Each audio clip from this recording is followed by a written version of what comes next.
Well, hello there.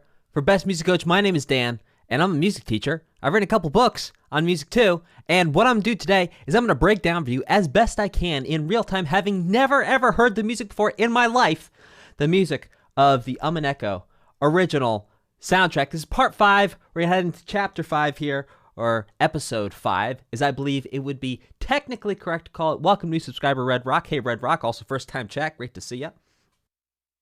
And we're going to get rock and rolling. But hey, before we get rock and rolling, I have a deep, heart-wrenching confession to share with all of you.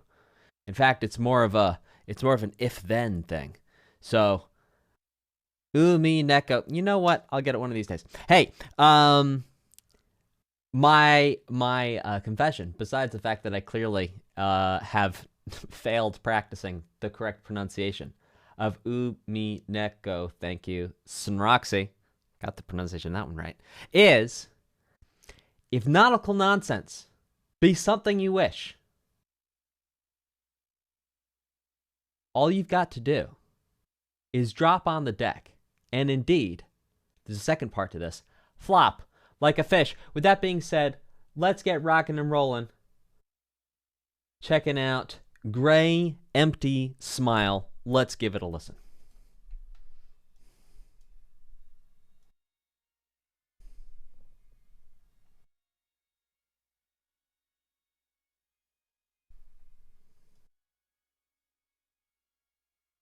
Episode 6. Explain there's no audio. Well, at least we found a pattern. At least I'm being consistent. Okay. Oh boy.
Well, it's a beautiful piece of organ music. It really brings out that church vibe we were getting a lot from the last episode. Indeed, episode 5. We're now in episode 6. I was thinking we were in episode 5 now. But much like someone who's new to Star Wars, I'm all confused about what episode goes where. Now, that was really beautiful for a number of reasons. There were some really cool things in here where Ma-do-da. What's happening there? Ha! Hold! Hold on!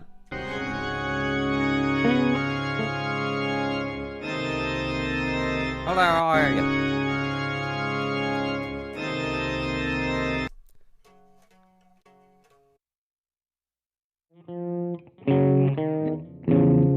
So what we have there, that's sus4, sus2, coming back to the major triad, and we actually hear that same movement a whole bunch of times here.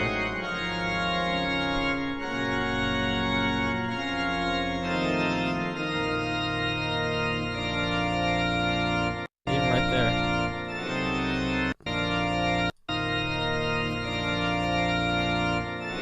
And like right there, sus4 to 3, that amen cadence we talked all about in the last episode.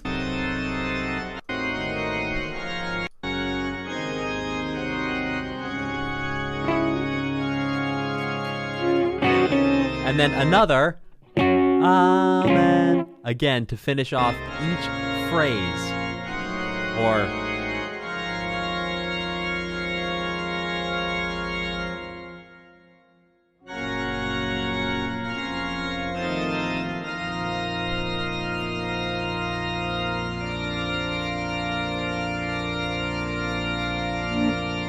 and then right there at the end, what do we have? Again, so going all over the place. We're not going to draw connections between the keys and the intervals of where these amen 4/3s are happening, but they're happening all over the place. That's this entire piece. Let's check out the next one. Eternal Chains.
Well, lots of creepy things, and what better way to complement creepy things than to play this delightful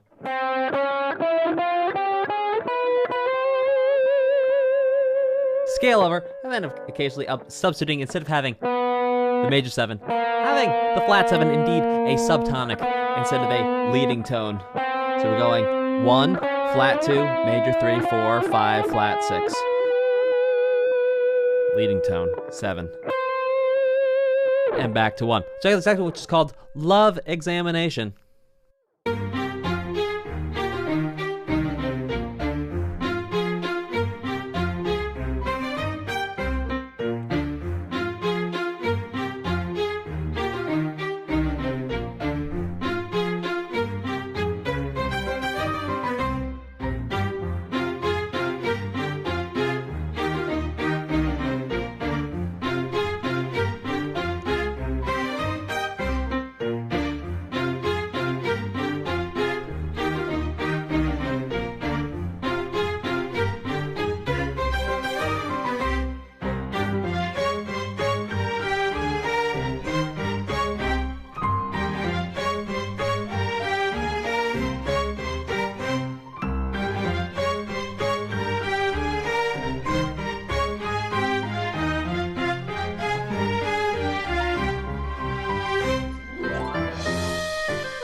Well, I never claimed to be a psychic.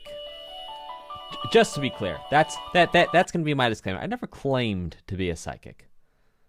In fact, I usually just talk about music, which is the only thing I really have any business talking about, because it's the only thing I really know about. But here's the thing. They use almost all the same notes I use in my improvisation in the previous song in the same key in this song right here. What the heck?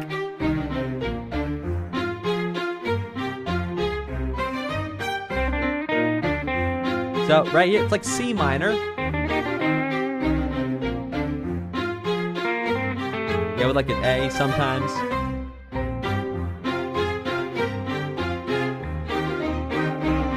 Now let's see. It's like 98% sure they hit a major third in there.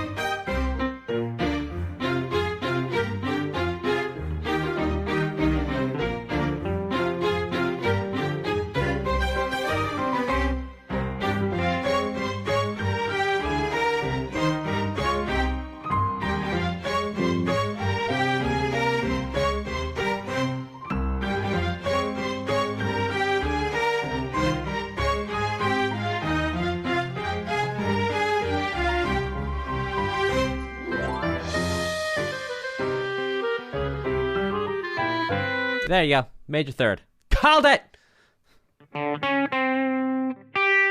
Yeah.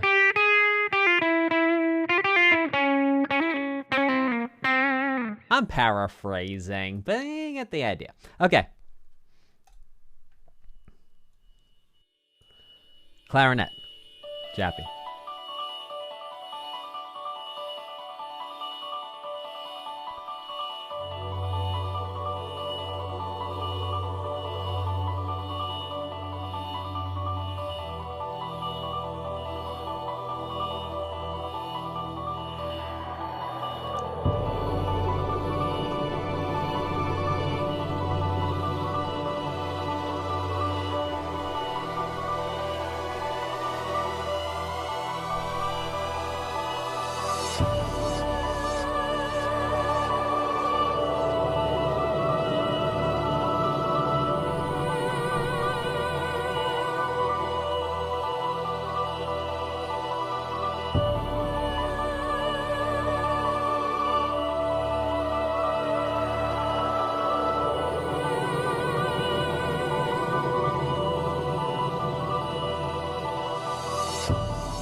Okay, so MFM pointed out something interesting, which I don't know, MFM, if you actually meant this, but we actually heard this idea of using the voice before. Now, before we heard it, I think there was a witches thing going on, but what we heard was, again, a 3-note gesture. Right here we heard. Also, if you're French, Notre-Dame de Paris. Okay, so we have these 3 notes. Now, before when we heard it, it was something closer to like, oh, I don't remember exactly what it was, but it's something like, no, what was it? Before when we heard it was something like that, where we heard the voice doing 3 notes over and over and over again. So that right there is pretty interesting. We actually hear a connection between a 3-note gesture, the voice doing it. Before it was much more creepy because the intervals, and I think it was, I'm like a high degree confidence it was like a witch thing. But there you go. Now, we do have a question. This may be a hard question, but you know how the song feels mindful and transcendent. How does understanding music theory lend itself to conveying emotions? Huh. Everything it is which thing. Well, okay. How does music theory lend itself to conveying emotions? Because you can understand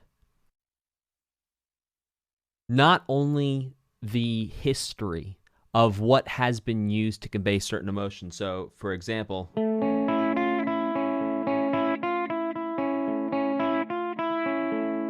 that sound is used to invoke majesty and purity and wonder.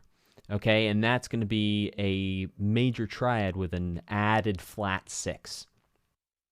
And you can hear that like for the high elves in the Lord of the Rings movies and things like that. And just being able to express that and put that into words and say, okay, so what's happening there? We have a major triad, and then we're going to add the flat 6. So right there, that's an example of how music theory can help you understand the emotion, quantify the emotion. Then if you so choose, you can then go replicate that emotion yourself in whatever way you want, because you have that understanding if you want to go create your own music. Okay, let's keep this thing going.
Now, what a beautiful song, all based around a repeating pattern. So the repeating pattern gesture idea is...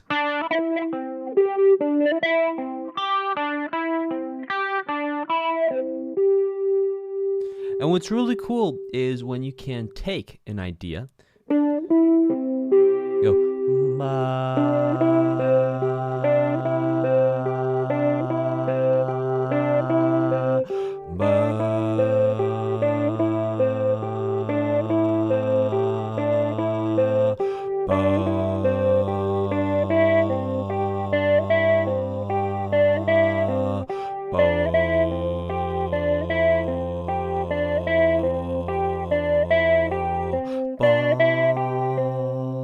I think I got messed with it. But the whole idea is you can take a single idea and changing what note is underneath that idea radically changes the context of what's happening above it. And this is for a very simple reason. And the simple reason is the lowest note always holds the most power. In any situation, in any musical scenario, whatever note is lowest is actually going to give context to all the notes above it. Now, there's no real good reason for this other than that's just the way our ears hear sound. That's it. Our ears hear sound, our ears hear a low note, and we say, okay, I guess everything's compared to that. This is the way our brains work. That being said, let's check out this next one, which is called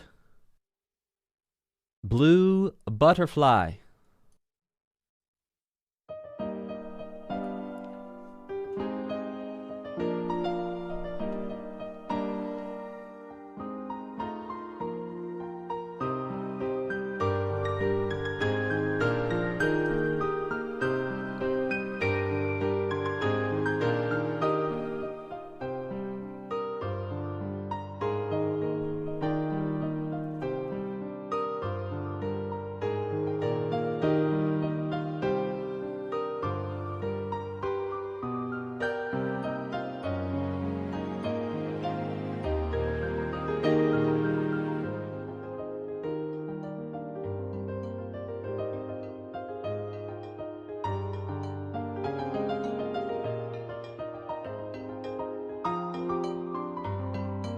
Come on, percussion.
Modulation, look out.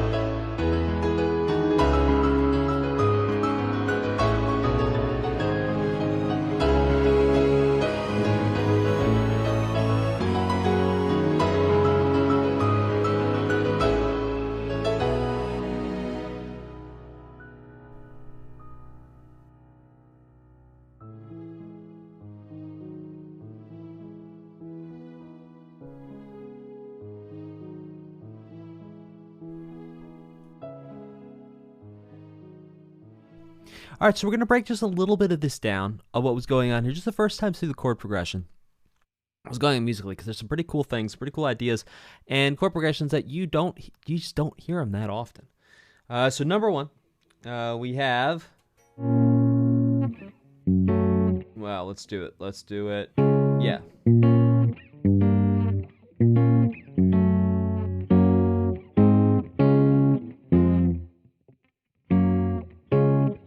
Start in E flat. Anywho, doesn't matter. We'll just call it the Roman numerals. So we start on 6, then we go to 3, and then 4, 1. Then we go back to 6, 3, 4, 1, and then 5 of 6. Turn us back around to 6. And then going back to 6. Now, if you're wondering, what on earth do I mean by all these here numbers that I'm saying? Well, the way we make sense of music is we have numbers and we have letters. So the letters we're going to use are A, B, C, D, E, F, and G. And if we have more letters, we'll just keep on using A, B, C, D, F, and G. We'll just go A, B, C, D, F, G, A, B, C, D, F, G, A, B, C, D, F, G over and over again. We can go backwards. G, F, E, D, C, B, A over and over again. And then what we do is we assign numbers to them. So A could be 1, then B would be 2, C would be 3, D would be 4. Or D could be 1, E would be 2, F would be 3, G would be 4, A would be 5, because remember, G would go back to A, B would be 6, C would be 7, and then D would be back to 1. And so that's how we make sense of things. And so right there, we heard a 6, 3, 4, 1. 6, 3, 4, 1. Not a terribly common chord progression, but really cool, beautiful, excellently done. From my humble opinion, sounded great. Okay.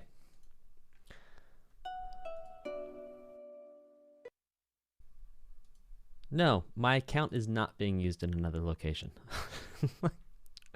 We'll do it.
Back to 6, 4, 1, 3, 2, 5, 1 sus4 to 1.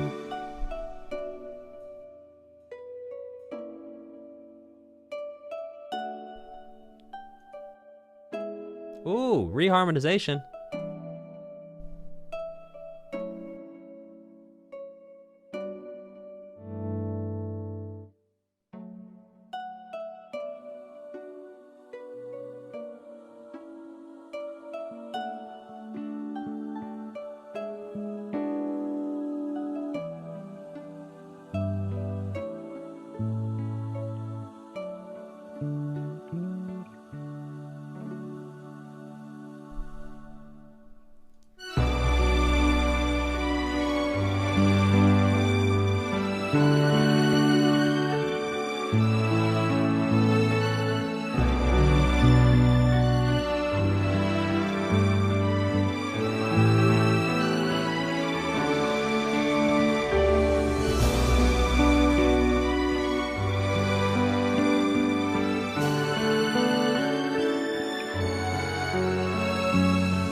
Okay, so many things to talk about here. Number one, basically, this is the cousin version. To put it in anonymous, this is like the cousin of the hope motif that we've heard so many times, if I'm not incorrect. Now, some really cool things that happened here was an interesting reharmonization that I believe started and also showed up in the middle, so we might have actually had a loop here. So what a reharmonization is when you keep the same melody, but you change the chords underneath the melody. As we just discussed, the lowest sound actually gives context to all the sounds above it. So when you change the lower sounds or the sounds of the chords that are around the melody, that actually changes the context and the emotional feeling of the melody.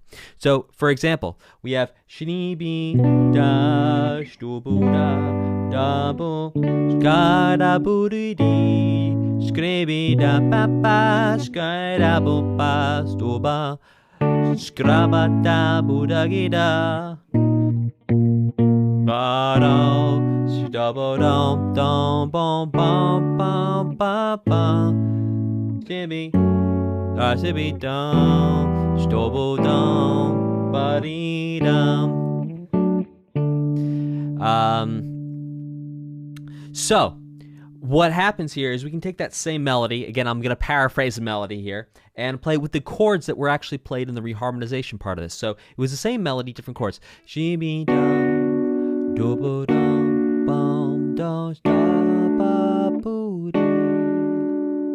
Oh, shabby dum, stobu dum, bumpy dum, stimmy dum, do go, do do do do do do, steady do papa, stir da papa, booty da.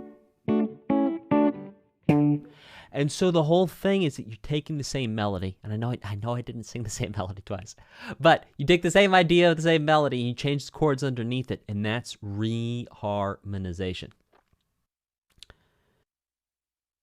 Nihongo wa hanasemasen. I think I said that right.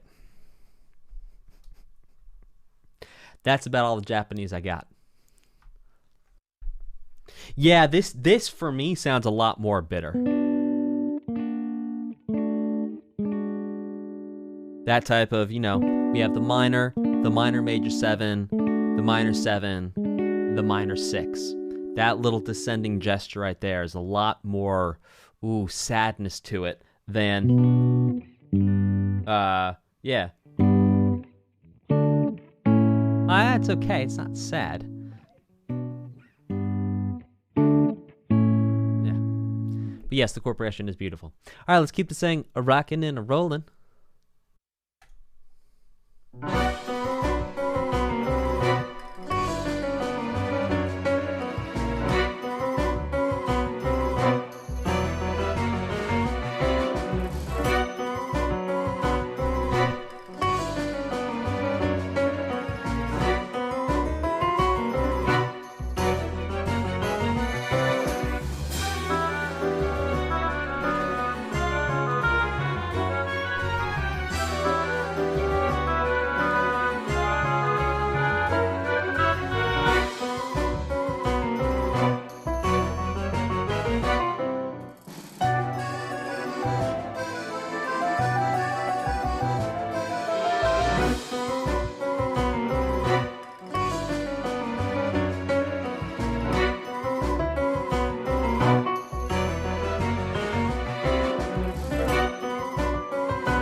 Easily one of my favorite songs so far in this entire OST.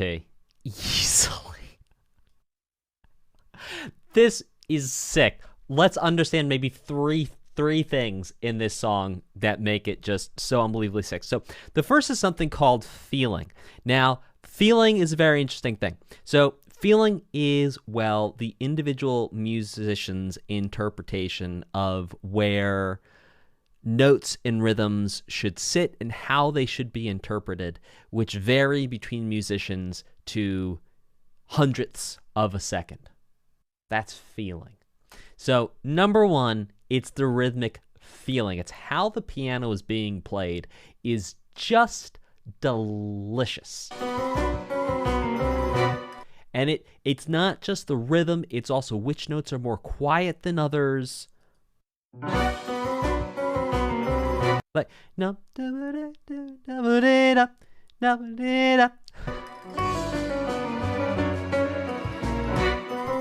And you can hear how the piano's like a little bit ahead sometimes of the strings. Like right there, everyone did not hit together. So here's reason number two. There's a disconnect in the feeling between different instruments. There's disconnects of hundredths of seconds, tenths of seconds. You did that note all the way out in your right ear. That was a little late compared to the piano. I'm not saying it's objectively late. So compared to the piano, it's late. And so that's reason number two why this sounds so good. It's that there's real variation in rhythmic interpretation in a good way. All right, because sometimes variation in rhythmic interpretation is not what you want because it's not the right feeling. But in this case, it is the right feeling. Now, let's find a third reason.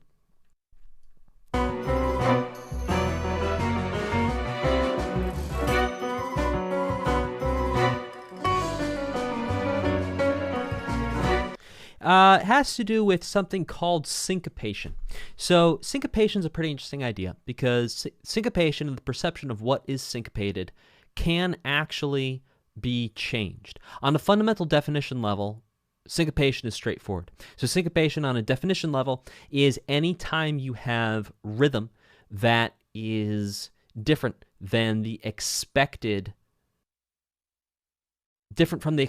metric hierarchy in a piece of music. Now, the metric hierarchy means some places in the music, some beats, normally, naturally, in certain music cultures, receive more prominence, more emphasis than others. And syncopation is when you break up that expected pattern of stronger and weaker beats. And what we can hear happening here, even just in the piano part, is the delightful, artful, strategic, awesome breaking up of that pattern of strong and weak beats to create something that is absolutely delightful.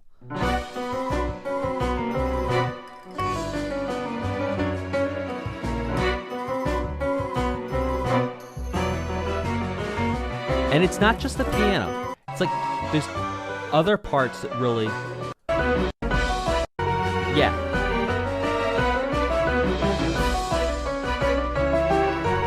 Ba, ba, ba, ba, ba, ba. And the strings... So the first half is syncopated. The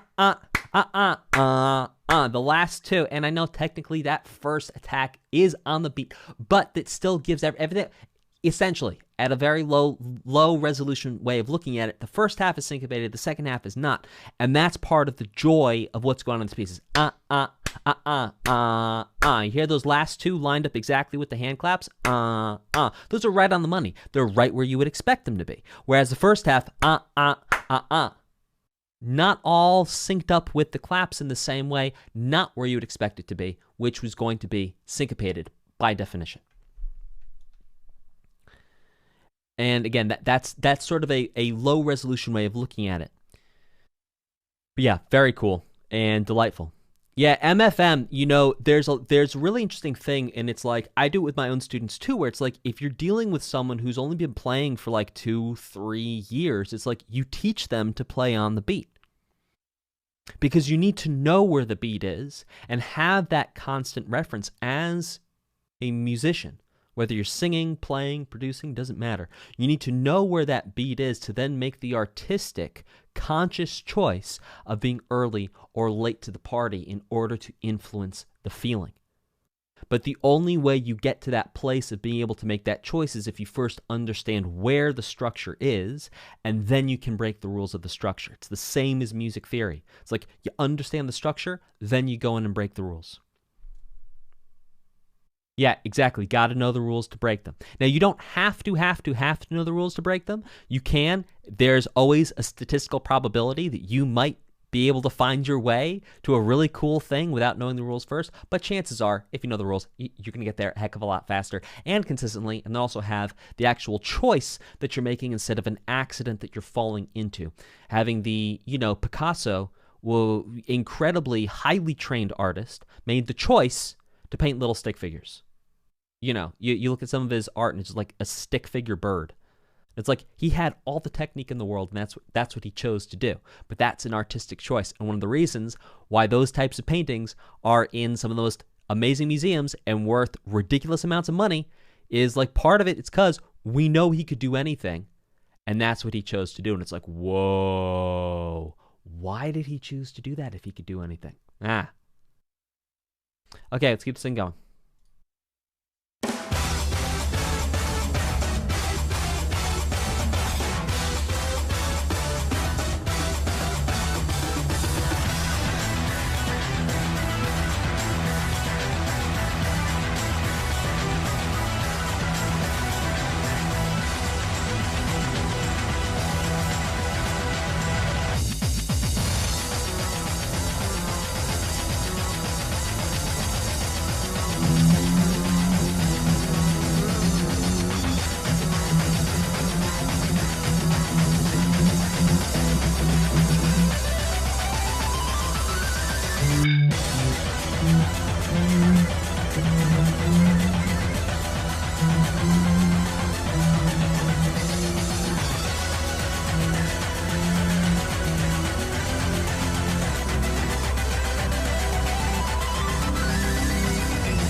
All right.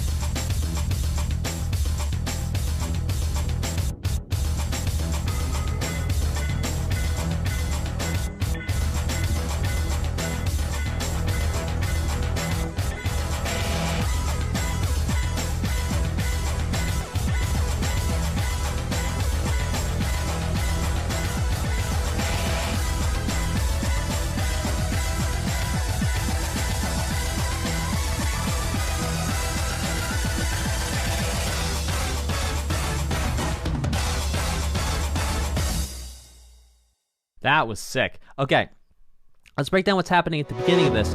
It's pretty cool. So what's going on is basically three fundamental areas.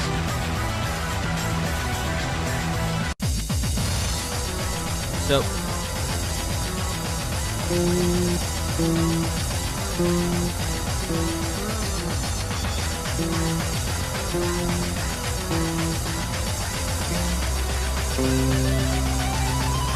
all right, so what we have is E, F, E, F, E, F, E, E, F, E, F, C. Still on C. And so that whole thing right there.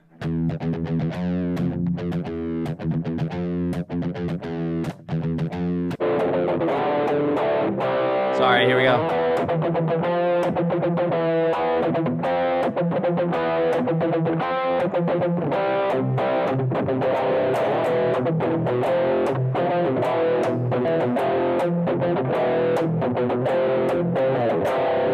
All you have is 1 flat 2, then flat 6. That's in essence what's happening. And there's a lot of other really cool things going on. But I think we'll leave it there for now. Also, where's Mick Gordon with his tuned chainsaws when you need him? Am I right or am I right? Like, let's go. Type 3 for the Mick Gordon chainsaw remix of this song in the chat. Type 3. Type 3. Like, if you'd love to hear Mick Gordon just get after it with some tuned chainsaws. Yes.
Parallel major, because of course.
Okay, so a couple of interesting things. Right at the end here.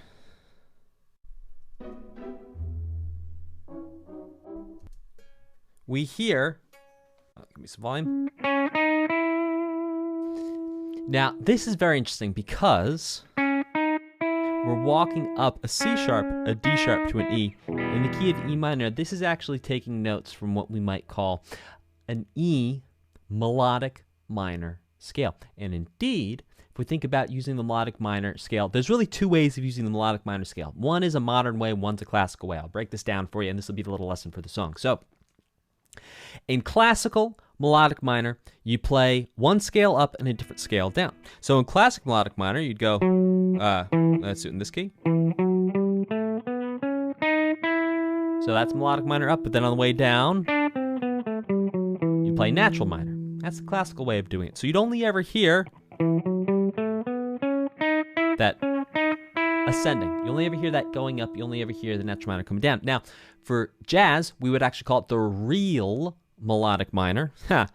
Throwing no shade at my classical musician friends, but this is what we call it. We call it the real melodic minor. And the real melodic minor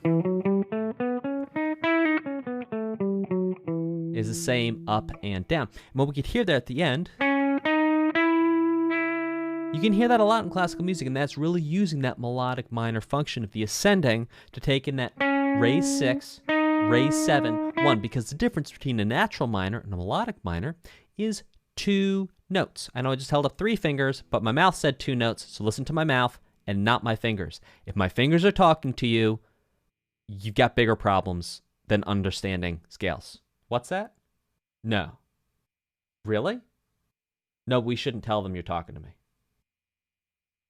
So, the 2 notes are going to be scale degree 6 and 7. So we have 1, 2, 3, 4, 5, 6, 7, 1, 7, 6, 5, 4, 3, 2, 1. Now, we're going to change 6 and 7. 1, 2, 3, 4, 5, 6, 7, 1, 7, 6, 5, 4, 3, 2, 1. And that's the difference between a natural minor and melodic minor scale. That being said, let's get it rocking and rolling. No, we need to wait. What do we need to wait for?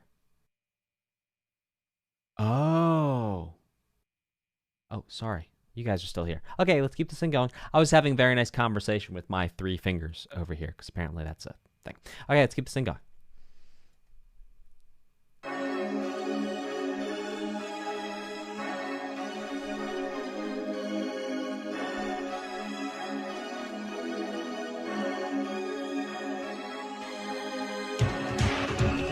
Oh my goodness, not what I was expecting. Let's go.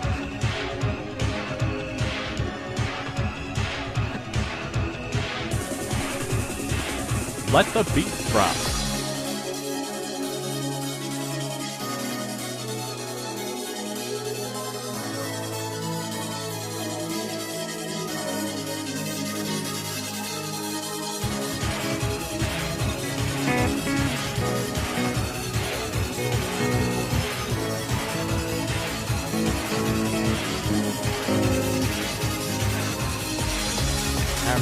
I remember when I lost my mind.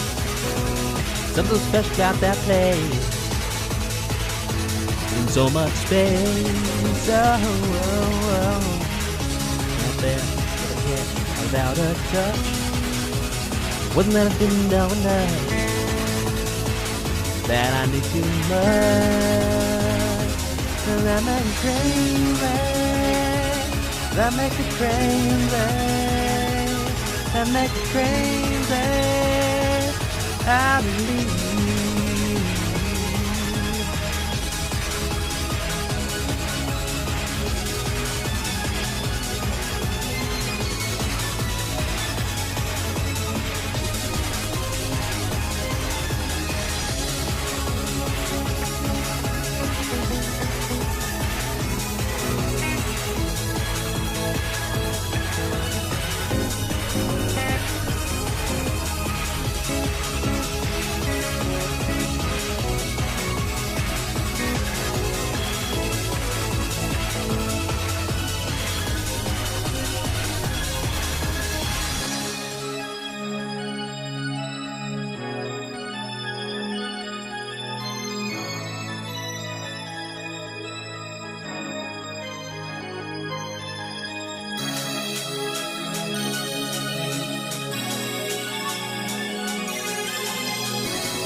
So this was based off a chord progression that many songs used. The song Crazy just leapt to top of mind. And that is going to be in a minor key, a 1, flat 7, flat 6, 5. And the 5 in this case is going to be major or indeed dominant 7. And that sounds like this. 1, 7, 6, 5. And indeed, the verse of Sultans of Swing. It's, "No one in the park is raining in the park in meantime. Diamond a rhythm and diamond gold, everything." Dan clearly doesn't know the words, but you get the idea. Yeah, right? And so there's so many songs. That make me crazy, that make me crazy, that make me crazy, I believe.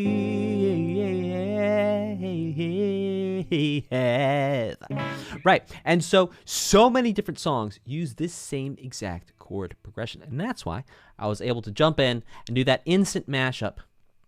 Yeah, it's just as many words as I can understand from Dire Straits, says Chappie. Yeah, well, makes me feel any better. Like, I don't know, there's something about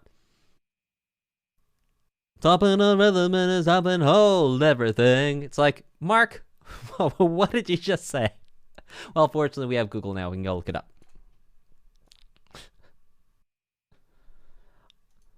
I'm offline. Check my connection. I certainly hope not.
Okay, and so what we had here a lot of the times was actually very close to the chord progression we heard like 5, 6, 7 songs ago. Anywho, there's a really cool thing I want to point out to you guys here. And I just do it slowing down like a music box at the end, which was really cool. But that sound right there. What the heck?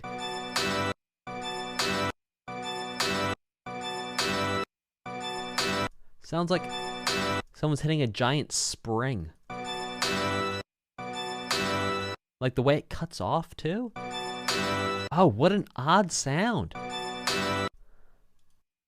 Type a 3 if you agree that that is an odd sound.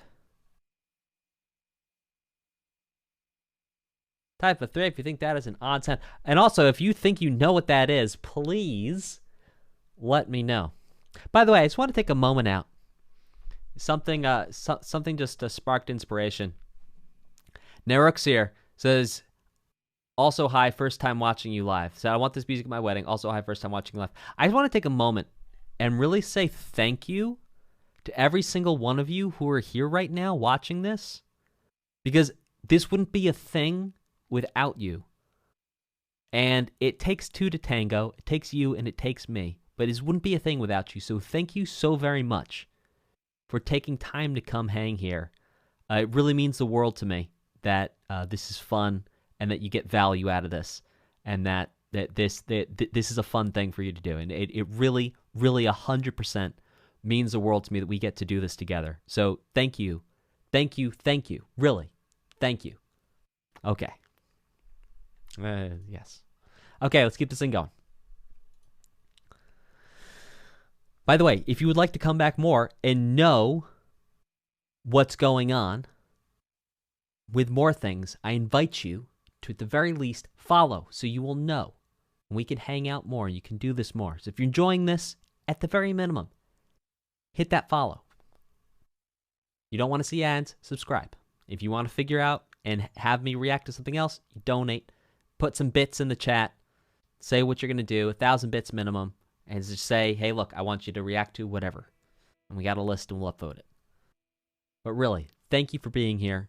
And if you'd like some more, please consider, at the very least, following and then subscribing if you don't want to see ads. Okay.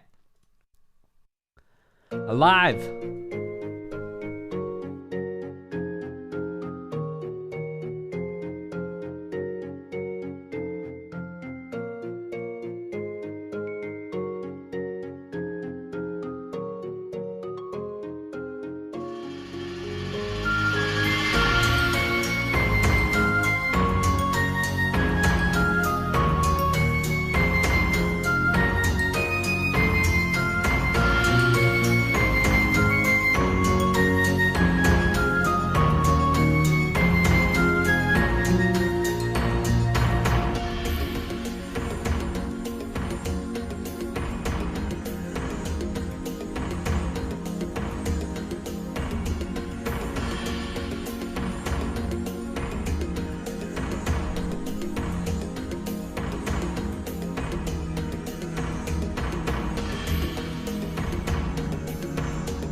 Ooh.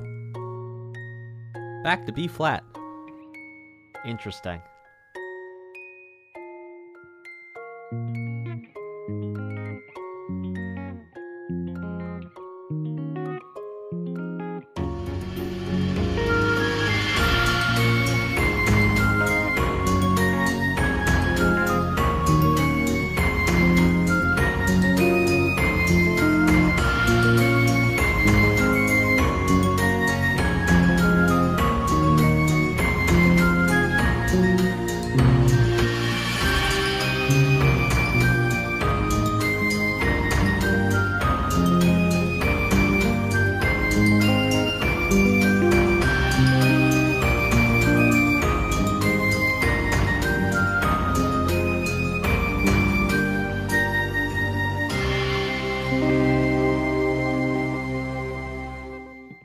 Okay, that was totally cool. So, what happened, number one, is navigating back and forth between the keys of B flat minor and C minor. By the way, hey, the Gaming Wubba, glad to have you here. First time chat.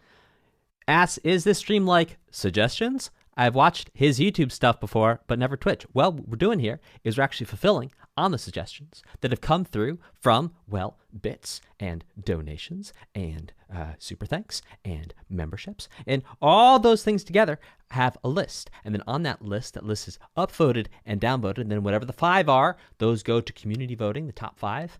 And then this is one of the things that was in the community voting, was reacting and breaking down the Umineko original soundtrack. And so that's what we're doing here right now. And so to break it down, what we have is in the key of B flat minor. So B flat's going to be 1. And then A flat is going to be 7, flat 7. And then G flat's going to be flat 6. And then F minor is going to be 5. And then E flat is going to be 4. And then back to 5. And then back to 6. And then to the 5 of, and then back to 5. But this time, the 5 is actually dominant, which drives us back to the 6.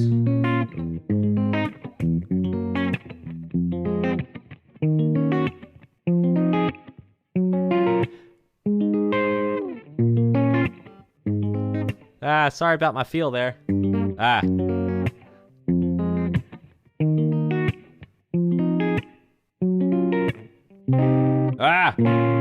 Right, because, and then the reason why I just played the wrong chord is because I was thinking, then where it goes next is actually C minor. It switched up, it went up a whole step, and the same exact thing.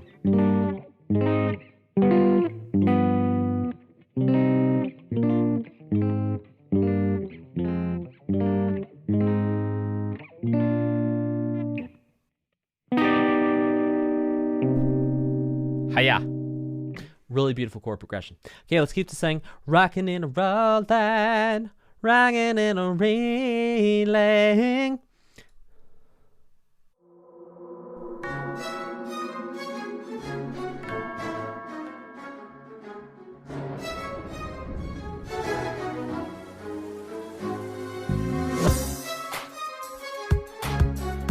Oh, heck yeah.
Oh yeah, come on, guitar.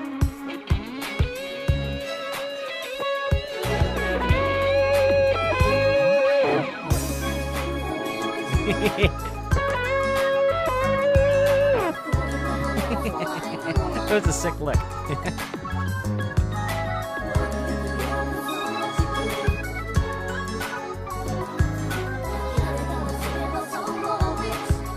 Yeah, come on, vocals. This is sick.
Oh yeah, Genie in a Bottle. I was also thinking, "The World Is a Ghetto," by is it Lauryn Hill, maybe. That was a sick tune, man. All right, so there was a lot of stuff going on there, which was really cool. One of the cool things was it was like there was basically two main pillars, that being the 1 and the 5, but the way we got between the 1 and the 5 changed. So I'm going to break down two of the ways that happened. So here's the 1, here's the 5. So this is our starting point. This is our destination. Every single time, well, not every single time, but like most of the time in this song. Starting point, destination. Now, how we get from the starting point to the destination is really interesting. There's two main ways that happened. Yes. 3.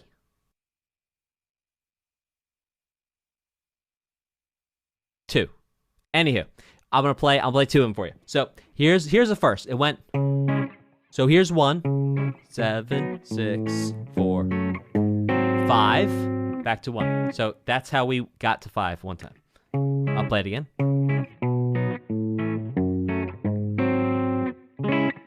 The other way that happened is skipping some of the steps there. So skipping 7.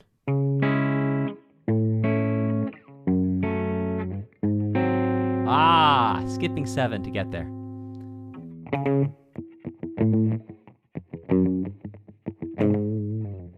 Pretty cool. Having those two different ways of navigating between 1 and 5, which, as you may know, but if you don't know, I'll share it with you now. 1 and 5 are really cool things because it's almost the most basic way, not basic as in like easy or like, shouldn't be done. Not basic as in like, only kindergarten do it, but on a fundamental level, it's the most basic way of having tension and resolution. Yeah, sure, you could say a more basic would just be note to note, right?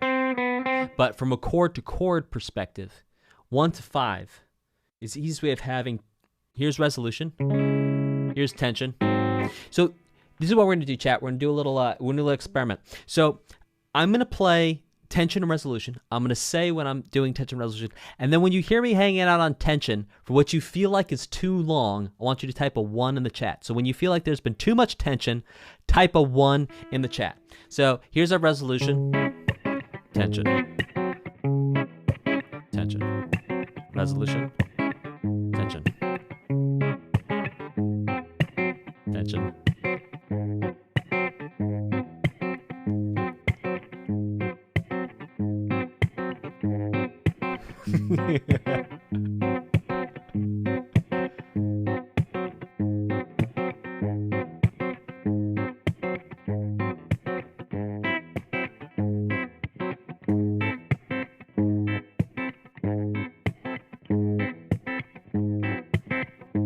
And resolution.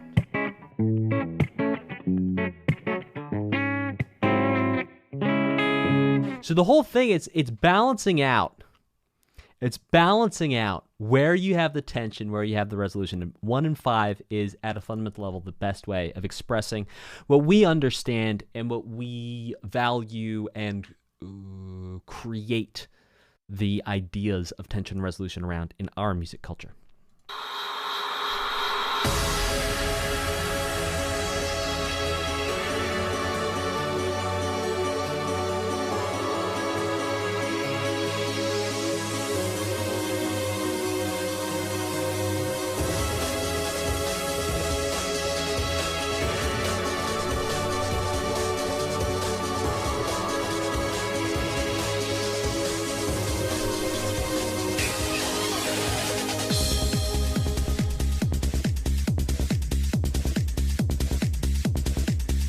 Same key as last piece.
same.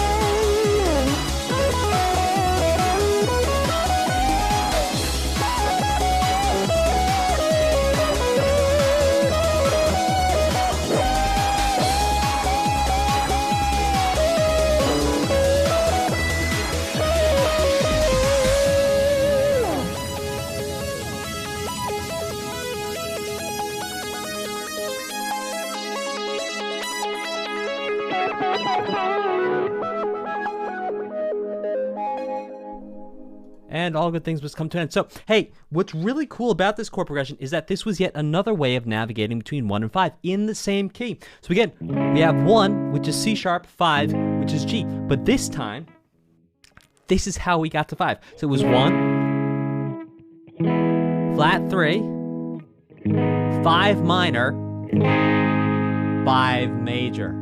Ooh, changing up between the 5, which naturally when you harmonize, you take all the notes of a C natural minor scale, and you play them as chords, what you get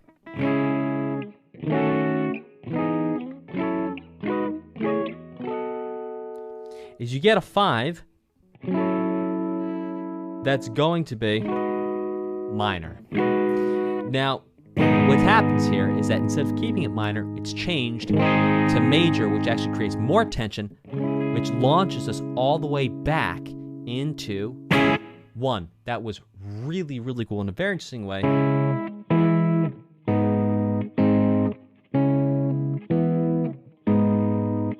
Really interesting chord progression. I don't know if I've ever heard that chord progression before, so... And I mean, I've listened and played to a lot of music. I'm not saying all the music. A lot of music. I don't think I've ever heard that chord progression before, so that was really cool.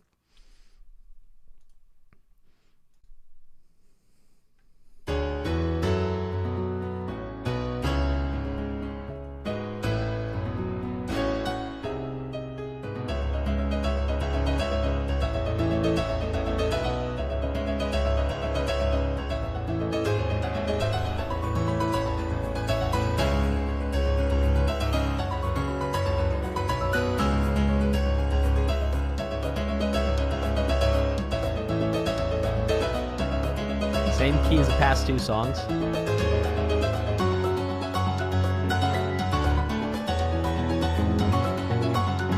Well, it was.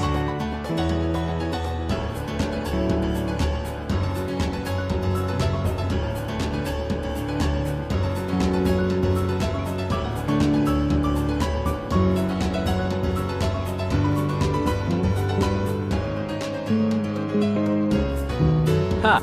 And then back. Interesting.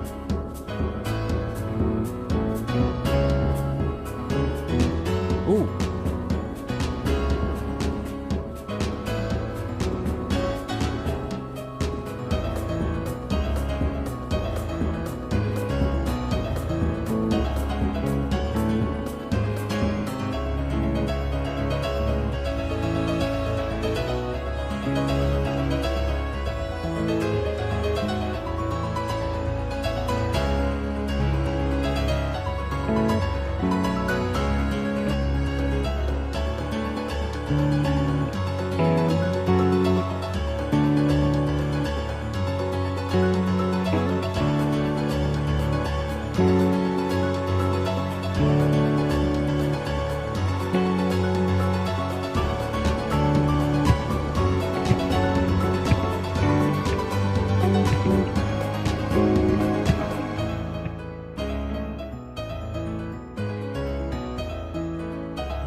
Keep up with that chord change. Lord have mercy.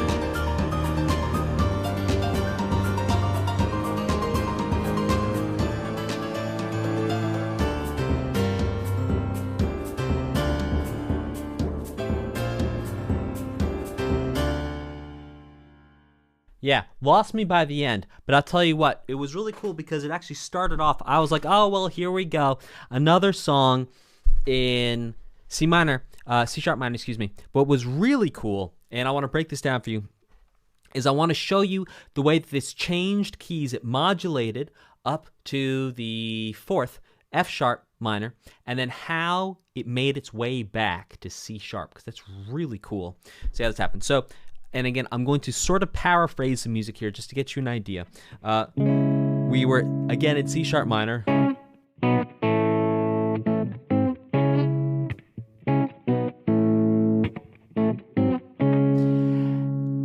Now what's really cool is we go to what we think is the flat 2 of C sharp minor, which is D. But then from there we go to the 4. And now all of a sudden we're really in the key of F sharp minor. Or at the very least we're tonicizing it for a couple measures, but I'd say we modulated.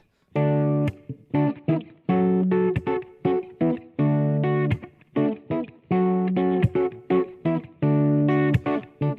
what we're doing here is 1, flat 7, flat 6, key of F sharp. It's going to be F sharp, E, D.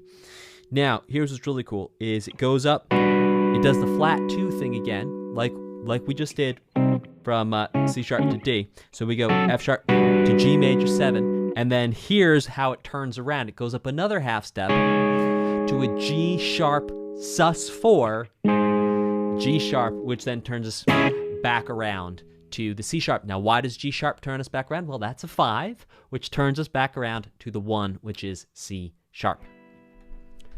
Whew. Okay, let's check out this next one.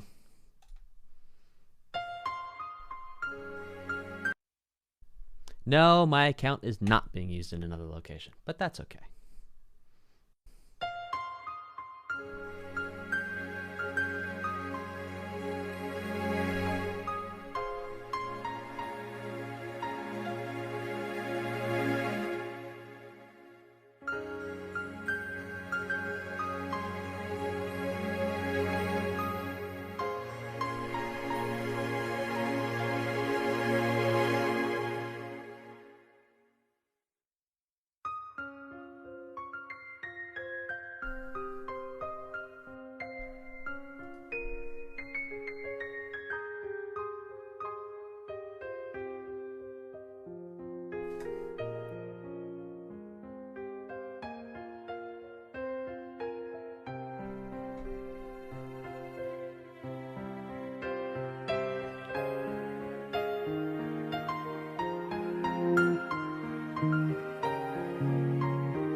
Well, I'll tell you what, that was really beautiful and sort of brings home this last series of 5 songs. And I wonder, because of the interconnectedness and the feeling and the through line of the last 4 or 5 songs, if there was indeed a connection in the story or in the video game of some story arc, some character, some person, place, or thing, some noun that was happening over the period of the last 5 songs that is now going to change in this next song. Chad, I'd love to hear from you and understand if that is anything close to right. Anywhere near hitting the mark. MFM0X says, yes, I believe that is the case. So we actually heard a through line. Pretty connected in story, yes. And so what we heard throughout, I'm not sure how many different composers we just heard. Yeah, I'm not sure how many different composers we heard, but we just heard a very distinct through line between a bunch of pieces. And now, just hearing the first 2 seconds of the next song, and I know we're going in a different direction. It's a completely different motif, completely different feeling. Yes, it is amazing how deeply the music connects with the narrative. Let's take a listen to this one, and then we'll take a 10-minute break, and then we'll be back to finish the rest of this episode. Let's check this one out. This is called The Sin.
So one idea I wanted to, sorry, I breathed in and that sounded like a snort. I wanted to show you guys one thing here, which is called a gallop.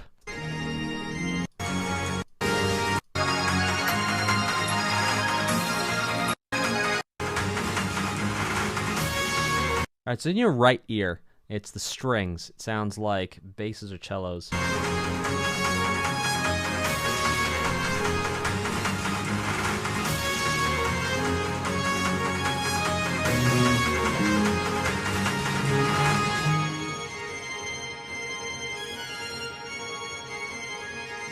And so what it is, a gallop is...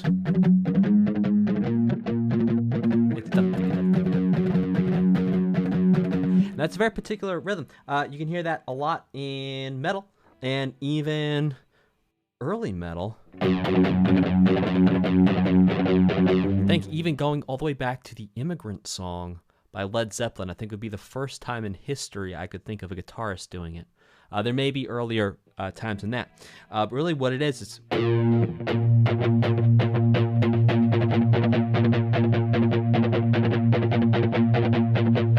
it's 1 E and a 2 E and a. So it's dividing the beat into 4 equal parts and hitting the 1st and 4th division. Well, subdivision.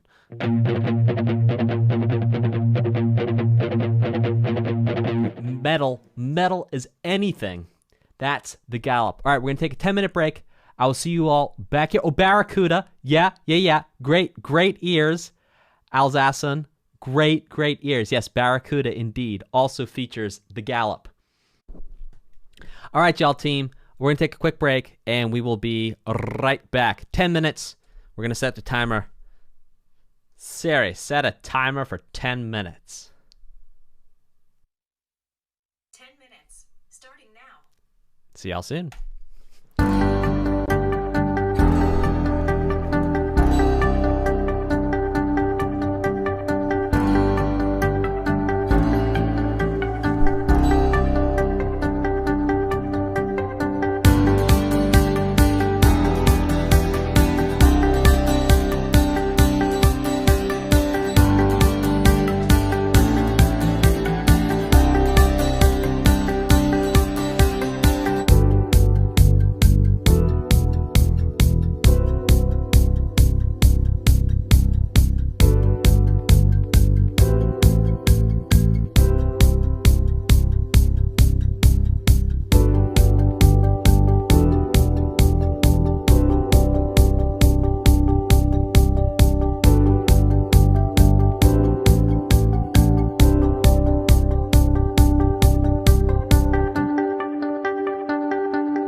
All right, y'all, let's rock this thing. That was 10 minutes on the dot. Let's do this.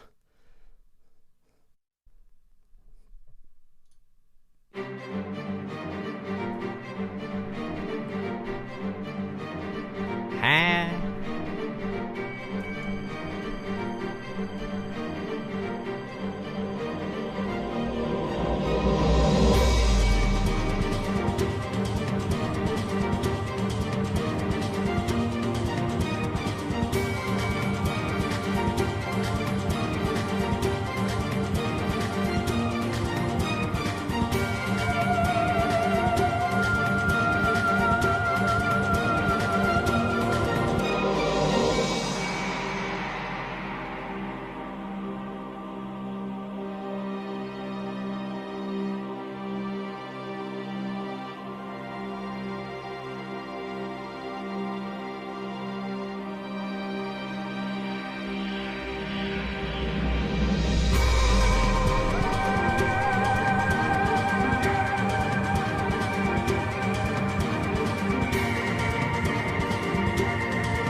So here's another example of a song where we have a repeated musical idea, and underneath that repeated musical idea, the chord's changing. And indeed, we had this idea of... Oh, where's my sound? Where's my volume? Where'd my volume go? Help! What happened? Did I hit a button? Oh.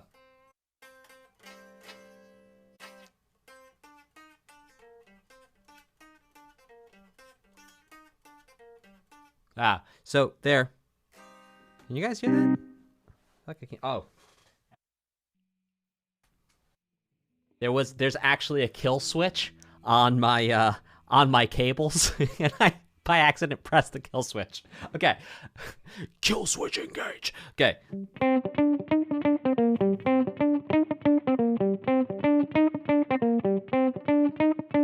And underneath that is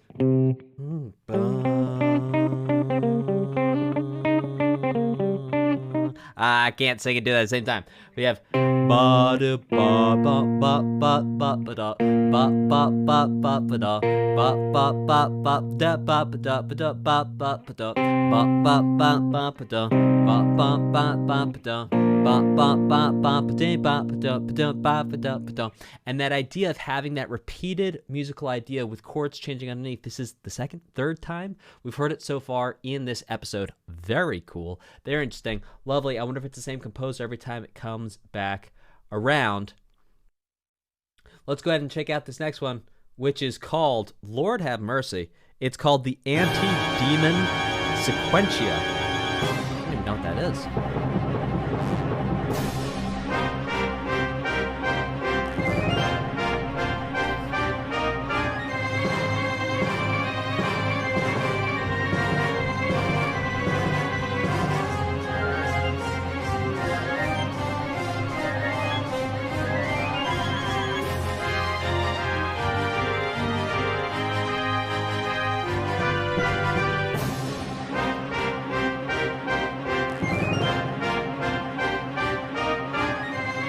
Same key as the song before it.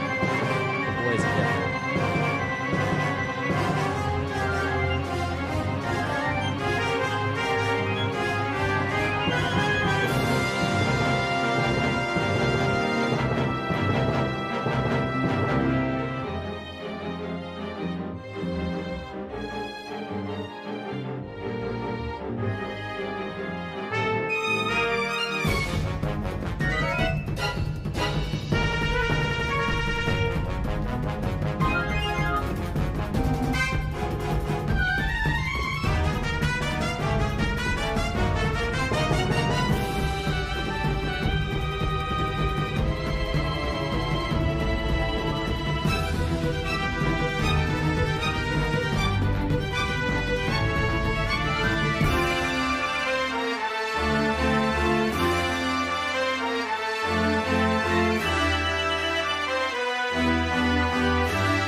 Like, we've heard this theme before. We've heard it before in this piece too.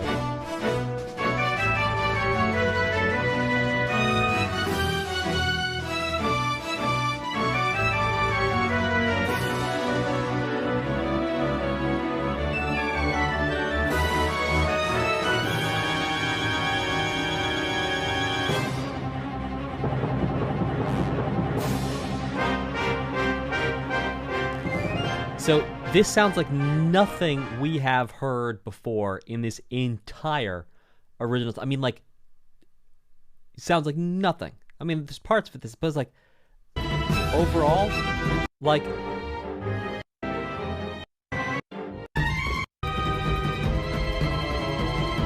I don't think we've heard this before.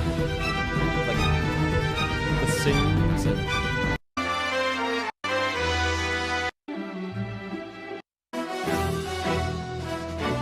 So you might have seen some flashes of light while we were listening to that. I was actually looking up what a sequentia is, and a sequence. I actually didn't know this, so I got to learn something new today, which was really cool. It's a Christian chant that's done before the reading of the gospel.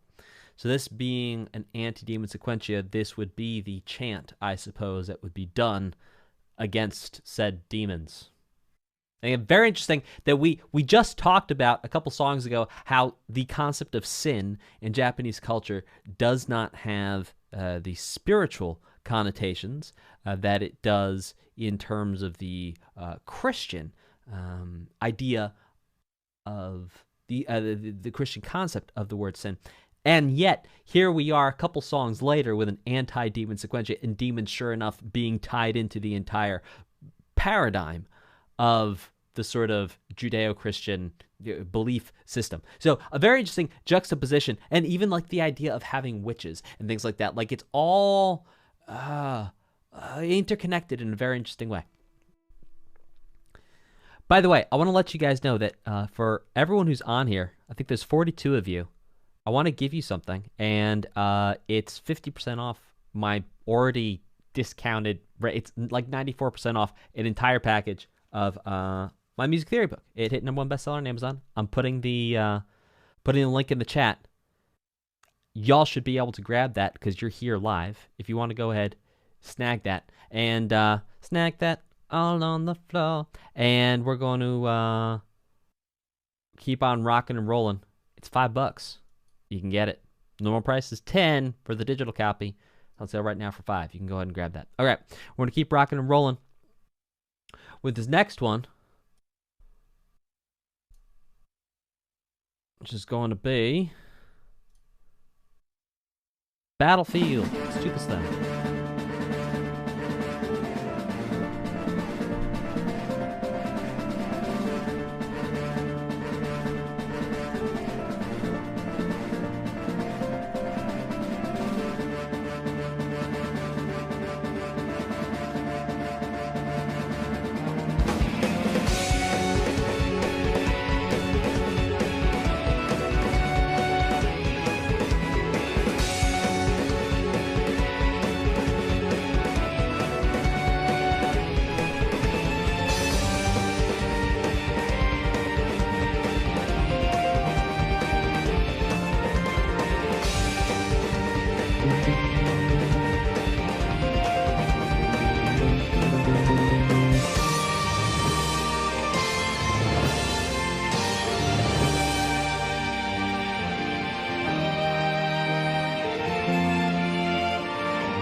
Okay, so this entire song, essentially, is 1 flat 7 flat 6 in minor keys and changing back and forth between the keys. So right now we're in the key B minor.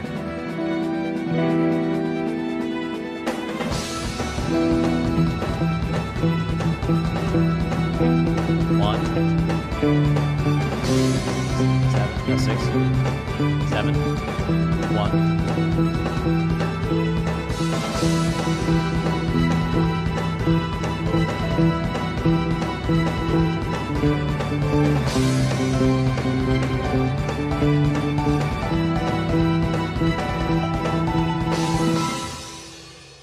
Okay, so we heard 1 flat 7 flat 6 chord progression in E minor. We heard it in F sharp minor. We heard it in G minor. And those are the 3 keys I can remember from this song that we heard in. So it's basically taking one single chord progression, then changing around where that chord progression is, how high it is, how low it is, modulating, indeed changing all the notes that were the lowest in the chord. So that lowest note, or starting note, maybe be a better way of thinking about it. Starting it would be E, then starting it was F sharp, starting note being G, and then all the chords following afterwards. Starting note F sharp, starting note G.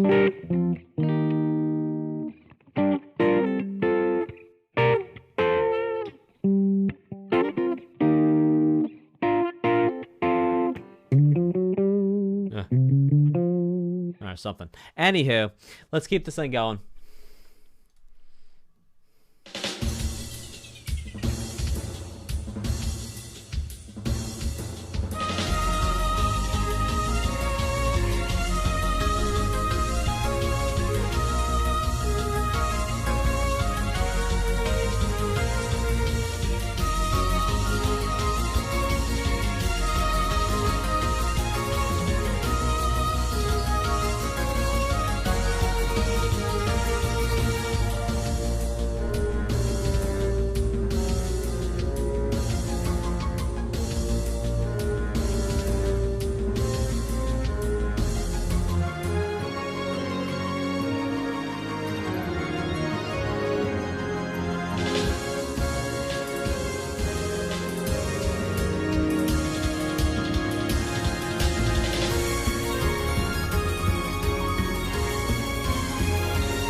Ah, that almost turns to a motif for before.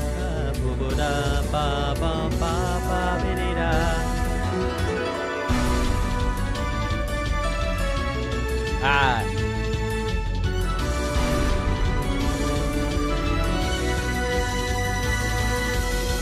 Is that the Hope motif? Yeah, it is Hope, isn't it?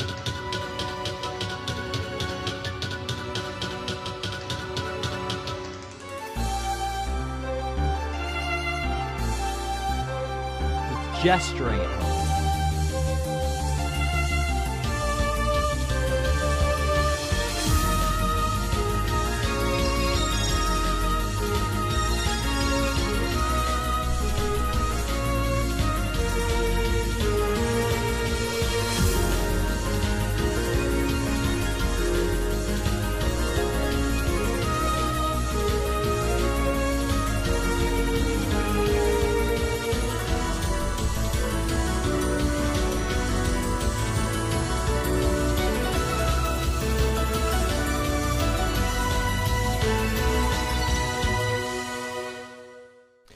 Wow, so much going on. I want to point out a couple things maybe you've noticed before, maybe you haven't. Number one, this starts to feel a little bit like Toho in the sense that it's like really fast and there's so much going on. But listen in your right ear.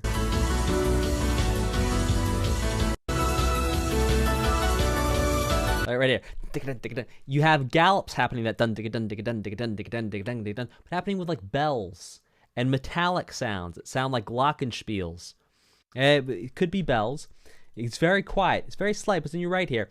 Let me hear from you in the chat. Type a number 2 in the chat if you can hear the galloping glockenspiel indeed.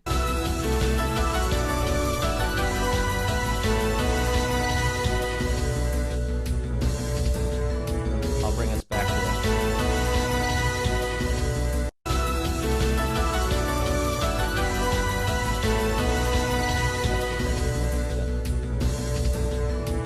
this. So much going on in this. And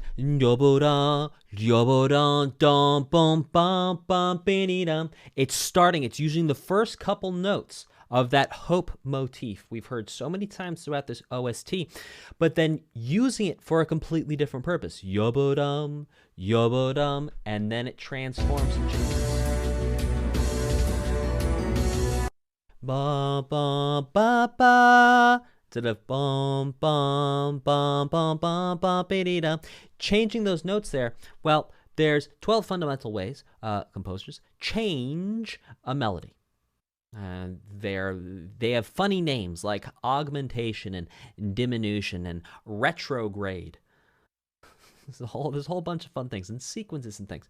But essentially what we're hearing here is that there's a fragment of the melody that's taken to make it recognizable, and then everything after that is changed. So indeed, we are hearing the motif, and the motif is yabba-da, yabba-da-da. That's the motif.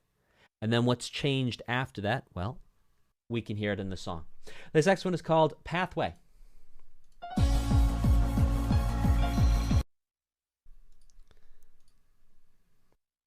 Take 2.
Right here. Flat 7, flat 7.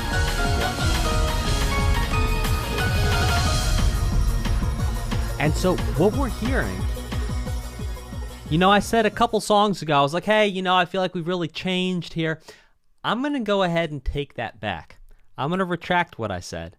And I'm going to say that basically from song 2 or 3 all the way through now song 23, easily the majority of the songs have all incorporated to some degree the chord progression of flat 6, flat 7 to 1.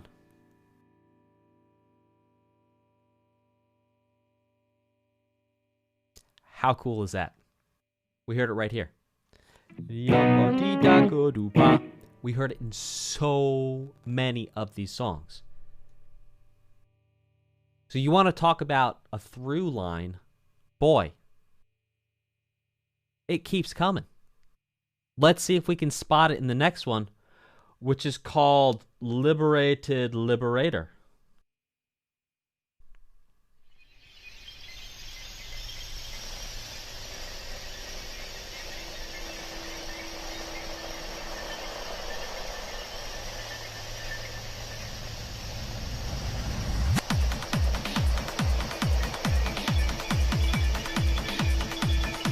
Gallop.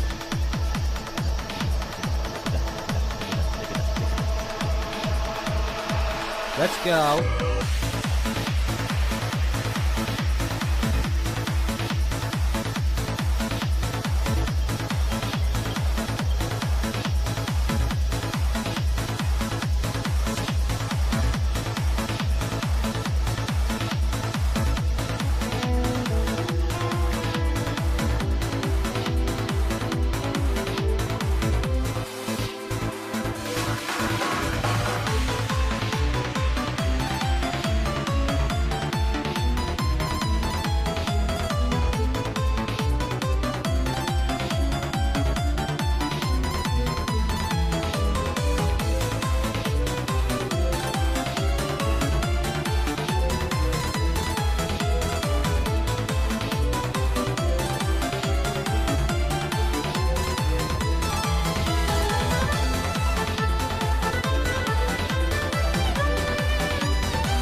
got it going on. Stacy's mom got it going on.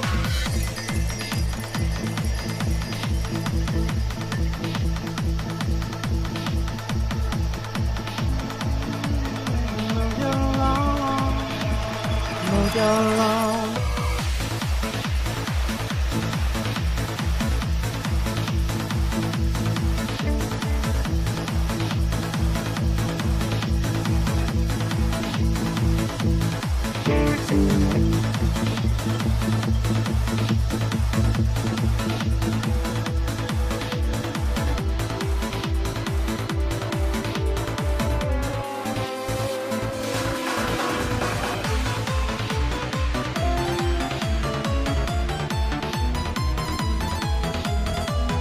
So let's actually talk about this as we go through the second time. I'm doing my best not to sing hits from the 2000s.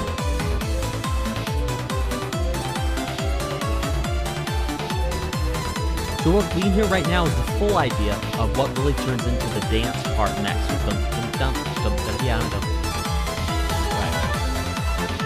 Right. Type of one in the chat if you can hear how that idea then translates into that dance part.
Hey, that was a ton of fun. So, what I want to break down for you, which is really cool, is taking the idea of... Let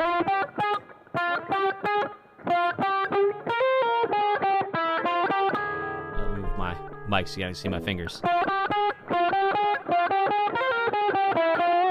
Now, I want to show you guys something really cool. I can also make it sound like this. Oh, hang on. Let me get a little bit more zhuzh on this.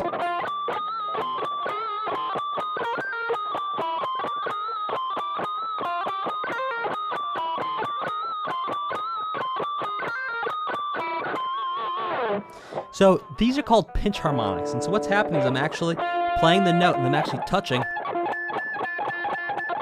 I'm touching the skin of my thumb to the string, and depending on where I touch on the string, I get different notes.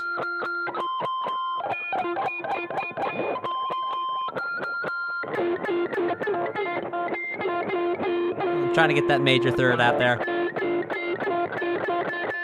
There it is. So.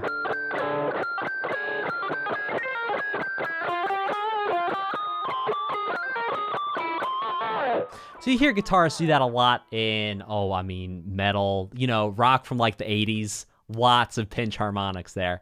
It's good stuff. So now you guys know what that is, what that's called, and how it's done. Pinch harmonics.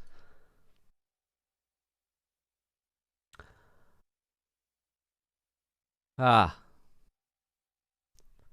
was a really cool piece of music. Hey, let's check out the next one.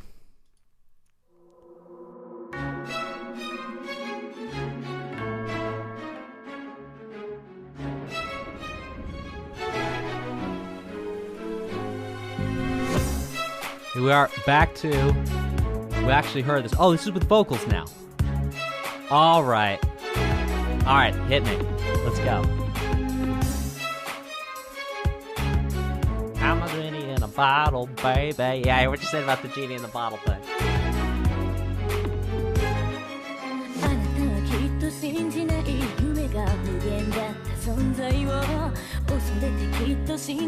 It kind of feels like Backstreet Boys or something. Not really like that.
Here we go. Oh no, I misjudged it. Now, 1, 2, 3, 4.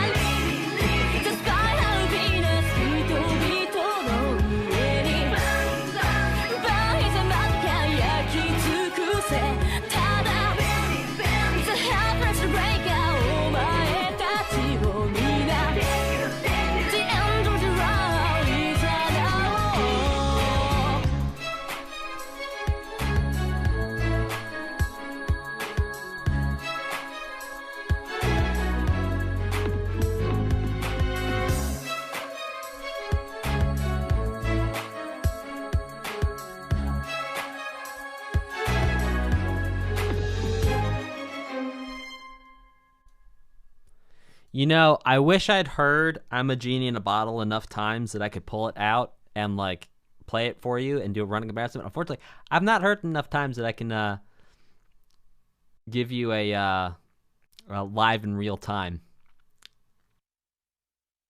But I'll tell you what. Well, hey, Junie Daydreamer, it's great to have you here now. Let's. That was really fun to hear. It was also interesting to hear how the mix was changed a little bit to make room for the vocals. That was really cool. We got two more we're going to check out for today. This next one's called Thanks for All People. Let's check out Thanks for All People. Here we go.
That was beautiful. I want to point out one thing you may not have heard before in this. Well, maybe you have. So when violins, violas, cellos, and basses play without their bows and the performers pluck the strings with their fingers, it's something called pizzicato. Now, there's some pizzicato sounding things. I'm not 100% sure. I'm like above 90% sure it's pizzicato sound. I'm not sure if it's actual strings or it's something that sounds like strings here, but I'm above 90% sure that this is strings. Check this out. It's happening in here right now. Type a 2 in the chat. Type a number 2 in the chat if you can hear the pizzicato strings.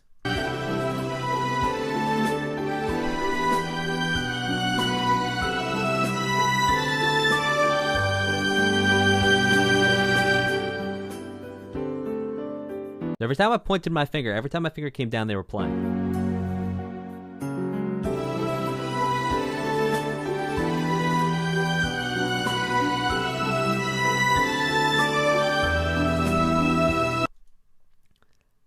Yeah, very much in the background. Very, very much in the background.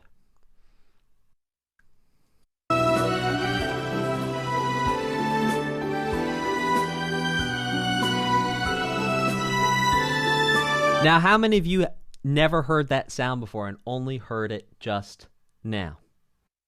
when I point it out. I'd love to hear from you. Type a 1. We'll make it easy. Type a 1 if you never heard that sound before and you just heard it now for the first time. Oh, super cool. Oh, that's awesome. If the rest of you heard it before, great. Good ears. That's awesome. Hey, so we did a quick poll, and I asked how many of you had your favorite song was in this episode. I'd love to hear from all of you who answered yes. There's 5 of you who answered yes, that your favorite song is in this episode. Go ahead and tell me, please, in the chat. Love to hear from you what your favorite song was. Or is, rather.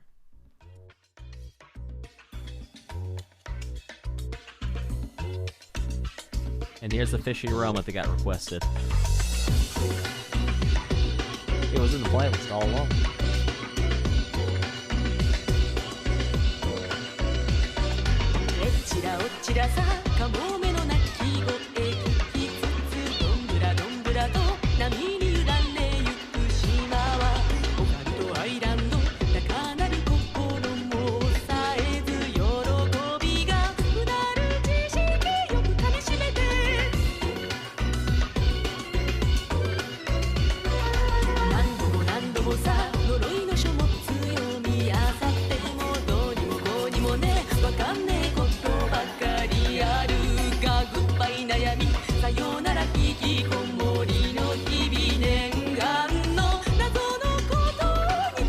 Wow.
Both delightful and creepy. I'm pointing out one thing to you guys.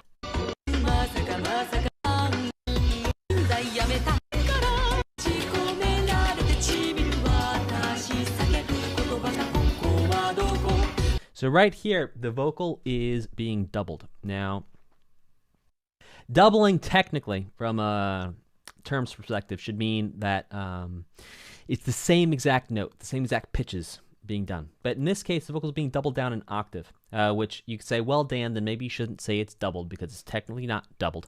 Well, okay. The vocal is matched down an octave. Like, and at the same time. Let me hear from you in the chat. Type a 3 if you can hear the 2 octaves of the vocal.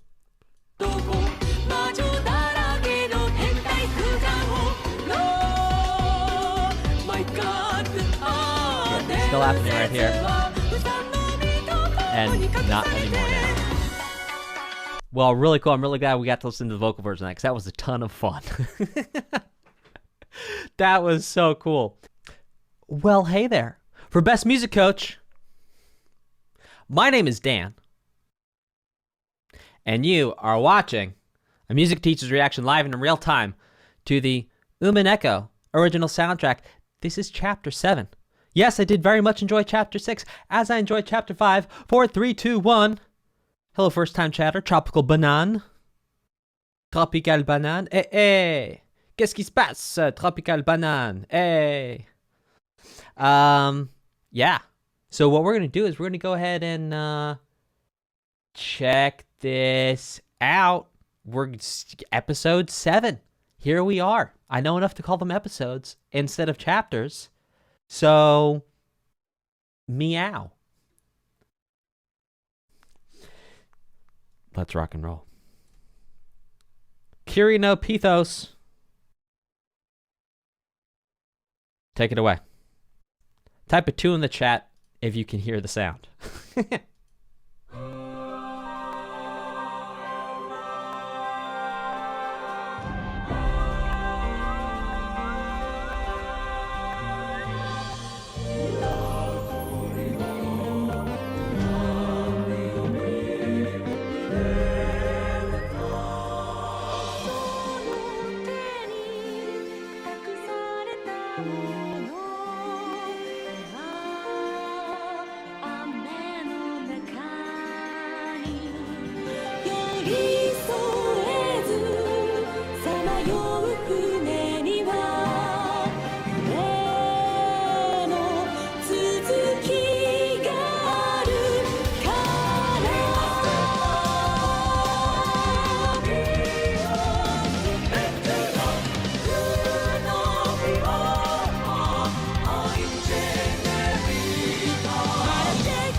Ooh, I so thought that was going to do a sus chord break.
Is I heard them say shinjitsu. Is that kind of like ninjutsu, except instead of like hiding somewhere for 2 weeks and then suddenly attacking someone, you just like hide your shins behind soccer shin guards and then no one sees them. Then all of a sudden, in the middle of a soccer game, your shins come out to win the game.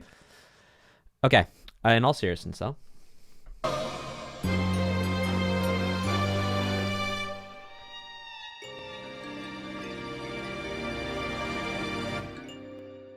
First of all, this is a really beautiful piece that I love so much. The bass was incredible. Cooler Spook says that I was close enough on my definition of shinjitsu.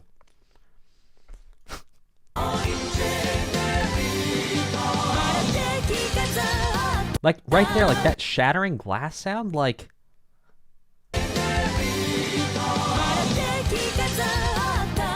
so cool. We actually heard in a couple other songs. Now, come to think of it, we heard some sound effects too. We heard thunder rumbling. We heard like type sounds. And these are not like typical musical things, because like there's music effects, right? Like let the beat drop. Like that's a rise, or like a like rises. Like those are typical musical sounds. What we're hearing here are not typical musical sounds that are added to pieces of music. They are SFX from the game. It says Tropical Banane. Yeah, the glass sound. We've heard rumbling sounds. It's very interesting to keep these effects from the game and actually have them be in the soundtrack. Very interesting.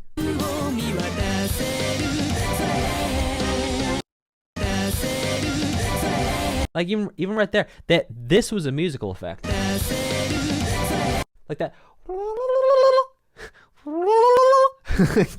I know I sound crazy. Listen to this right here. You'll hear it.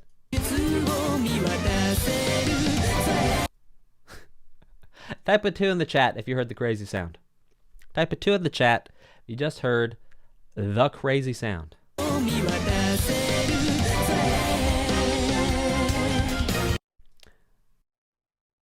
All right, now type a 1 if you didn't hear it.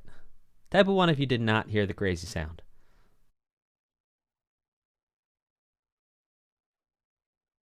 Type a 1 if you didn't hear it. Okay, Memsy64, Asbestos Dust. All right, a couple you didn't hear it. Okay, so if you're wearing headphones, it's like in your right ear. And it's like... It's kind of like what it sounds like. I'm doing a poor job of replicating it.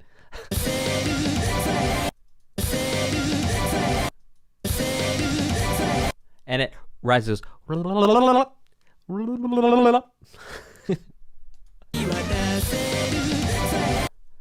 right, hear it now? Asbestos and Memsy, do you hear it now? Hey, T-Mac, thanks for subscribing. All right, Memsy got it. And I'll tell you, Asbestos, if you're still not hearing it, don't worry. Hang out. As we do more of these, their exercises, you're going to start to get it. Thank you, new subscriber, TMac1313. Yeah, it does raise in volume, so you did hear it. Well done.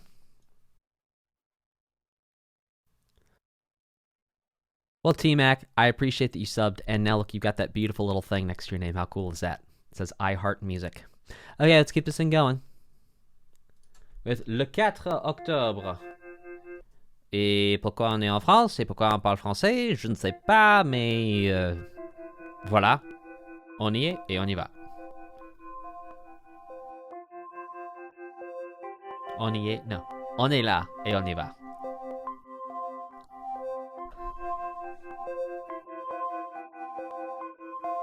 By the way, it's like how Undertale.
All right, so a lot of really incredible things. Now, someone pointed out, and I would agree to a certain extent, that this actually is reminiscent of Chapter 1 in a sense.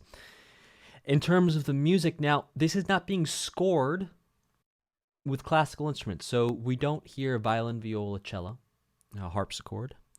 What we're hearing are modern instruments. We're hearing keyboards,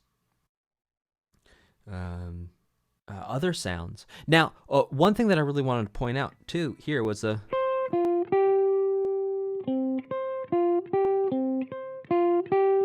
because we heard in episode 6, we heard this idea of having a repeated musical idea and then changing the notes underneath that musical idea to reharmonize it. I also think it's interesting that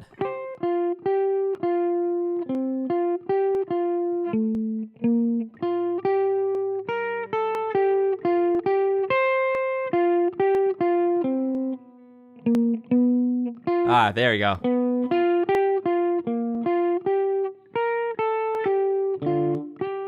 That's a little bit like Undertale, too.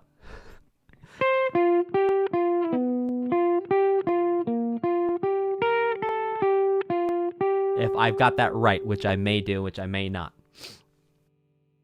Perhaps a paraphrase. But anywho. Yeah. Omori soundtrack inspired by Umineko. Snoxy says I got it right. Well, thank goodness for that. Let's check out this next one called L&D Circulation.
Oh! Oh, leaving us in suspense much?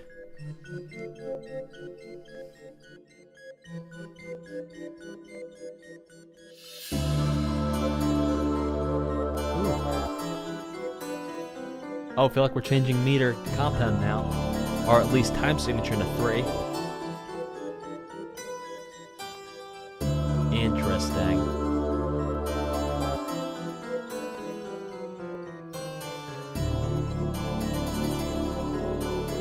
Oh, it sounds like major and minor thirds in the same chords. Sharp 9.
Okay, so what we had here was really interesting.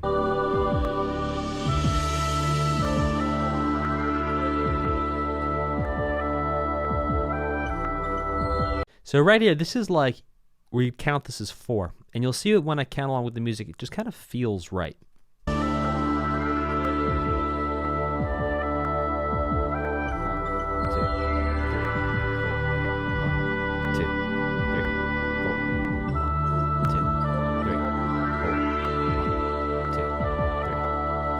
Now this changes towards the end of the song. 2,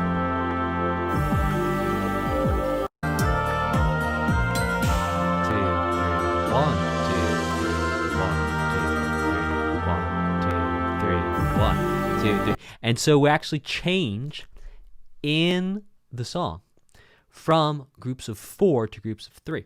Now, this is something called, well, we could call it metric modulation. No, we couldn't call it metric modulation because technically we're not changing meters. We're changing from 4/4 to 3/4. So it's a time signature change, that's for sure.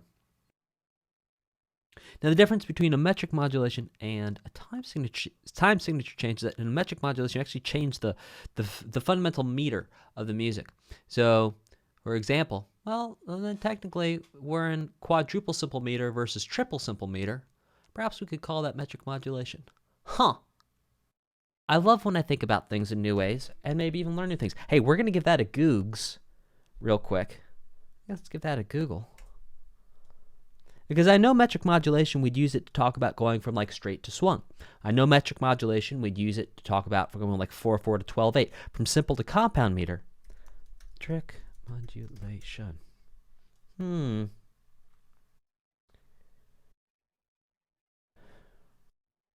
Okay. According to Wikipedia, Metric modulation is a change in pulse rate tempo. Oh, could even be tempo? That's odd. Or pulse grouping subdivision. Yeah, that's what I was talking about. Which is derived from a note value or note grouping heard before the change. Okay, check this out. Examples of metric modulation may include changes in time signature across an unchanging tempo. But the concept applies more specifically to shifts from one time signature tempo meter to another, which is what I was talking about. Okay, so we could actually use that term for changing between time signatures if Wikipedia is correct. And 80% 80% chance Wikipedia is correct. So I say we'll say with 80% confidence, metric modulation would also include changing between time signatures. Okay, let's check out this next one.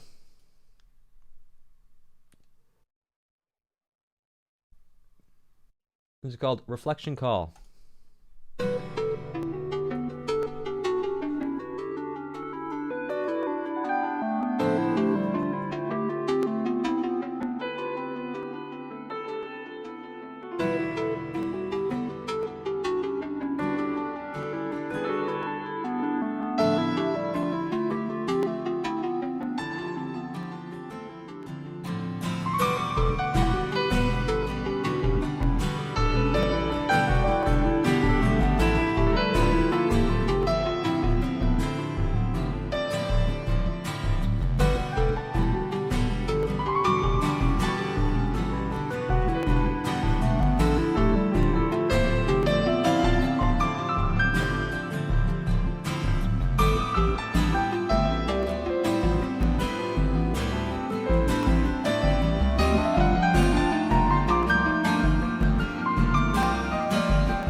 Huh.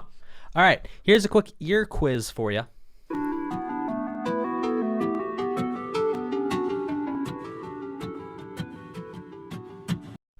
What sound, let me know in the chat, let me know in the comments, let me know what sound you think is making the percussion sound here. Like, what instrument's making this percussion sound? That jump, jump, jump, jump, jump, jump. What instrument is making that percussion sound? What instrument? Let me know. Any guesses are good. Any guesses are good.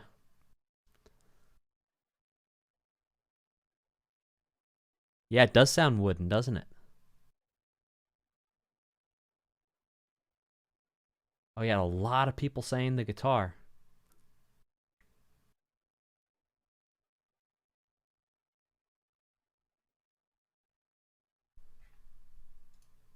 Yeah, so the answer to the question is guitar.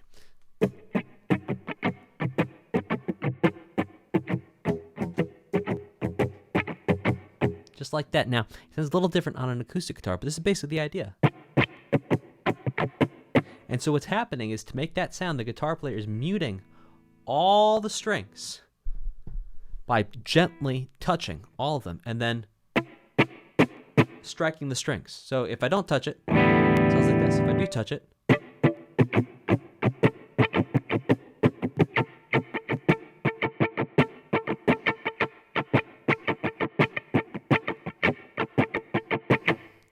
there you go.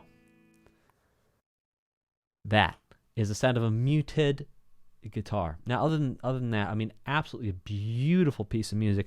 I love the way, this is bringing us back to chapter 1. It's like the harmony's not staying in one place. What do I mean by the harmony staying in one place? Well, what I mean is that in some music, you have the same fundamental sounds that underpin the entire music. So let's see. For example,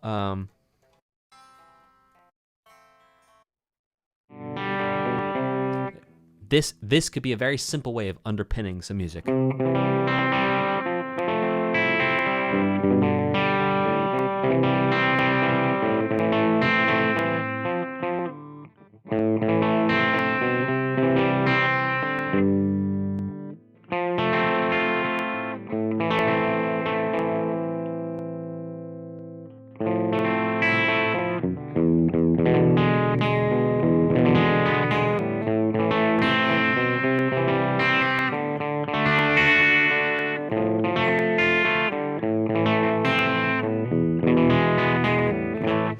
Right? So it's a very simple way and it's predictable. It feels like when it comes to the end, you're like, oh, okay, yeah, it makes sense. Now, the way the harmony is presented here is not the same every time. So there's a bunch of times it was like, but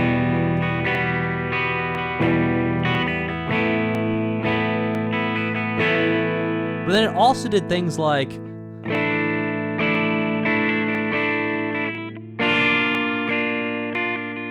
the actual chords changing back and forth, and then at the very end, it just hung out on that E minor 9 for like a really long time. So very interesting to see that the same idea of the non-repeating harmony coming back, again in a different form. In episode 1, we heard classical. Now it's not so classical anymore. This is called rain.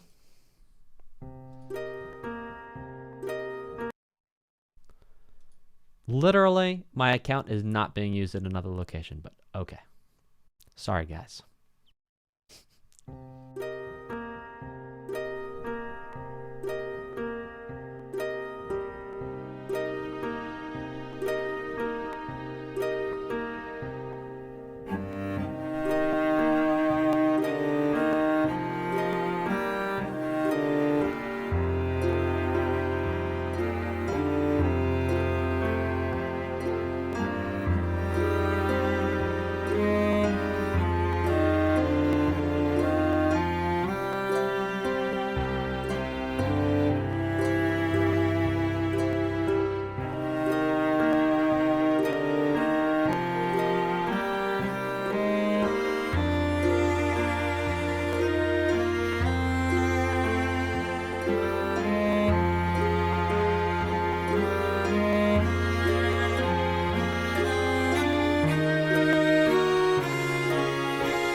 Now it's like back to the top. Maybe we're looping here.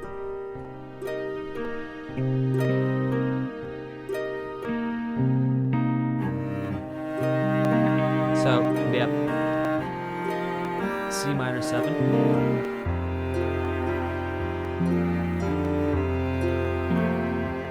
To F minor.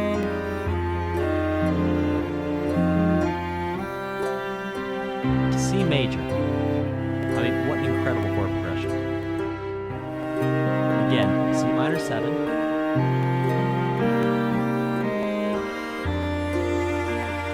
B flat. F minor. Still F minor.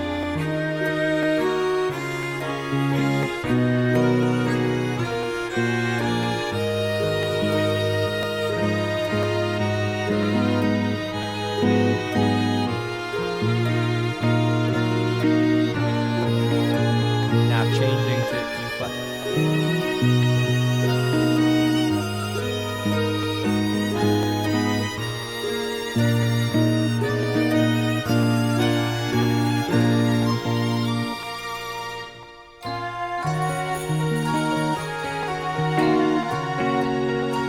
Then we're doing this walking thing, walking down to essentially minor. So E flat minor, E flat minor over D flat, E flat minor over C, A flat minor, B flat major.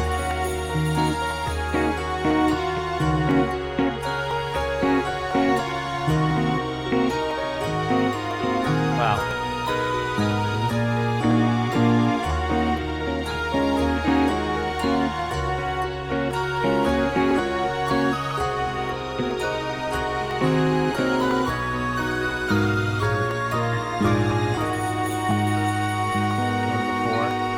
But I mean, even right there, for me, the coolest part about this was really the fact that the first chord progression was like C minor, C minor 7, to B flat, to F minor again, then to C major. I'm gonna play that again, just for the people all the way in the back to make sure you heard it.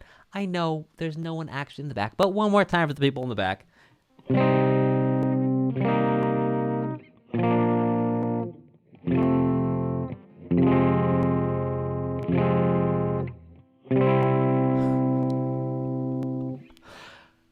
Definitely the first time in my life I've ever heard that chord progression. I think this is the second time in this original soundtrack I've said this is the first time in my life I've ever heard this group of chords put together, and sure enough this is. So let's break down the music theory of what this is. We have a 1 minor 7 to 7, flat 7, to 4 major, 4 minor, and then back to 1 major.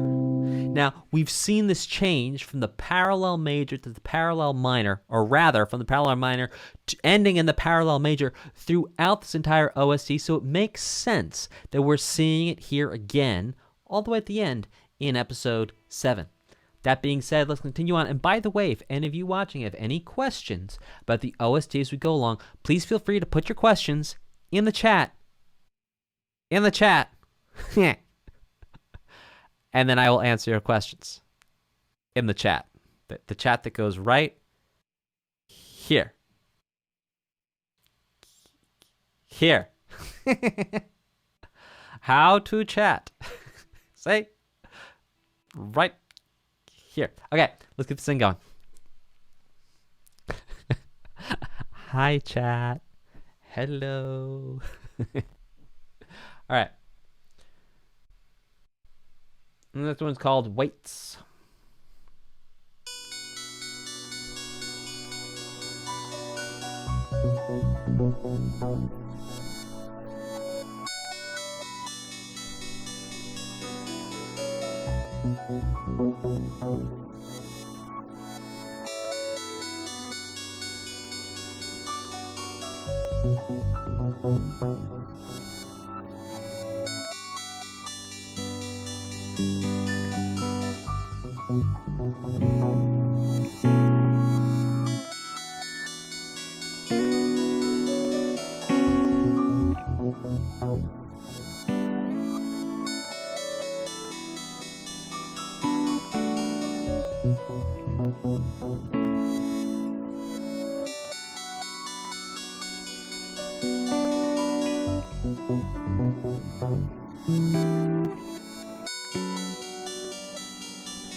By the way, chat, just to let you know, the more loops you help me identify, the higher likelihood we get through Chapter 8 today.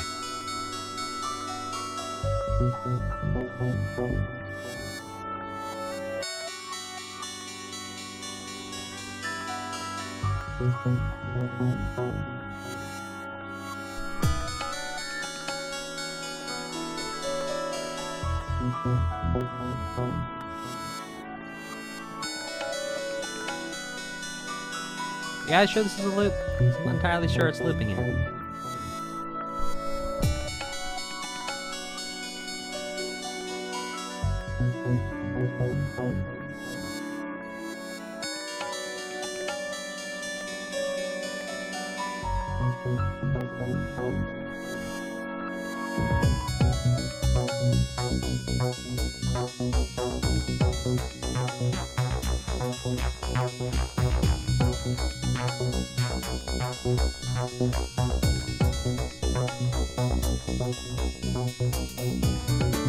There you go. Alright, now I think we're looping.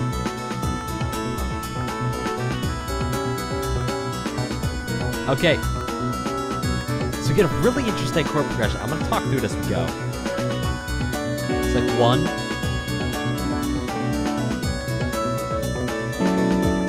Kind of 5. 2, 5. 1 minor 7.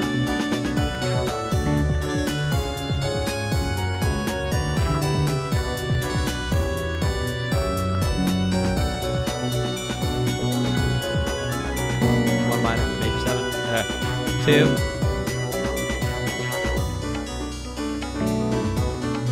1 minor 7. 2, 5, 1. And it starts to move. Now, what we're seeing here again is that really these chord progressions are non-linear. They don't just come around again and again and again. It's changing every single time. And if you want to know what that really means, it means a couple of things.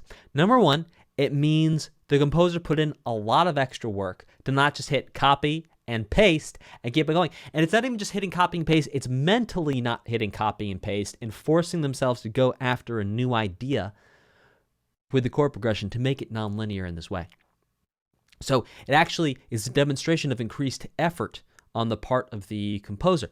Not that it's better or worse than other art where maybe you don't put the thought into creating new chord progressions every time, but it does represent significant cognitive effort and investment of time, energy, and resources to do that. I just want to give a quick shout out to SmashMatt202, who just earned their 10K Bits badge. SmashMatt, thank you so much for your support of what we do here, of me, of this channel, of this community. Thank you very much. Let's actually keep this going. And again, if anyone has questions, put questions in the chat. Let's keep this thing a rockin' and a rollin'. With fold.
Huh.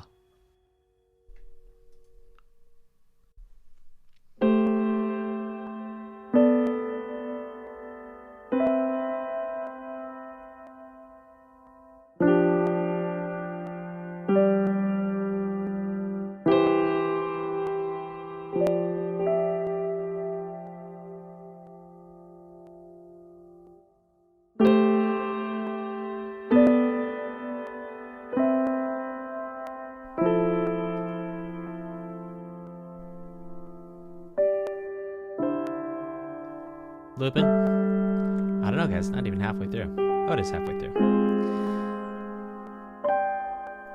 I mean, what a beautiful piece of music. Almost makes you feel, it almost feels a little like C4 180, like a little Minecraft-ish. Like with the tempo and the harmonies. And again, guys, is this the same composer so far that we've heard every single time? Because there is really this incredible, yeah, with how much space it has, like 10 composers far. ZTS, wow. I mean, because so far, in terms of the non-linear nature, yeah, Junie Daydreamer, I'd love to, but see, look, I'll show you what happens. If I scroll down to look at the description, see how it gets weird for you right here? See how it gets weird? So, I'm going to leave that there. Yeah, ZTS genius stuff. I completely agree.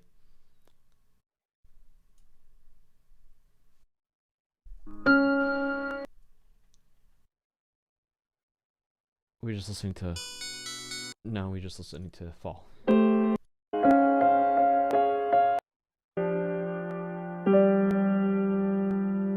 And so there's 2 or 3 sounds going on here. We have the initial sound of the piano.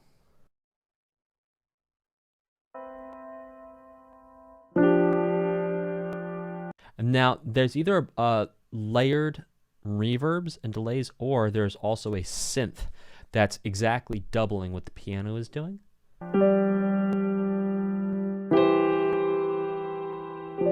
But it could also just be one piano. And then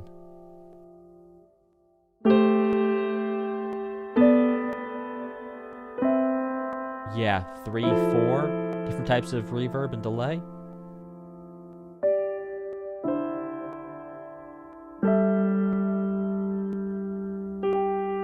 Oh, and I mean, just beautiful, beautiful chord progressions. By the way, if you don't know what reverb and delay are, I'll give you a quick demo here. Make sure y'all can still hear me. Okay, so this is going to be delay. Let's see. Here we go. This is delay. This is delay. This is delay. Delay. Delay. Delay. Delay. You guys can hear the delay. You guys can hear the delay. Okay. So this is delay. Yeah, it's kind of like echo. So that's delay. It seems like there's a couple versions of delay, and then there's also some reverb. Now there's many different types of reverb. That's what I was saying. A couple reverbs layered in there. But when we add reverb, we add space.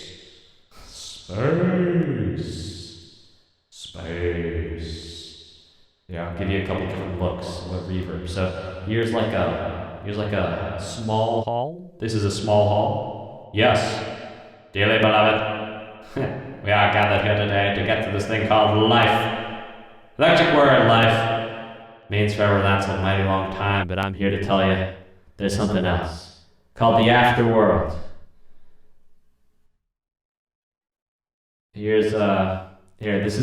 This one's called fast particles. You ready? Okay, this is fast particles.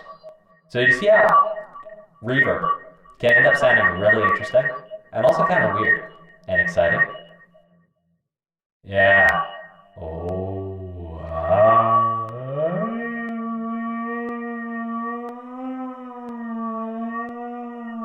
They can make really weird sounds.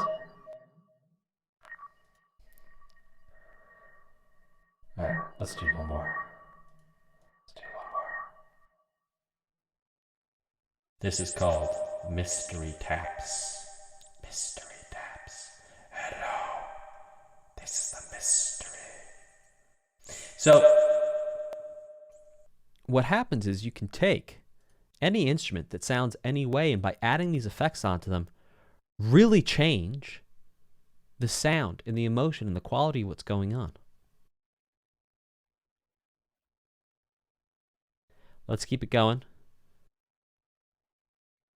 with Boral.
Yeah, reminds me of a meal, but it's good.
I think that's the loop right there.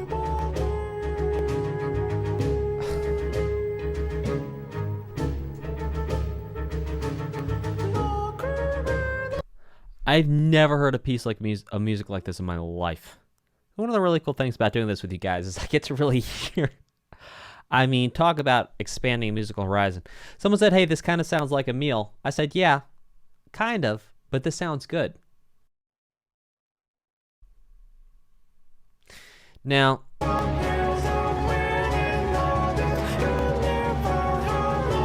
just the voice. So I could be wrong here, but it sounds to me like it is a.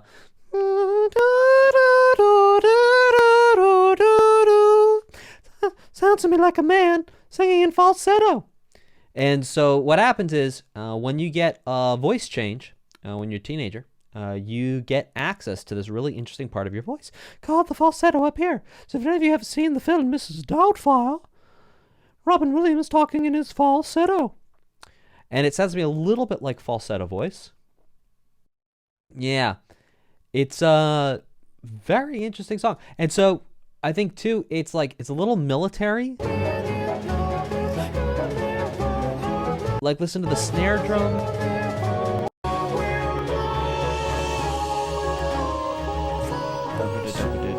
Yeah, it's like, feels military, but not entirely threatening, but weird. Feels very sort of like 1984. It's like this disconnect from reality, but like threatening military. I don't know. It's very odd. So these are Italian fascists. Okay.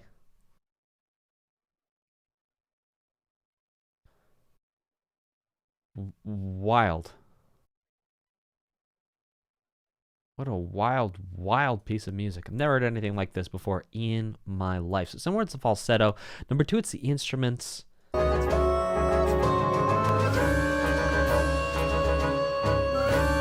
the way, I could be wrong. That might not be falsetto.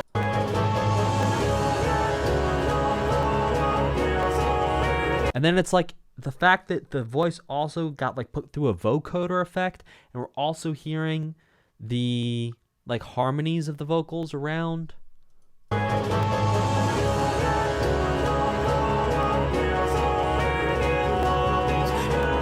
like the harmony and the melody.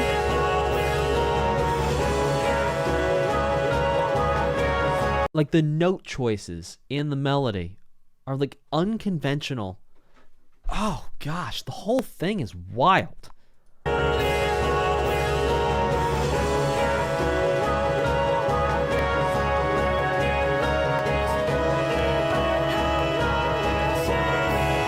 Oh, and some of the instruments we're hearing are not instruments. They're also voices sung through a vocoder.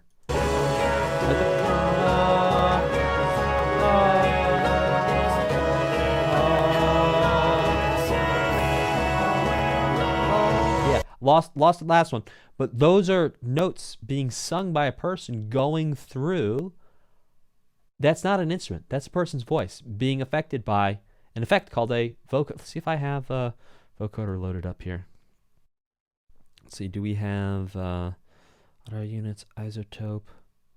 Oh, guys, you may be in luck.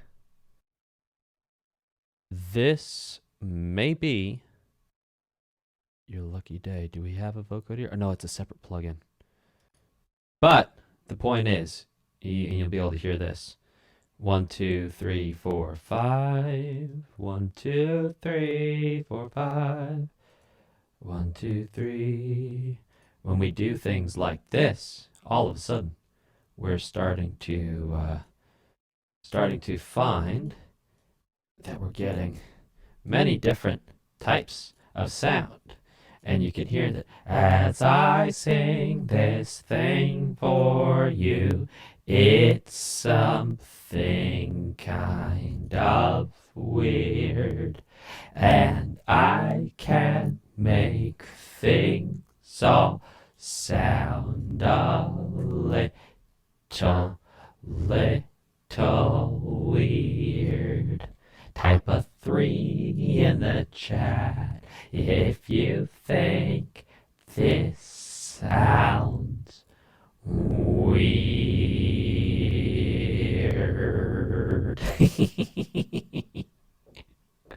Yeah, some solid 3s. I don't know. Well, I'm possessed with the spirit of sharing the knowledge of music. How about that? And not an actual spirit, just a spirit and a desire. Okay, let's get this thing going. Gosh, it sounds so weird with me actually sounding normal now. Together with Ballade Continuée.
Wow. Again, I'm just being floored. By the way, hi, first time chatter. By the way, if any of you, if this is your first time chatting, first time joining, I want to hear from you.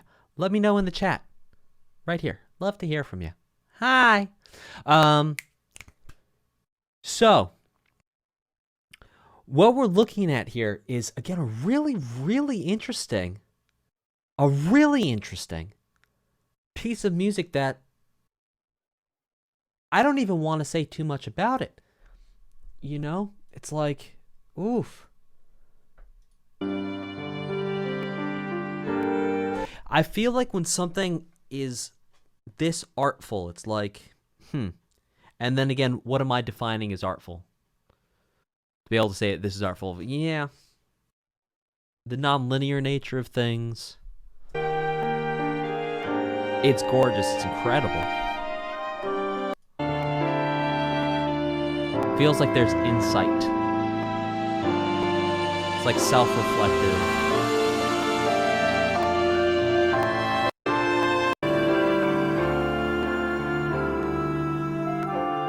Instruments are beautiful. Like flute right ear, piano left ear.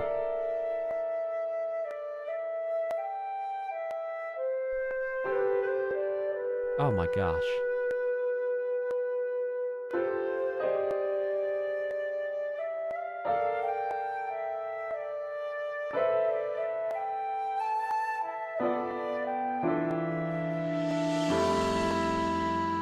Just like the way the cymbal is used, that, by the way, that sound, that's a cymbal. Here. And it's amazing the way that percussionists will make that sound, as they have these mallets, sometimes wrapped with yarn, and they go, and they just gently hit the cymbal more and more and more, and that gets that cymbal to do that right there. But I mean, wow. What an incredible piece of music.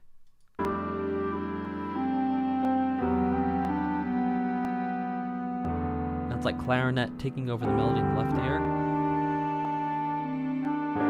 So it's like we have this theme of the woodwinds so far taking the melody. Woodwinds being, I know a flute's not made out of wood, but it's still called a woodwind.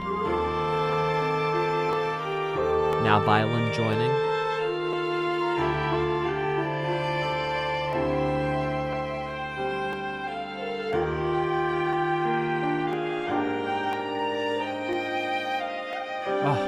Oh, it's just magnificent. Beautifully magnificent.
Huh.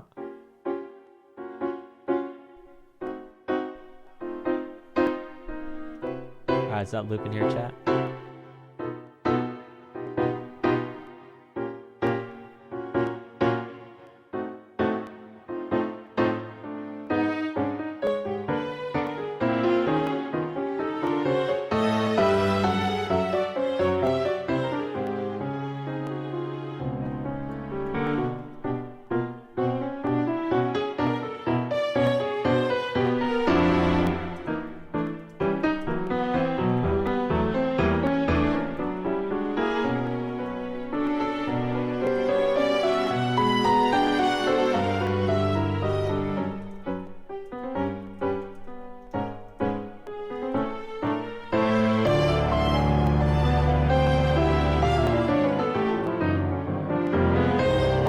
Alright, well, this is fine because I want to talk about this part now.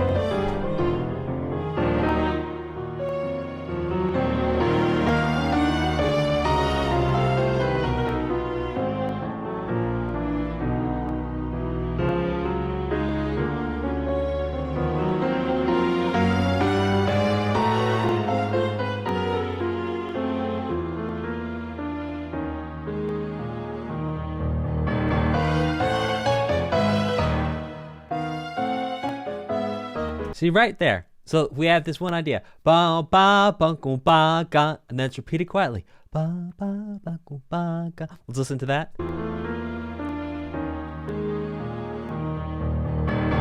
it is. Now quiet. So that's dynamics right there. When we change in volume in music, that's called dynamics. Now, that right there is a very interesting idea to repeat anyway. And then let's hear some more.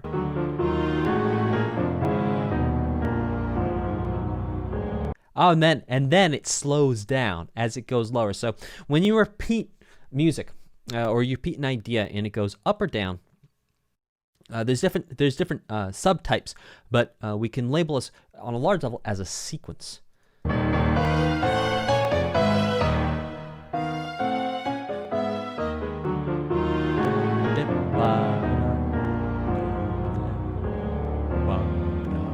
As you can hear, this ba da da ga ga gets repeated over and over again, and each time it comes back is a little bit different, but the same idea is there, and the idea is dom dom stonkum ba ga. So we're gonna go through and listen to this one more time, and as you hear it, I want you to type a 4. Type a number 4 in the chat if you can hear the dom dom donkum ba ga being repeated over and over again, but in different ways.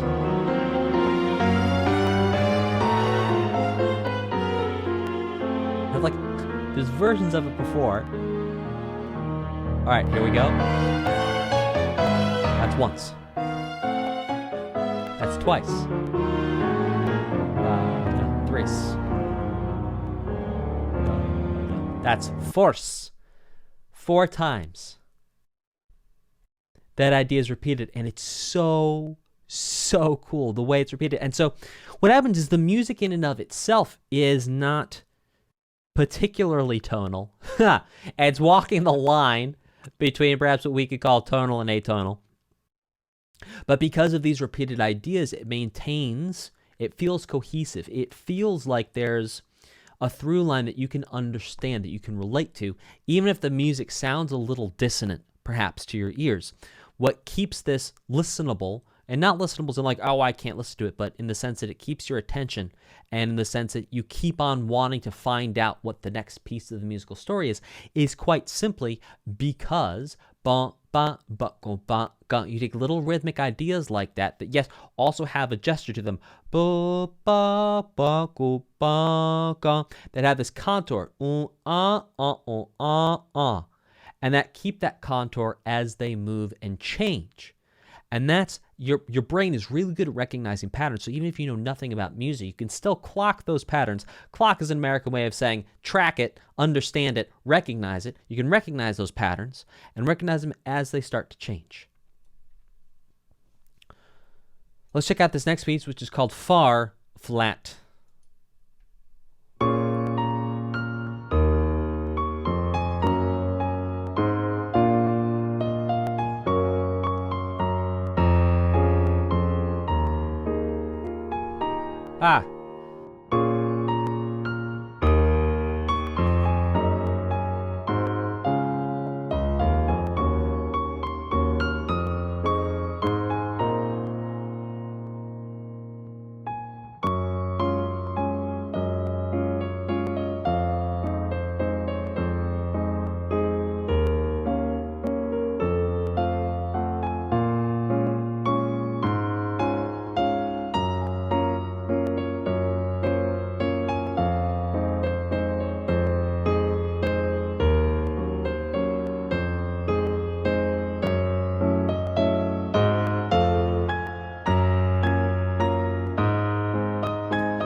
Oh, gestures of... Is that hope we're hearing a little bit of? No, it was a different motif.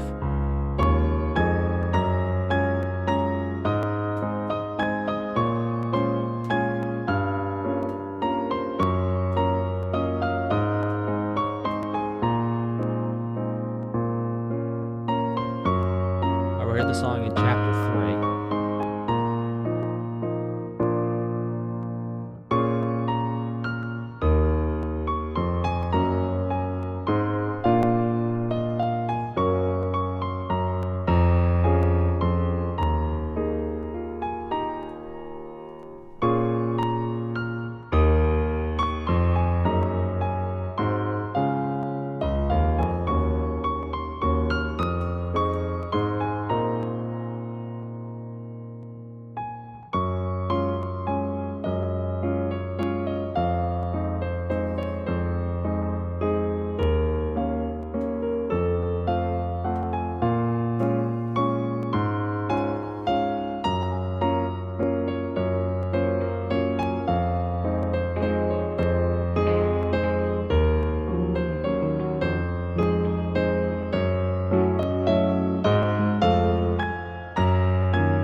And so even there, playing around with the parallel minor, parallel major. Just a quick recap for what that is. What that means is that the whole piece is centered around one place. This one place feels like home. And what feels like home, basically, is B minor.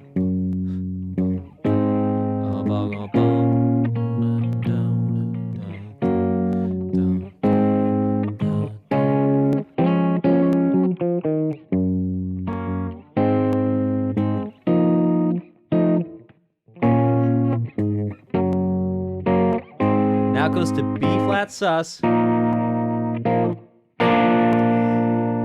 B flat major. And so the feeling of home is in this area of B flat. So first it feels like B flat minor. Now why am I saying B flat minor, B flat major? B flat minor, this is a sad chord. Minor chords are sad chords. Major chords are happy chords. And so what we can see is that we start out, we think home is B flat minor. Arriving, home. Type of 1 if that felt like arriving home. Type of 1 in the chat if this feels like arriving home. All right, now we're going to do a different way of arriving home.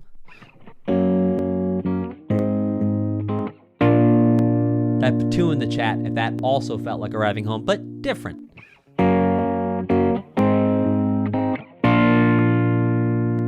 Type of 2 that feels like arriving home, but different. Yes.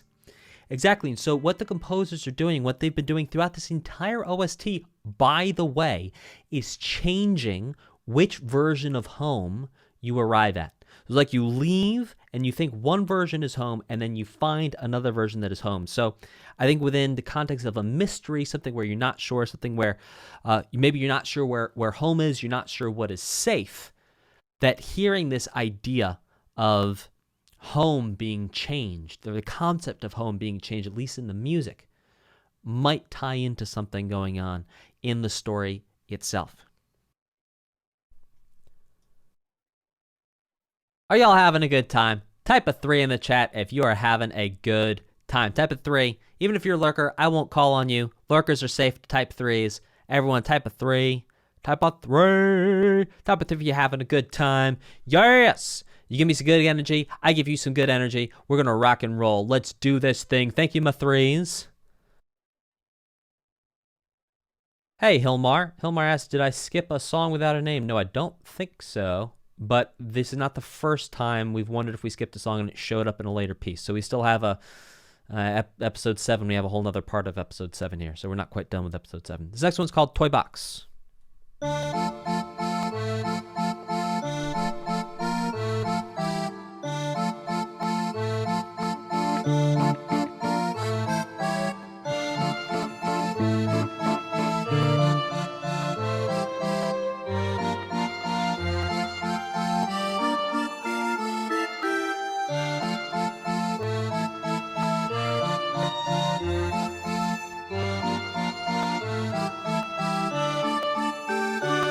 Ha! Parallel major right there.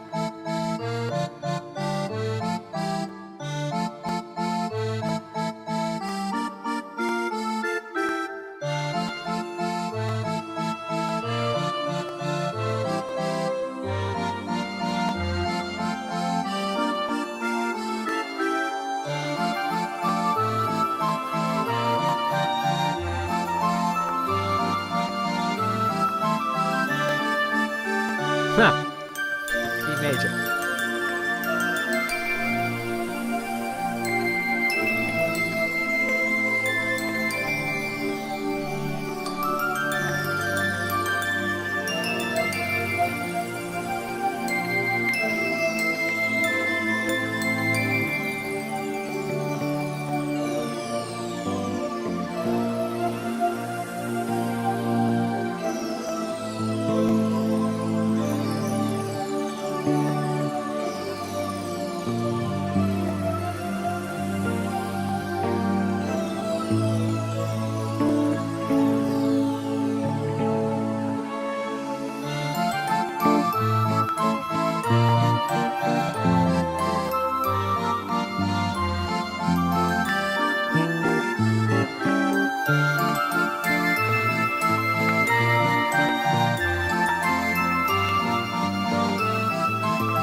Huh. Huh. All right. Hey, let's just break down the chord progression here because it's a lot of fun. All right. We have D minor, A minor, E flat, A minor, G minor. Oh, hold on. Oh, we're going a little faster. All right.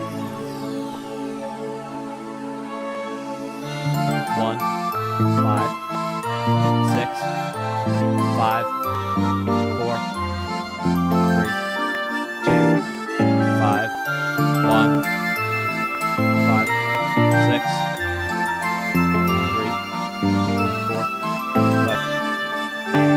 5. 1 sus4 to 1. What the what? What the what? Like, what a chord progression. 1, 5, 6, 5, 4, 3, 2, 5, 1, 5, 6, 3, 4, 5, 1 sus4 to 1 major. What the what? It sounds amazing. It sounds incredible. That's incredible. Sounds amazing. But what an incredible, incredible chord progression. This next one's called Terminal. Oh no, this one's called Toy Box. Excuse me. No, it's listening to Toy Box. I apologize. That one's called Terminal Entrance.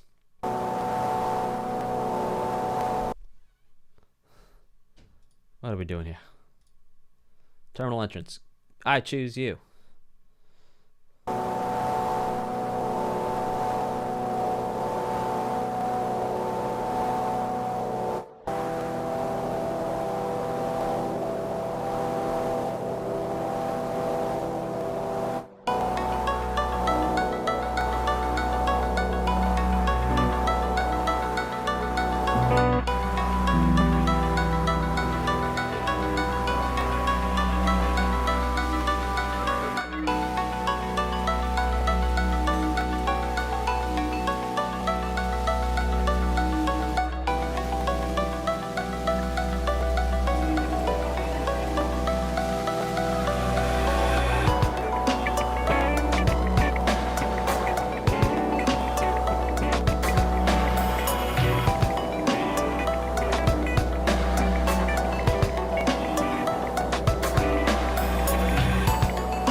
how about a 5 of 5 in there? Oh my goodness.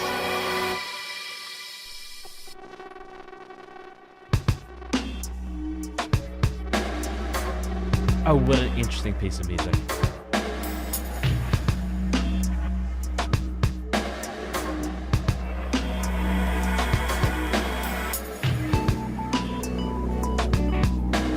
Or is that a loop here, chat?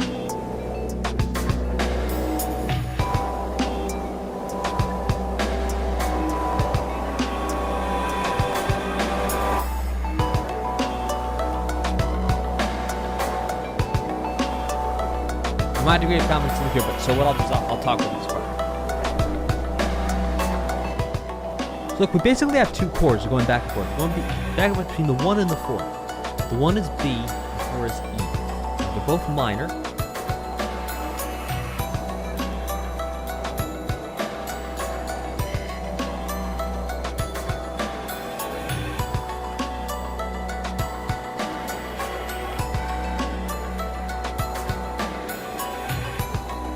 Now it's really interesting. It's basically in 3.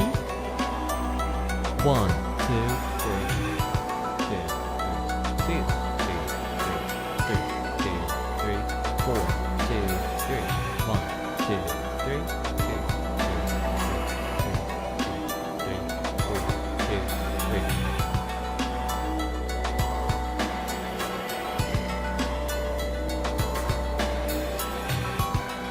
Now, what's interesting within this is just going back and forth between two chords.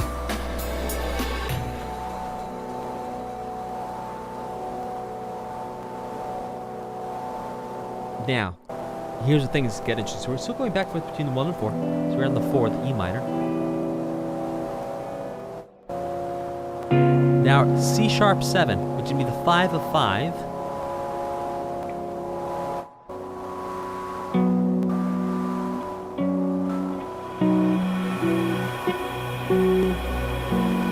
To the 5, bringing us back to 1.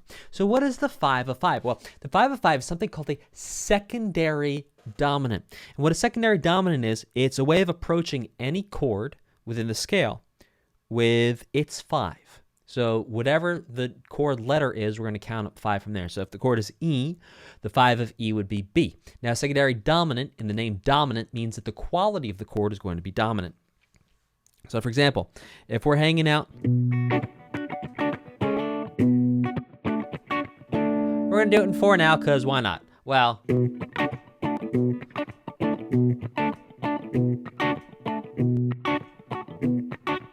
yeah, it's the well, not necessarily the dominant of the dominant. Because here, if we think about this chord right here, this is going to be an E minor 7. This is not the dominant, this is the subdominant. We can have a dominant lead us to the subdominant, which would be we change, instead of having a B minor, we change it to a B dominant chord, or a B7. And that leads us to the E minor. Can you hear that? This chord right here, can you hear that leads us to here? Type a 2 if you can hear how this leads to this. Tension, resolution. Type a 2 in the chat if you can hear the tension, resolution. Tension, resolution. Right. And so what we can hear from there is that here at the end we have the 5 of 5 leading us to the 5 sus 4. And then we can just bring it to the 5 7, which brings it back to 1. And so you could have the 5 of 1. The 5 of 1 is 5. The 5 of 5, the 5 of 4, the 5 of 2, why not? The 5 of 1. All right, we do the 5 of 3, 5 of 4, 5 of 5, 5 of 6, 5 of 7, wrong key, I'm thinking in, right? And then 5 of 1. So, there you go. Those are secondary dominants. All right, team. Welcome back. Looks like you guys had some fun in chat while we were on break. That's awesome.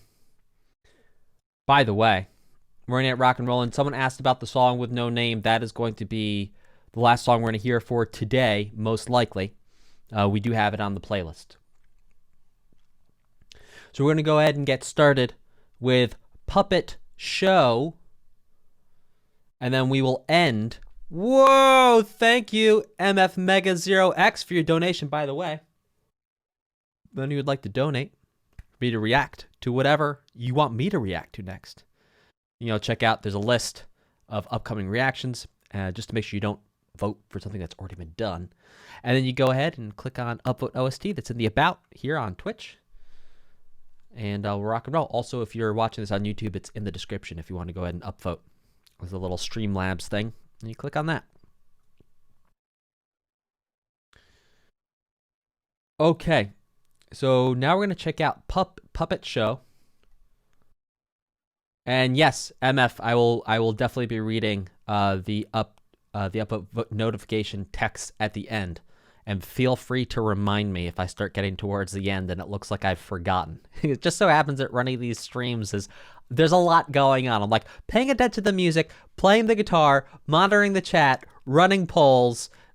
There's a lot of spinning plates. So please feel free to remind me in case my brain starts to drift. All right, let's check this out. Puppet Show.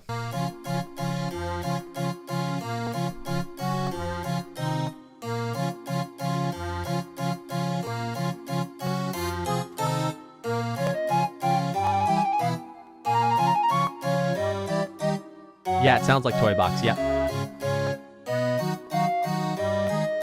Different though.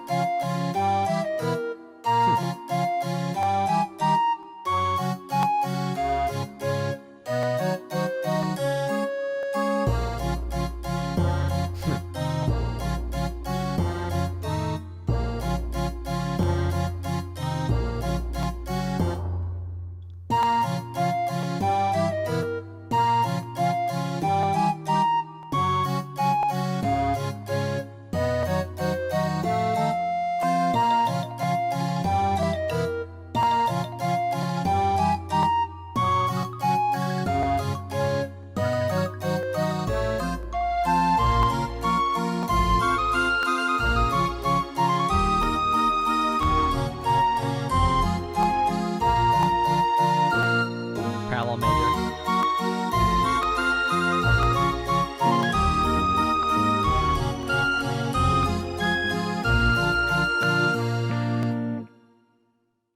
Oh my goodness.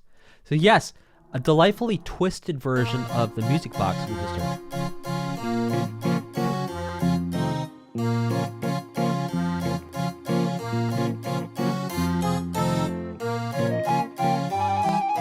So you're already right there.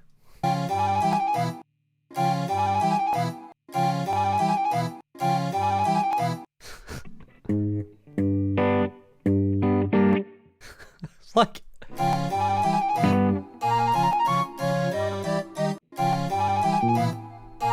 yeah, a lot going on.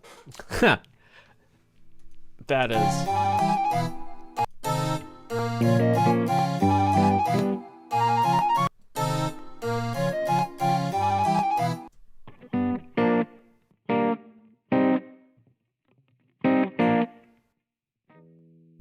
It's a really odd thing in there.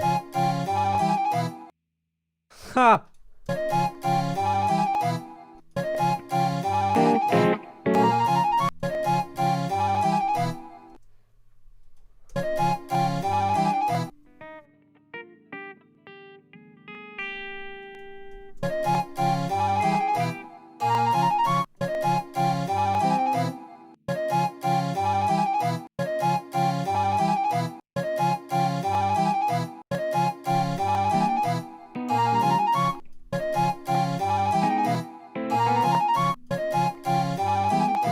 Oh my gosh, my ears are failing me.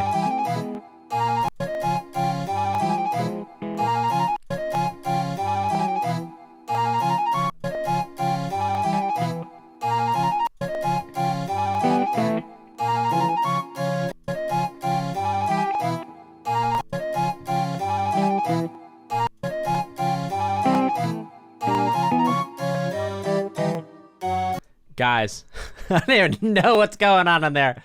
That was nuts. Okay, we have some it's optical noise. It says D sharp diminished over F. Okay, maybe. Yeah, possible. Either way, I'd have to sit down with that for a couple minutes on my own time to actually tell you what was going on there, because that was some weird stuff happening there. Delightful, but also we can hear the connection to Toy Box. And now this is this twisted, nasty kind of version of Toy Box. Let's check out Golden Nocturne. By the way, guys, did we already listen to Rain? I felt like we already listened to Rain. That's the next one here. I feel like we already listened to that.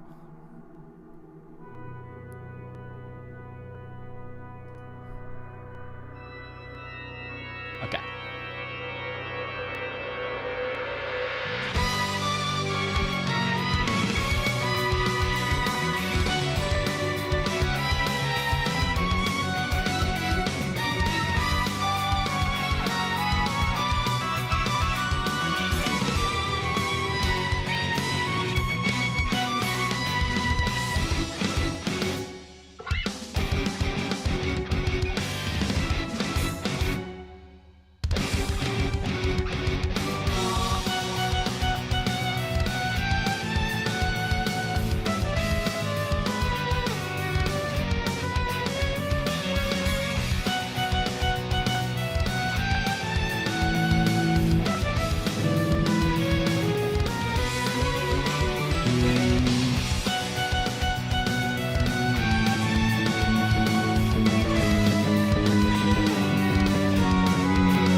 Sorry.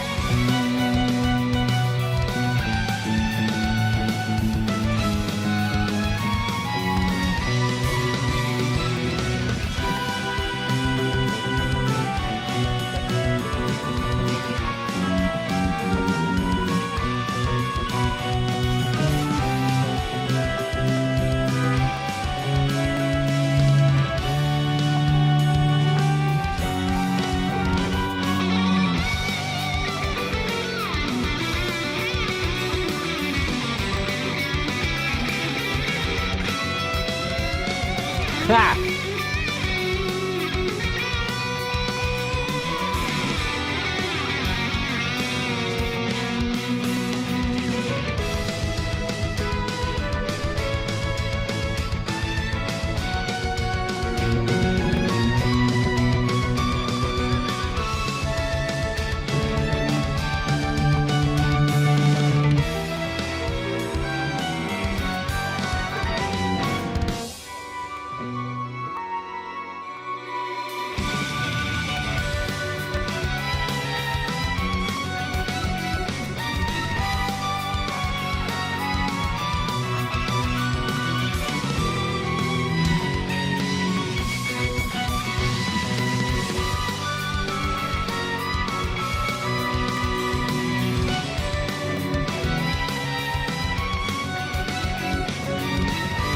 Six, 5, 1. Now going to 4, 5,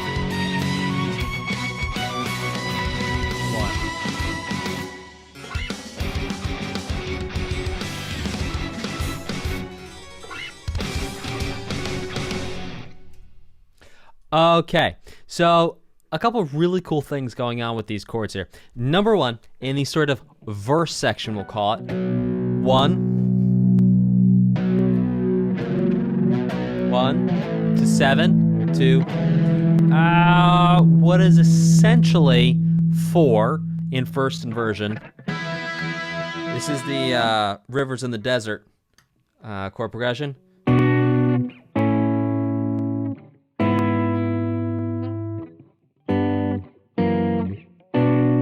So I have 1, 7. This chord right here really is implying a 4 in first inversion. 6, 5, and then the actual chorus part was 1, 6, 5, 1. 6, 5, 1, 1, 6, 5, 1. Again, 1, 6, 5, 1, and then 4, 5, 1. I am Zach says, hey, anyone good on the technical side of guitar here? I need some help. Well, Zach, I'm okay with the technical side of things. I wouldn't say that I am the most technically proficient person, because there's people out there who shred faster than I will ever play in my dreams. But I've been playing guitar for a while, and I've been teaching guitar for a while. So if you have a question about guitar, I'd be happy to assist with my experience.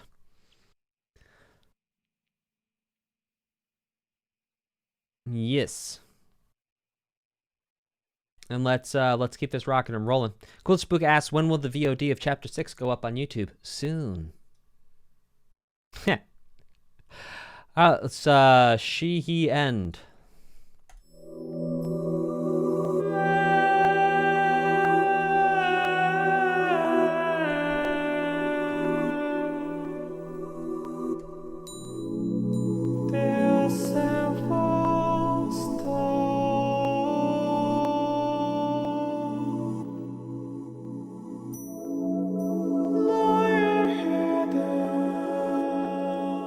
I want my MTV.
So what was really interesting about this piece, it was actually using similar vocal effects. Also sounded like the same singer as the fascist Italian song. But to hear that same singer and similar vocal effects being used in such a different emotional context is wild. Absolutely wild. Yes, it was so beautiful. I agree with Pastelish. Yeah, the Boral. Yes, exactly. Wild, wild, wild difference. Yeah, ethereal, cooler spook. Yeah, love it.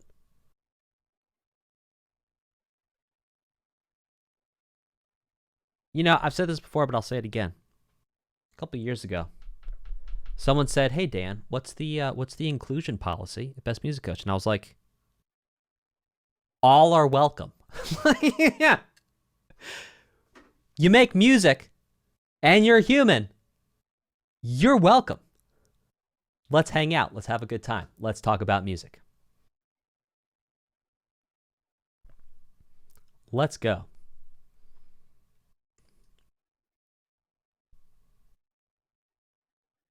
That's really that. I mean, I just love music for that, man. Music doesn't care if you're young. Music doesn't care if you're old. Nothing. It's just about being a human person who loves music. And that's how I feel. All right, this is called The End of the World.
yet another song where I'm going to look you dead in the eyes. I'm going to say, I have never, ever heard that chord progression before in my life.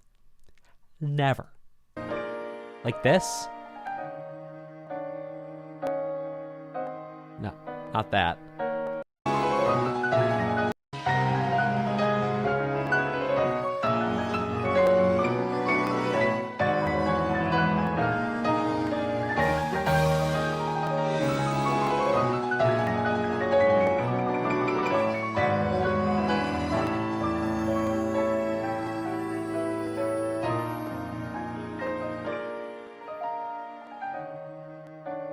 Oh my gosh. Like the changes of dynamic, like the amount of emotion. So this says the end of the world, and it sure feels like the end of the world. Like the amount of dissonance but driving forward. Oh my gosh.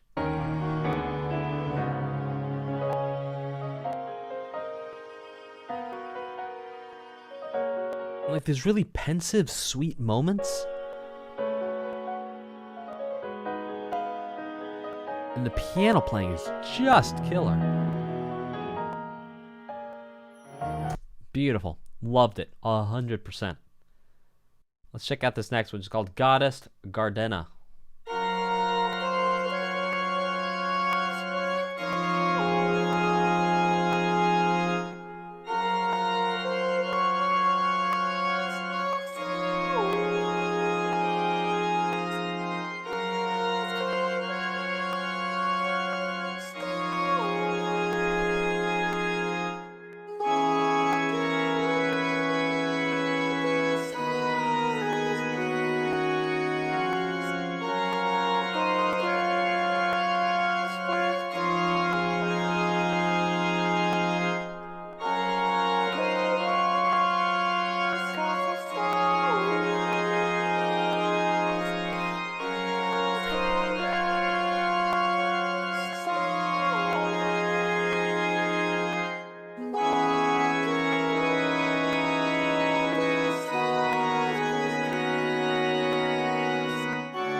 Oh, increasing the tension now.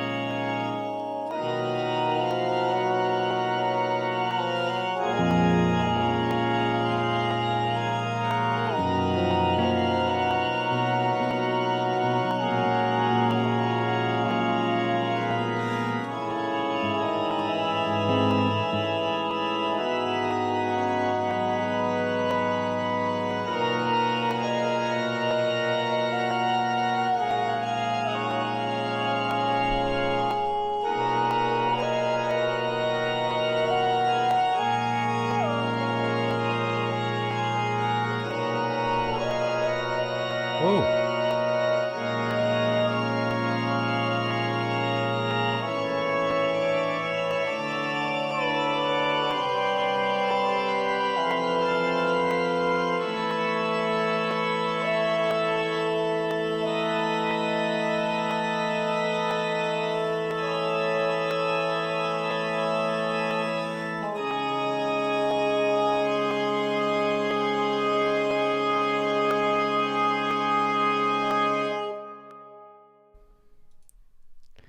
Well, I'm going to tell you something that I told you in episode 1. That I've told you again once here in episode 7. Some of this harmony is above my pay grade. Whew. This is intense stuff, guys. I mean, like, beyond my pay grade to do, like, off the top of my head in the moment.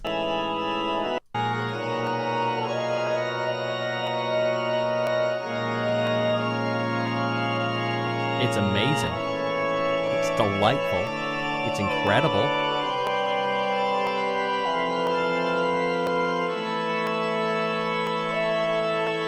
But most certainly, we have we've hit a point.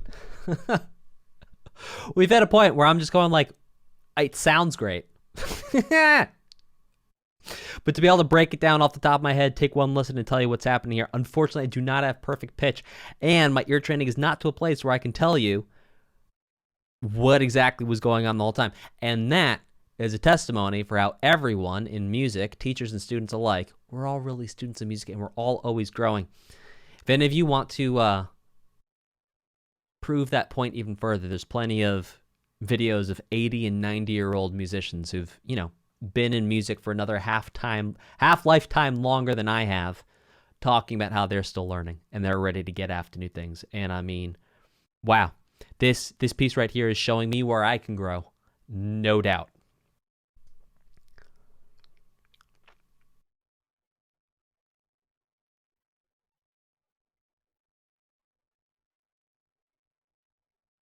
Well, I appreciate you, Jumbo Man. You know, I'll let you guys know what's going on like 99% of the time. And sometimes there's a song where I'm like, hey, you know what? Sounded great. Let's get to the next one. It's called Ridicule.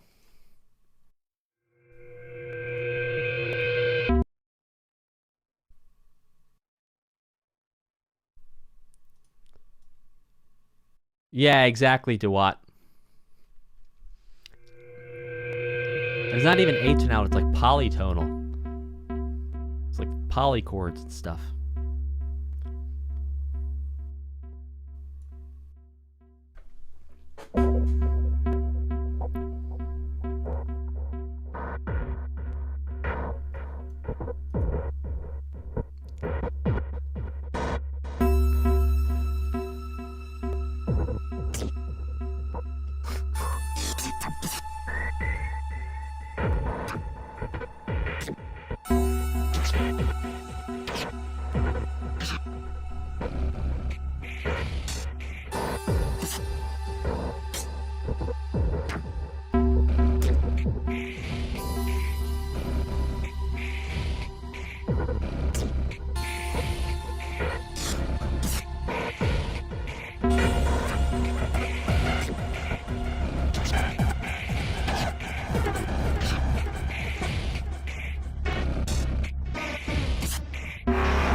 Okay.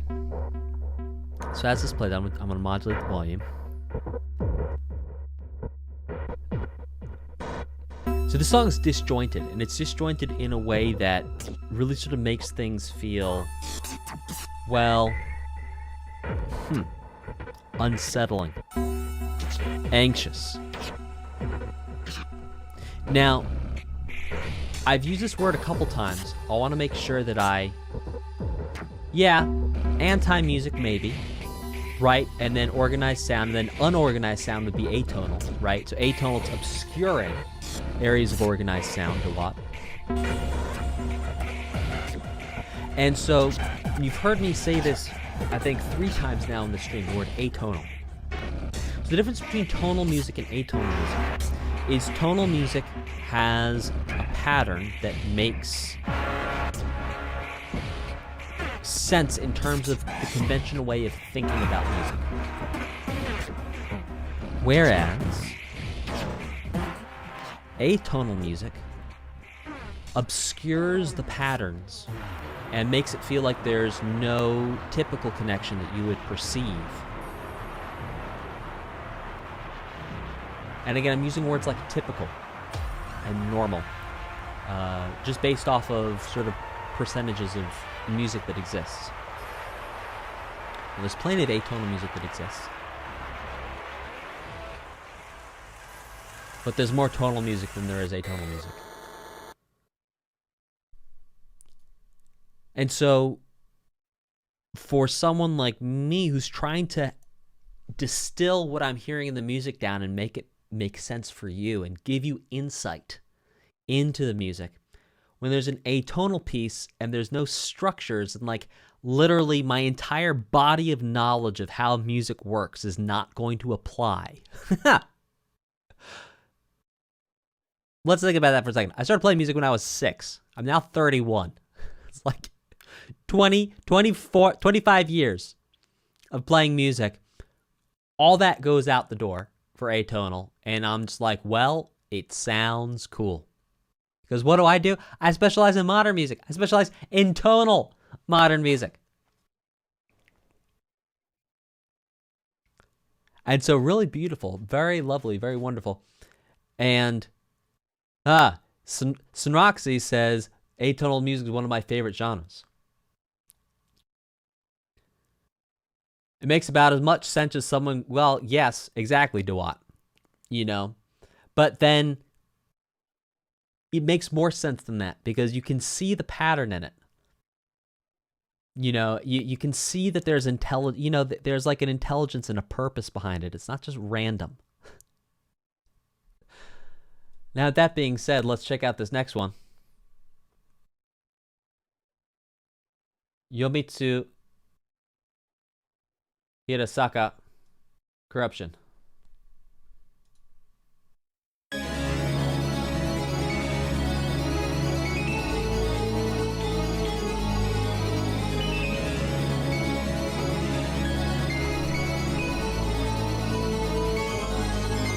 Arigatou gozaimasu.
Exactly, MF.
Oh.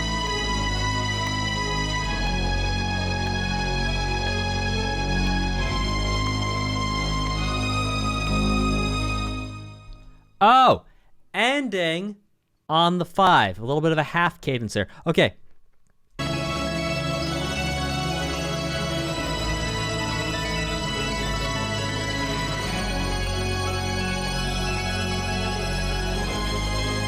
So, 1, 6, 5, 1, 6, 5. Round and round we go. 1, oh, 1, 6, 5. It's a little dissonant on 6. There's more going on than just that.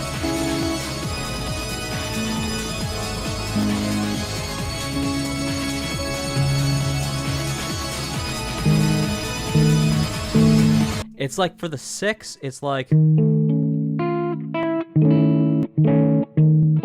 it's almost doing a 2. 2, 5, back to 1.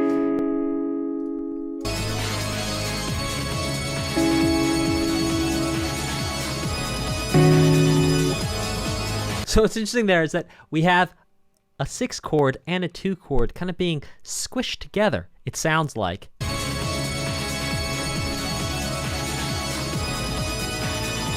Yeah, it's a polychord. We have both a 6 in A major and also a C sharp half diminished, which, sure, a C sharp half diminished is basically like an A7-9 in first inversion, but it, Delightful tension, a delightful little thing there where both ways would create a nice subdominant area for us to get to the 5, right? So we have our tonic area, which is our C sharp minor, and then the subdominant could be the A. That leads us to the G sharp, that leads us back to the C sharp. Or we could do C sharp, and then our subdominant area is the D sharp, half diminished, which then leads us to the G sharp, back to the C sharp minor. And so it's like 2 different subdominant chords thrown in at the same time. Wild and wonderful. Let's check out this next one. It's called The Executioner. Oh my.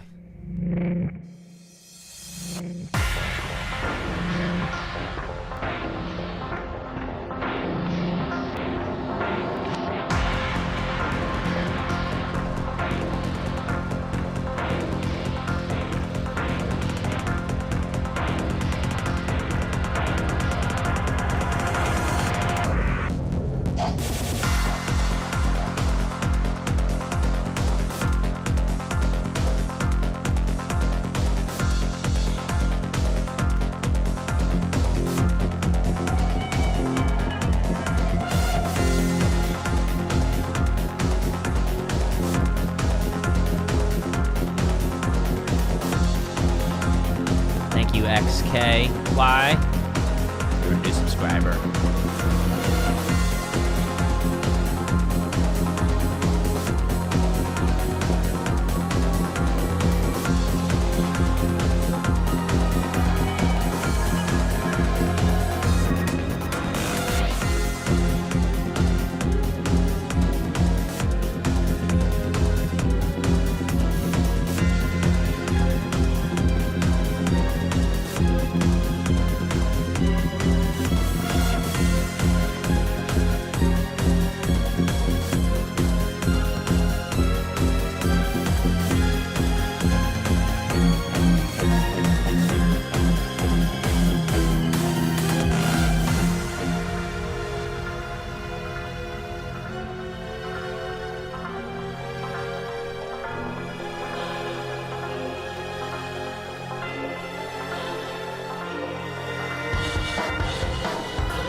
Well, hey, you know what? We had some fun.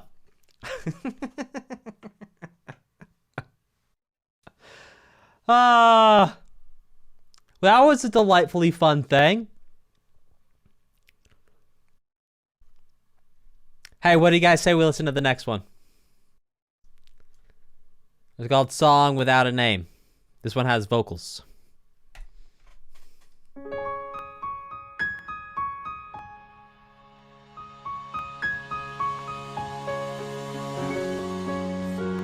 What did that make me feel like? It made me feel like fun.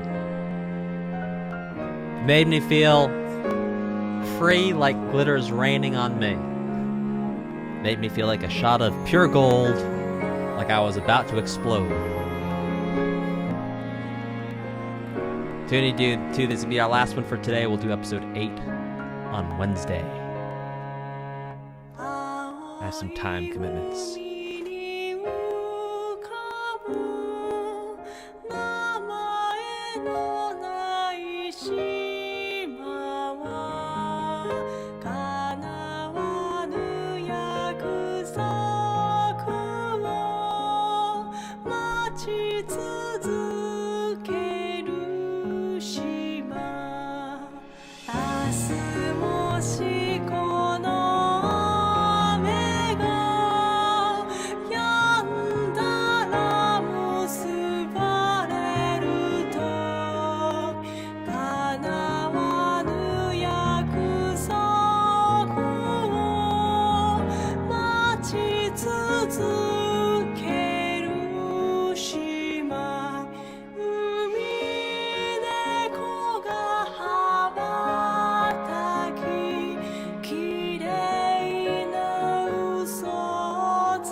That was beautiful.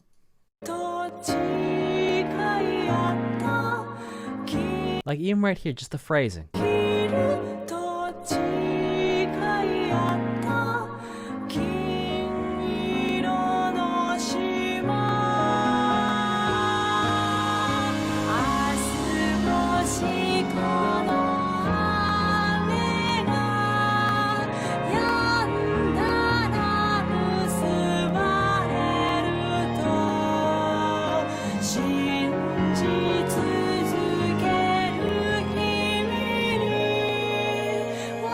And the harmonies here are insane.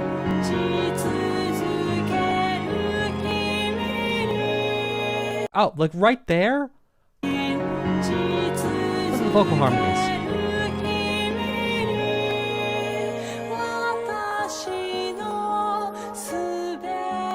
And the harmonies look through the whole thing, too. They're killer. They're killer.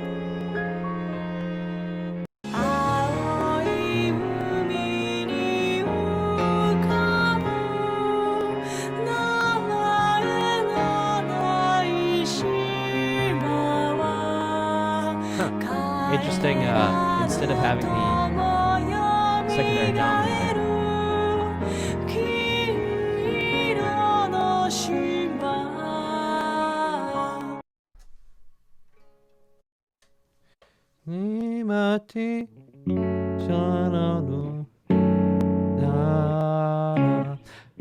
So what we have right there, that's called a minor plagal cadence. Right here.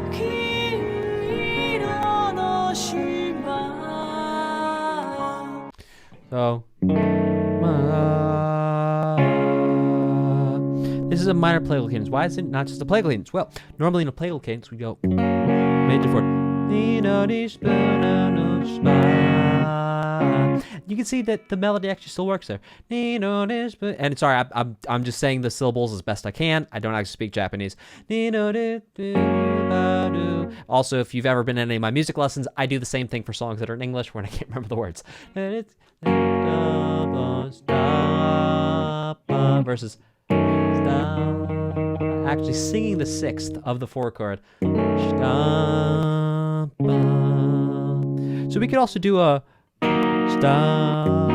four with a six major, but it doesn't quite have the same emotional impact. So, chat, we're gonna have your vote on this.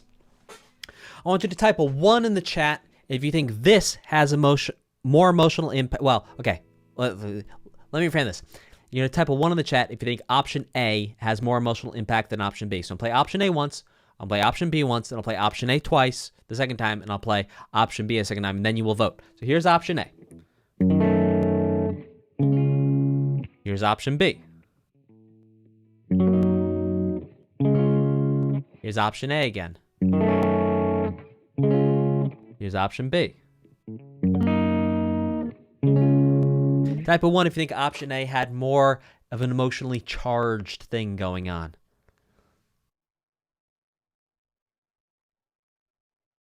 Okay, couple of yas.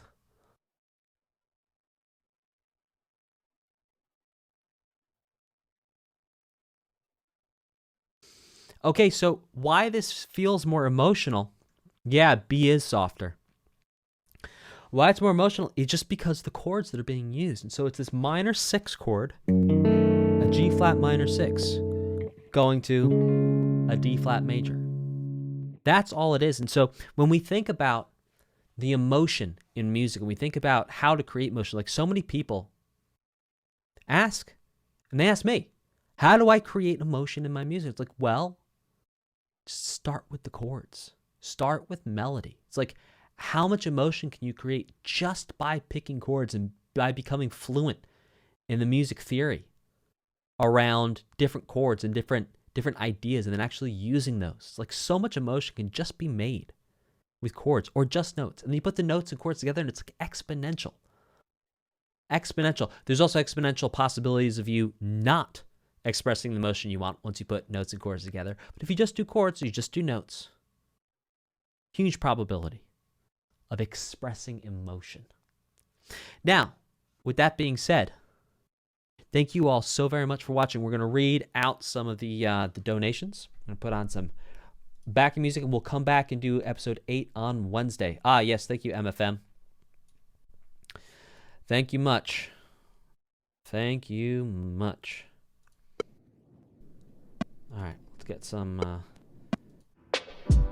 sounds, some beats. While I'm doing this, I'd love to hear from the chat. Tell me what your favorite song of the entire OST is. Love to hear from you. In the chat, tell me what your favorite song from this OST is.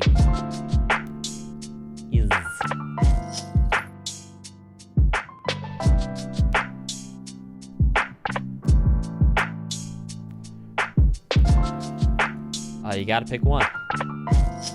Okay, fine, two.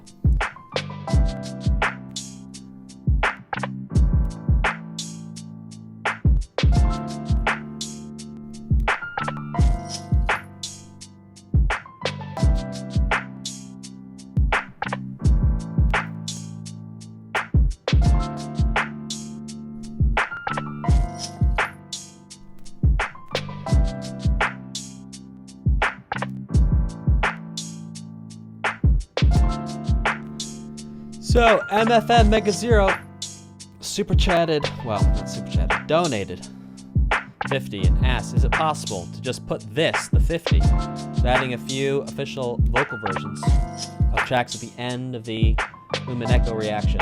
Lengthwise, it should only be 20 to 30 minutes. Episode 8 will always be short anyways, so I'm happy to DM links on Discord. I'll tell you, normally we do not do bonus tracks because otherwise we're here for ages, because there's always like some other version someone wants to listen to. But I'll tell you what, MFM, let's do this. Go ahead and we're going to make an exception this once. This once. Not again. So please do not make donations asking for bonuses, because then we're just going to be here for days, because there's always like the unofficial fan version someone wants to hear, and then it's like we spend weeks spend weeks on each one. So MFM, thank you so much for your support. Really do appreciate it. Let's make it happen. Shoot me the links on Discord.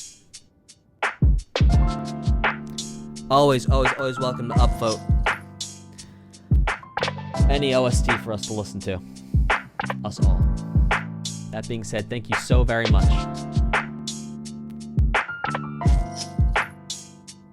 The kazoo cover of Organ Short 600 million.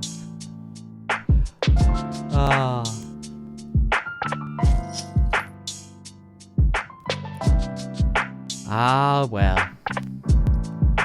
Thank you all so much. Hey,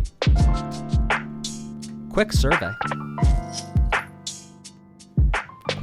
Put in the chat your number one favorite thing. What's the number one favorite thing you like about this time we have together? What's the number one thing you like about these reactions? Put that in the chat. Love to do some research real quick. That's the number one reason you enjoy these streams. Number one. Pick one. That's the number one reason you enjoy these streams, because I'd really love to know. Like learning new things. Learn about music at a deeper level.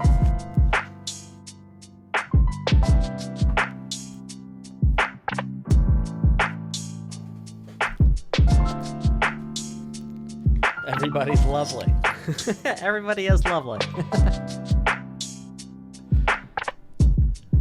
That stuff I didn't originally realize in songs I enjoy. Seeing the theory behind it and explanation for why I might have certain feelings with the tracks. Oh yeah. Yeah, understanding the emotion. Just listen to a critical era might not in game. Yep. Like the breakdowns, this Kilgore.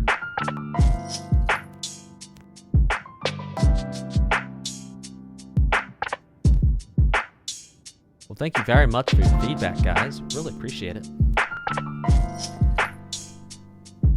Now, with that being said, we're going to end here for today. I will see you on Wednesday, part 8. Patella says, learning about the meanings of some composed tracks. I never know how much hope was used. Oh, yeah. Yeah, you didn't realize how often that motif came back until we started pointing out. That's really cool.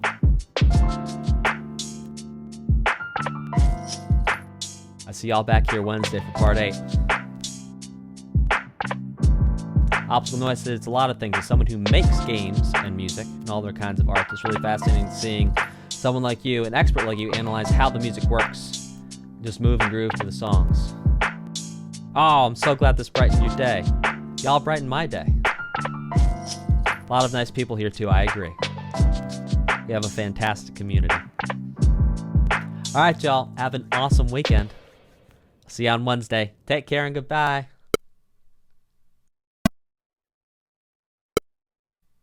Never gonna give you up.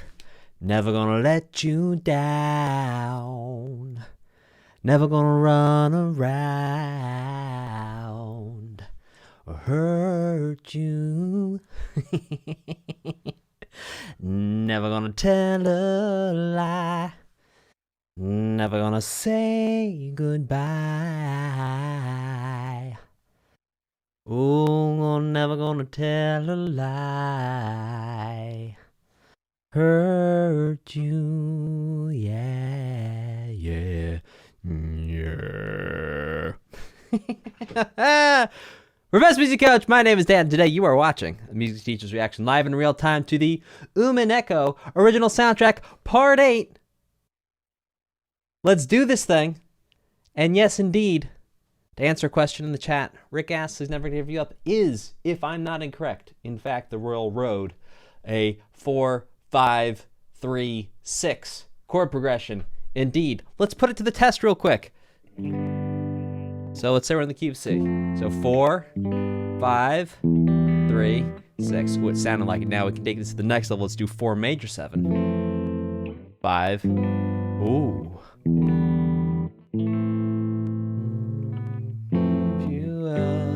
Never gonna let you down. Never gonna run around or hurt you. Yeah. That'll do. Alright, guys, let's do this thing with Stuffed Animal.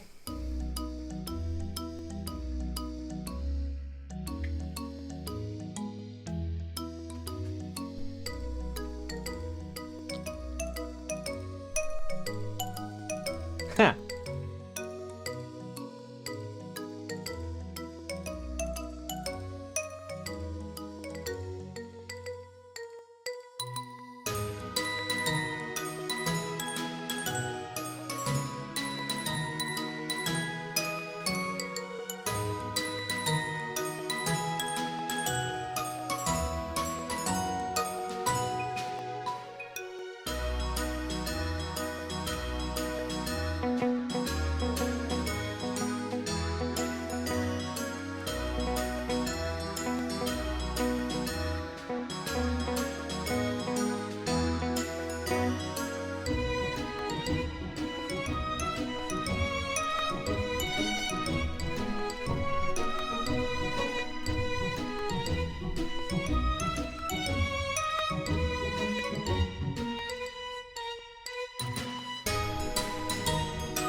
Okay. So, what we heard there was indeed bits and pieces of hope. Not to be confused with pieces of 8. Pieces of hope. And also in a key I don't think we've heard too many times throughout this entire original soundtrack, the key of B major. I don't think we've heard any song throughout this entire soundtrack in the key of B major. Huh. Now, a couple interesting things is we actually have in here a minor plagal movement right there.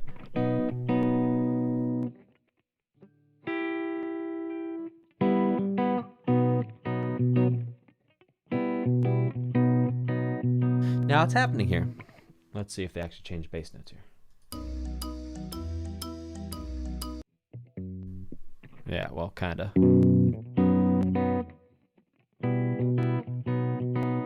So what's happening here is a really interesting thing is, so typically we go 1 to 4. So 1 would be B, 4 would be E major. Now when we take a B major scale and we harmonize it, which means we create chords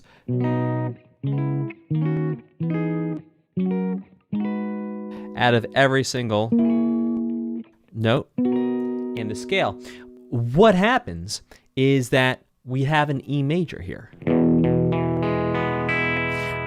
But instead, an E minor is played.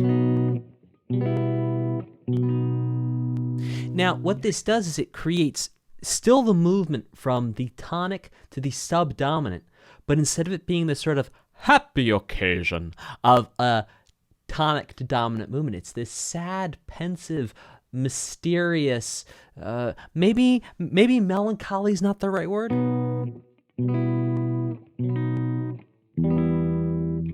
Yeah, a little melancholy. And so right there, very interesting little tidbit to pull out of that entire song. One movement between 2 chords. Hey, let's keep the thing rock and rolling.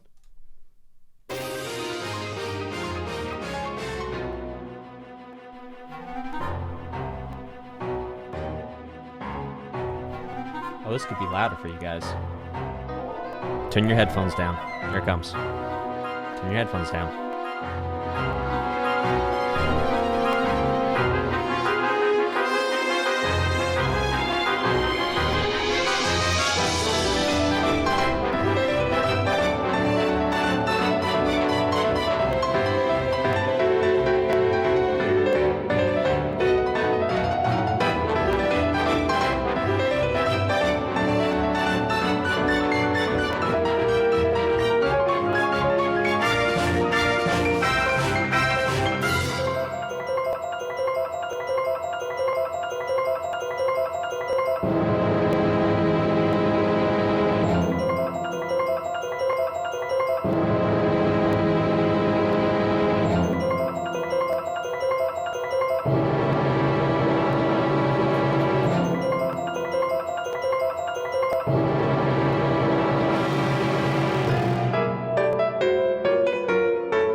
chords of hope for a second.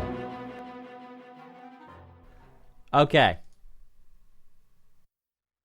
That was really interesting and kind of all over the place. And I agree with the bizarre. I mean, it was really, really, I mean, we had little hints of hope here and that. Not hope, it's in like hope for, like, not saying hope as in the theme, hope, to be clear. Little hints of hope here and there. Now, one magical moment here that I really want to bring your attention to. There was many.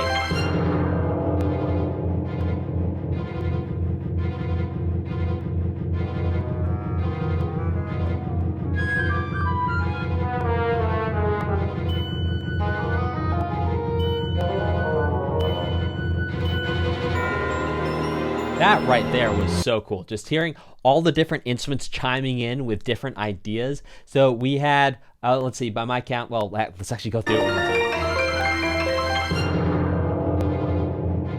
Even right there. Hear that?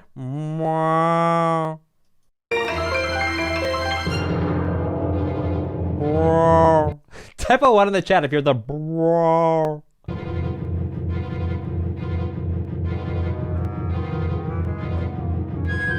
Alright, so it was like clarinet,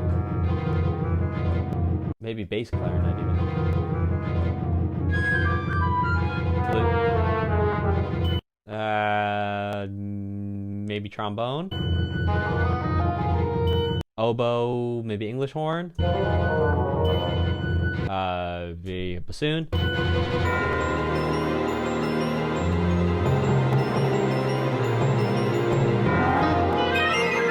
You guys can hear that. That's awesome.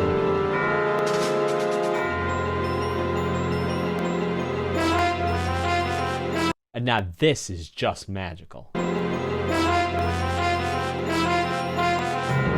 Just the way that it's mixed between hearing the ba and then the ba-da in between the, it feels like you've got one instrument dead ahead of you. If you're wearing headphones, it sounds like one person's dead ahead of you and then one person's all the way to the right. Oh my gosh, that right there is delightful. It's insane. And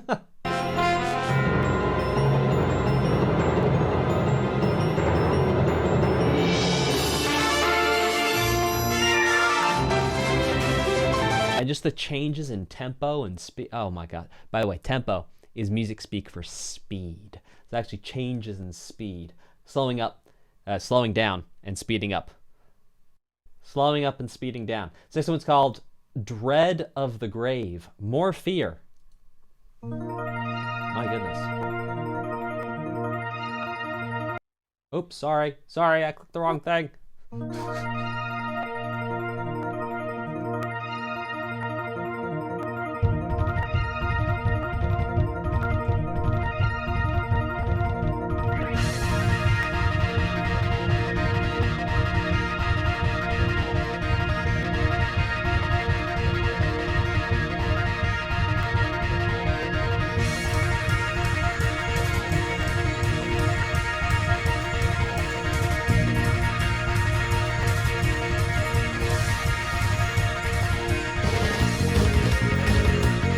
Oh, we've heard this.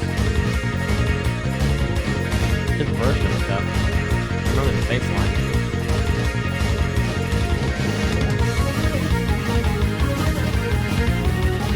Oh yeah, we've heard it before.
Oh, Loop's here?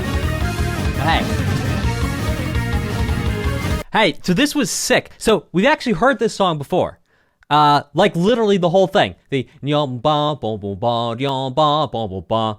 We've heard that before. We also heard the I just played it.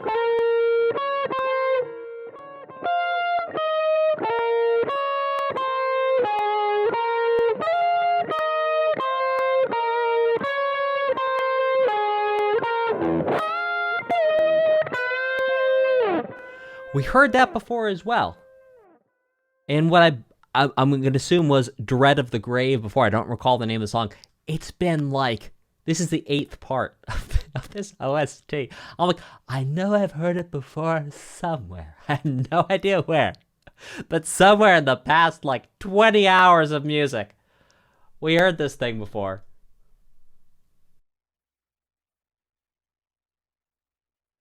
Oh. By the way, shout out and hello to first time chatter, Dan PMSS. Thanks so much for chatting. Okay. Well, you know, it seems familiar to me as well, but from something outside of Umineko, yeah, well, which part, you know?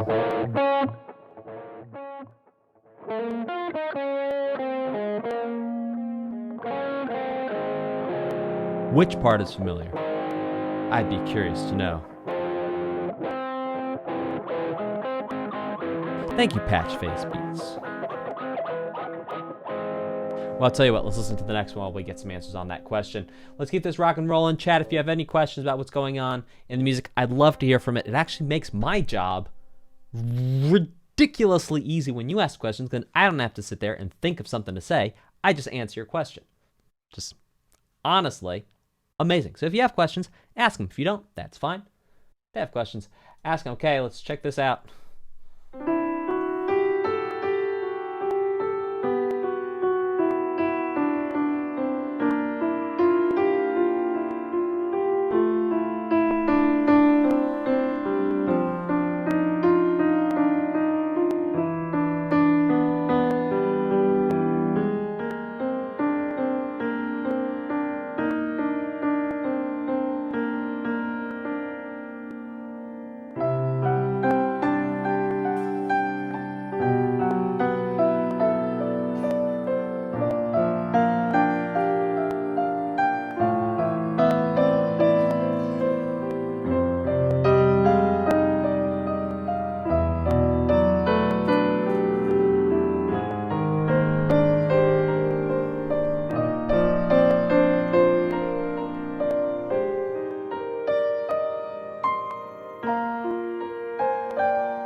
Lost it there. I think we're looping here now.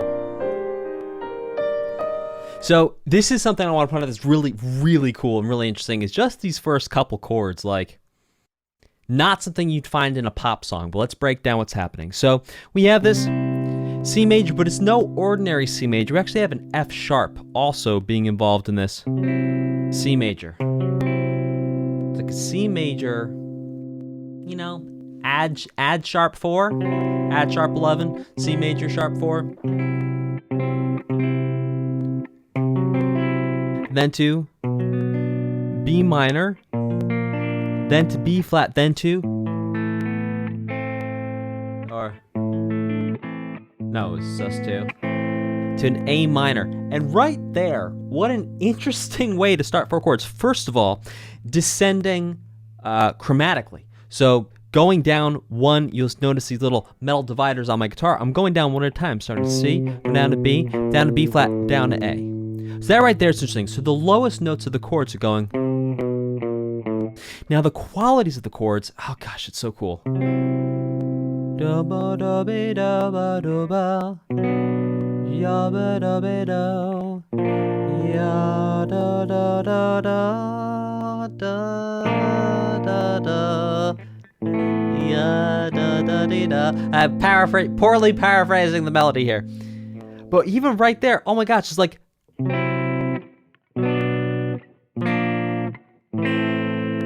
I can't help but wonder if we've heard that before, because now that I'm playing it a couple times, it's starting to sound familiar, but maybe it sounds familiar because I played it 2 seconds ago. Anywho, either way, that's a little insight into what's going on in this song right here. Very interesting chord progression. Let's keep this going with Licks Axel.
Called it.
Well, that happened. Okay. So, what was really cool about the chords there was at the sort of the basic level, what was happening was a C sharp minor to E major to G sharp 7 back to the C sharp minor. Now, if we put these in Roman numerals, we'd have a 1, flat 3, 5, back to 1. Now, we actually have heard this chord progression, this very same order of chords before in this OST, as a matter of fact. It has been done. Now, what's really cool about that is that it actually, I can't help but think that we heard a song very similar to this. It had lead guitar in it. It had like a riffing guitar. Have we actually heard this song before, but maybe in a different key? Chat, let me know. Maybe I'm just I've been so far down the Umineko rabbit hole that now everything to me sounds like Umineko. I'm not sure.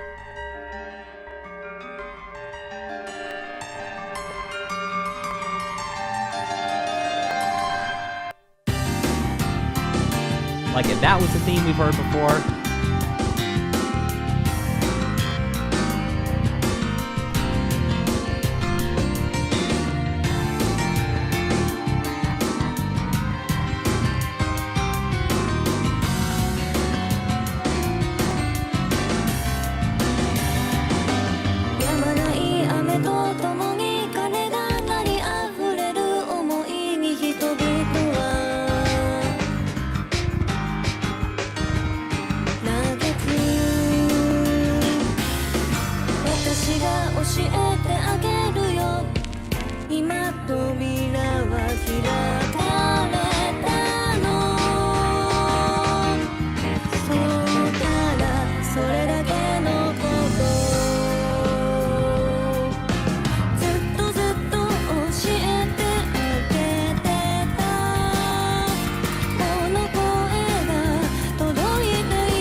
Yeah, we've heard the info parts of Melvin before. He was up.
Okay.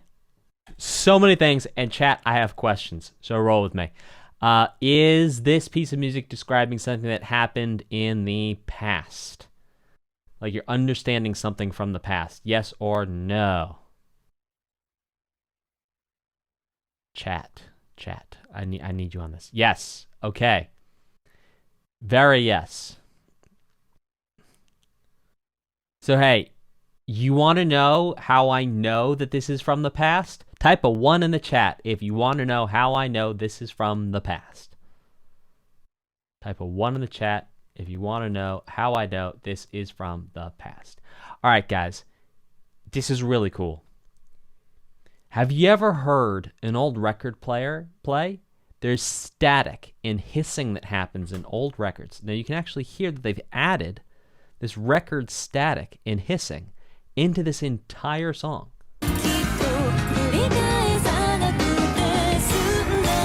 Like you hear those clicks?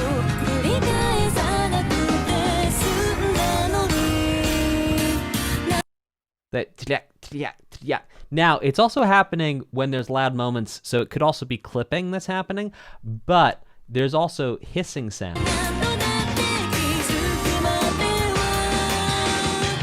Like it could be, look, it could be I'm completely wrong, and this is just a terrible upload, and there's clipping that's happening. Clipping is, music can only be so loud, and what happens if the music goes past that loudness, sometimes you can get distortion, and that's called clipping. So it's possible that I'm completely wrong, there's clipping, but I don't think so. Yeah. So I think that there's actual added on. And what's interesting, they actually make plugins for this. If I'm remembering correctly, Isotope, great plugin company, no affiliation or endorsement there. They have a record static plugin that you can actually use to create these sounds. So that actually might well be the plugin that was used to create that sound right there. Very cool. All right, this next one's called Soar. Let's do this thing.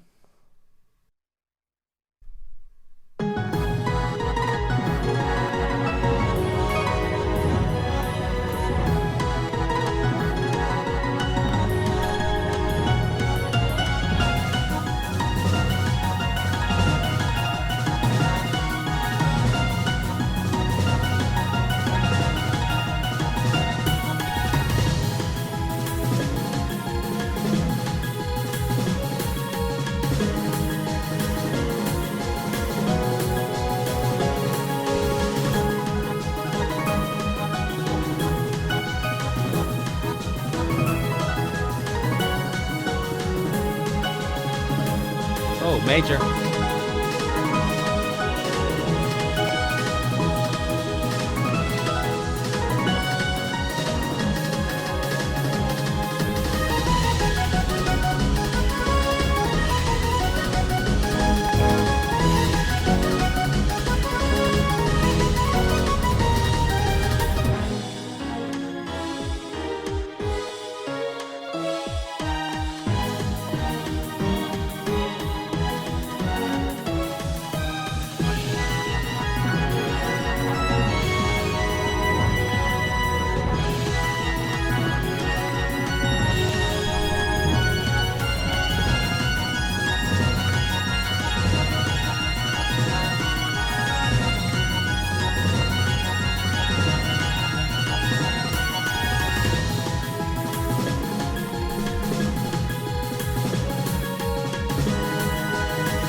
Oh, very interesting. ending on a sus4 chord. Now, what we've been hearing throughout this entire soundtrack is, well, hey there, Technico Chibi. Welcome, first time chatter. So, hey, what's really cool here is a couple things. Number one, we hear the same chord progression we've heard so many times throughout this entire OST, indeed switching between the parallel major and minor on the one. So, going A flat minor to F flat minor, F flat major, the G flat major to A flat sus4 to the parallel major, A flat major. Now, what's really cool is the way that this song ended. This song ended on an A flat sus4. Now, why this is so cool is because it leaves a little bit of a question mark. Not the same kind of question mark as perhaps ending on a half cadence, ending on the 5 would leave. However, because we leave on a suspended chord like this, is neither major nor is it minor. And so, what I posit to you, chat, is indeed at this point in the story, there is something that is left unresolved in terms of whether it's good or bad. Because I think perhaps every time we've heard this oscillation between the parallel major and parallel minor, it's indicated some sort of changeability, some type of mystery. And now we've gone a completely different route of the parallel major and the parallel minor. We've gone to the suspended, into a sus4. And there's one thing that's like not quite resolved. We're going down the middle. There's like some, maybe like the last little bit, because any good sort of murder mystery movie or book I've ever watched or read has some final twist at the end. And perhaps this is indeed the final twist we have arrived at here with this sus4. Cool. All right, let's keep this thing going.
What the key change?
Alright, and I think we're looping here.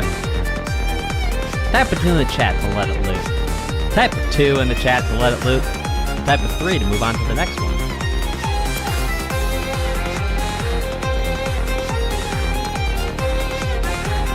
Oh, people have spoken. I'm too busy dancing.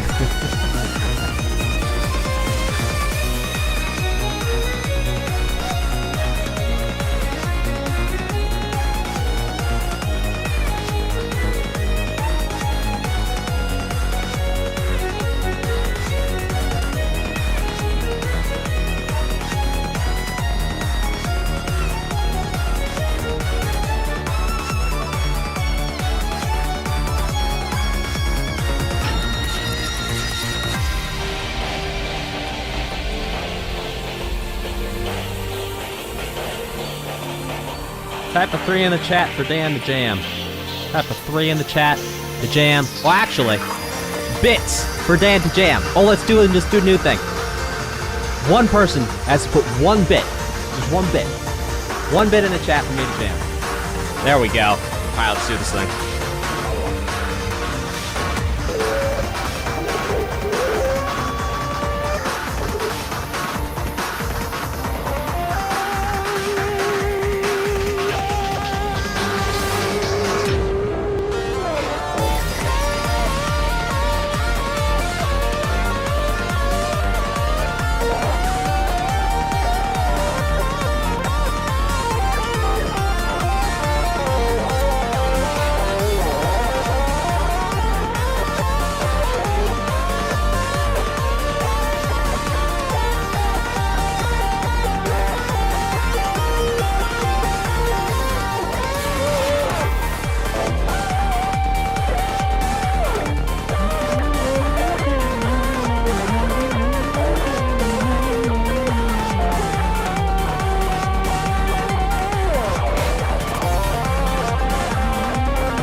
Finally! The shred's coming back. Woo!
Well, that was something. You know, I just want to apologize for about the 70% of the time that shred is not working, but the 30%, it's starting to work, guys. It's starting to come back. I used to shred all the time. Didn't practice for a long time because I was writing books and teaching courses and doing all this stuff, and now I have this opportunity to play. The fingers are starting to come back. There was like one really sweet lick in there. Like I absolutely nailed it. Like the shred was there. It's coming back. The technique is on the way back. My hand is so tired right now. It literally feels like I just lifted 200-pound weights with my fingers. The technique will come back. The stamina will come back. That was a lot of fun. So let's talk about the chord progression there at the end that I was really enjoying jamming over. I really enjoyed jamming over it because, well, it was really straightforward. All it was flat 6, flat 7, 1, 5. That was it.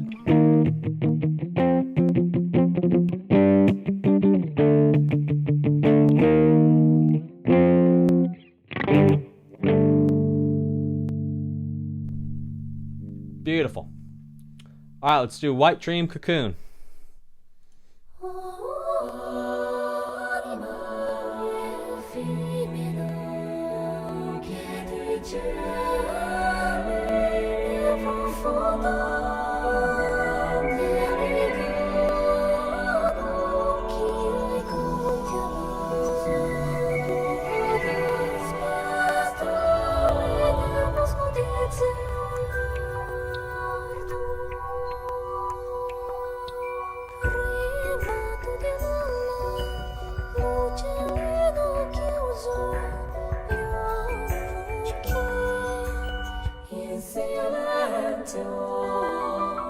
Oh my gosh, that was sick.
So first of all, that vocal work and the arrangement of the vocals is insane.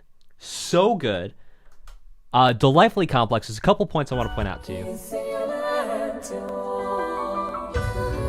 Yeah.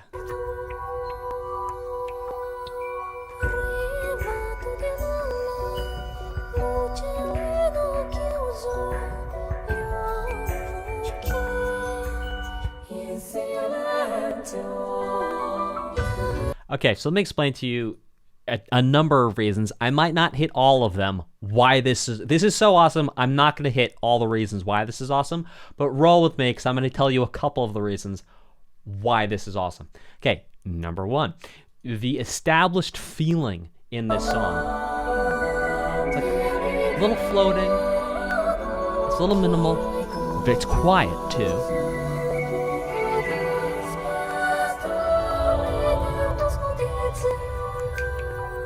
A clear pulse, right?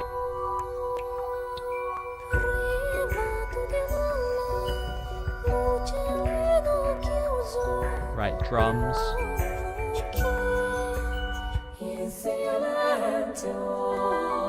Now, one of the reasons why that vocal break is so sick is because they actually go out of time. They actually pull back on the time a little bit without losing the overall structure of time within the pulse, if I'm not incorrect.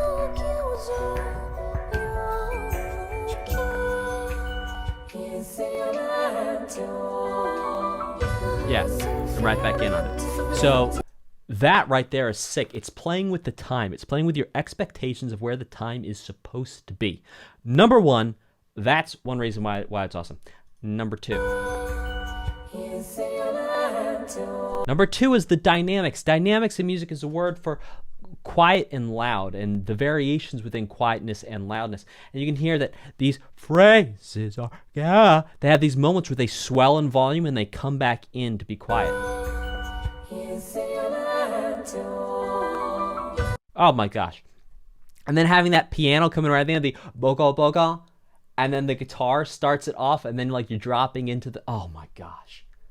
Well, that's two reasons why that's so awesome. Yeah, almost like waves, exactly.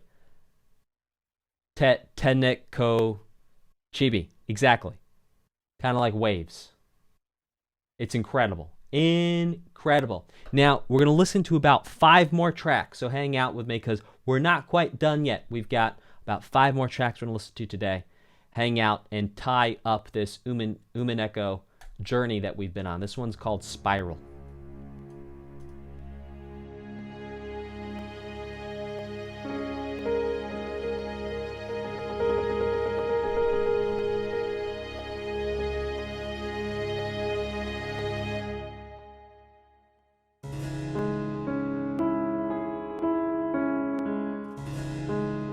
It's like sort of Moonlight Sonata.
Wow.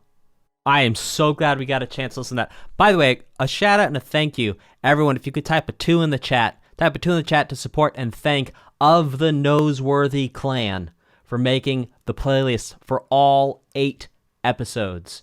Indeed, around 10 playlists, if I can say the word around 10 playlists.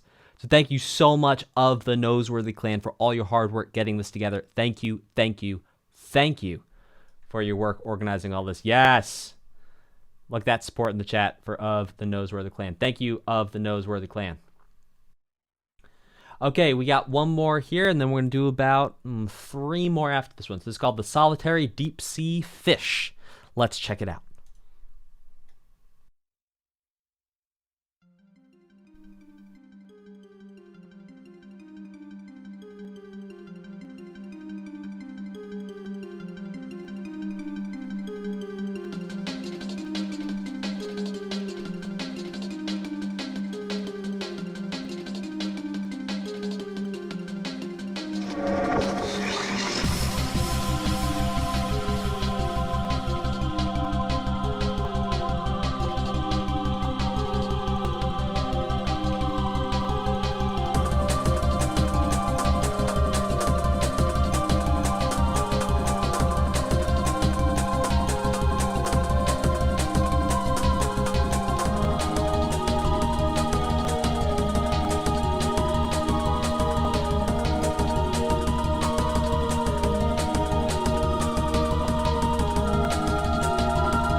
Wow.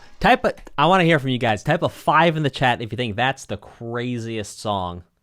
Like, you hear it, you're like, that's crazy. Not crazy as in bad, just crazy as in like, whoa, that's crazy. Type a 5 if you think that's the craziest song in the entire soundtrack. I'd love to hear from you. If you think there's something else that beats that in terms of craziness, type the name in the chat too. Well then, at MFM, type the name of what song you think beats that out for the Crazy Cup. Proud Dust, okay. Gale, this is Junie. Rhythm Changer, maybe. Okay, we got a couple people think this is crazy.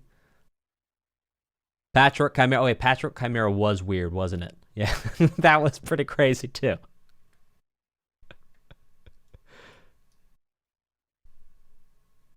Yeah, define crazy. Yep, yeah. Asking for terms is good. Well, I'll tell you what. Let's check out the vocal version for Hope. Let's check it out.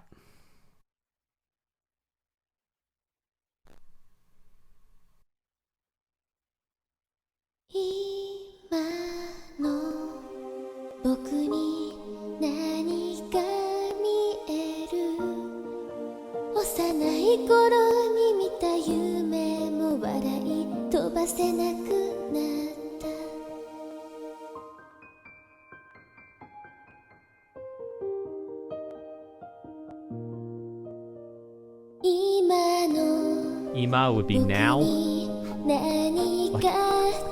Like 2 words in Japanese.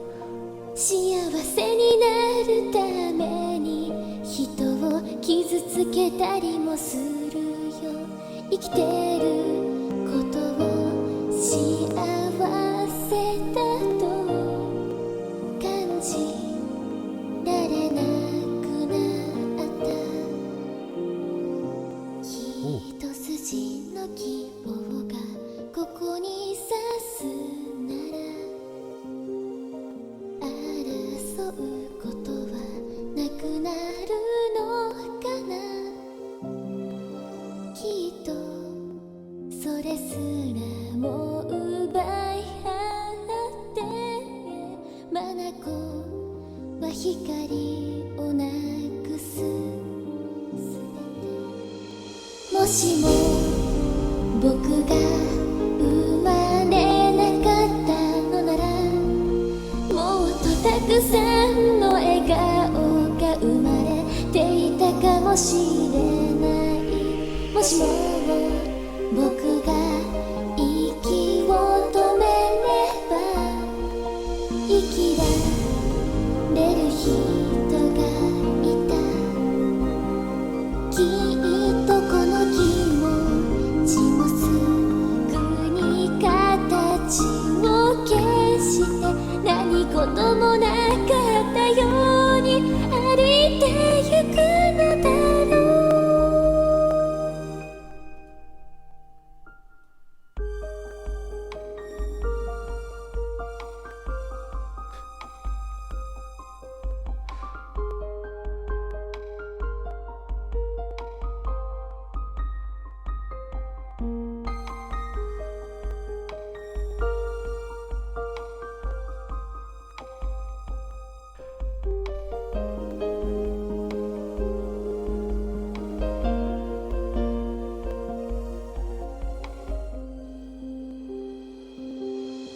もしもこの声が届いたならこの痛みさえ消えて世界は満たされてゆくのそれでも終わらないのだとしたら耳は音をなくす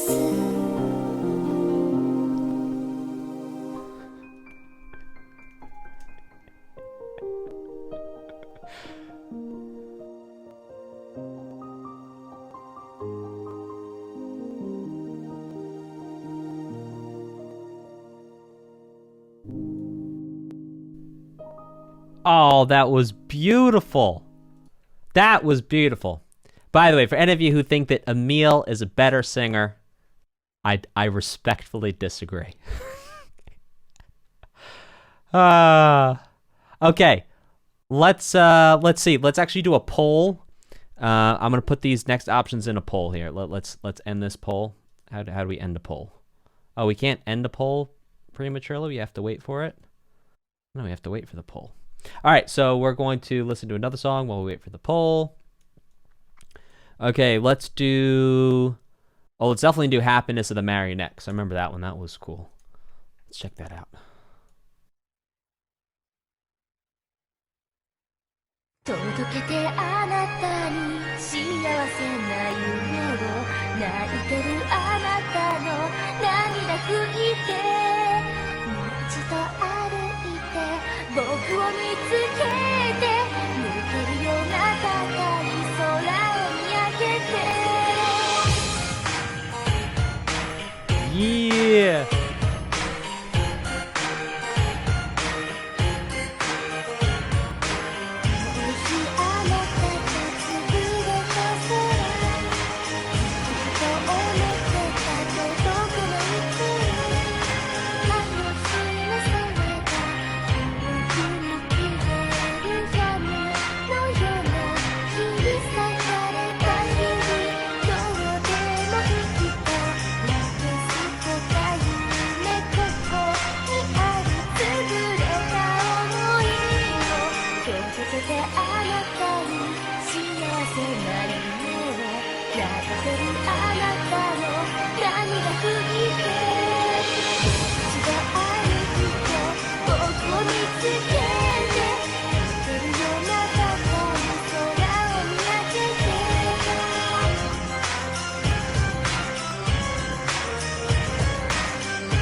I love that attitude, that is, it's sick.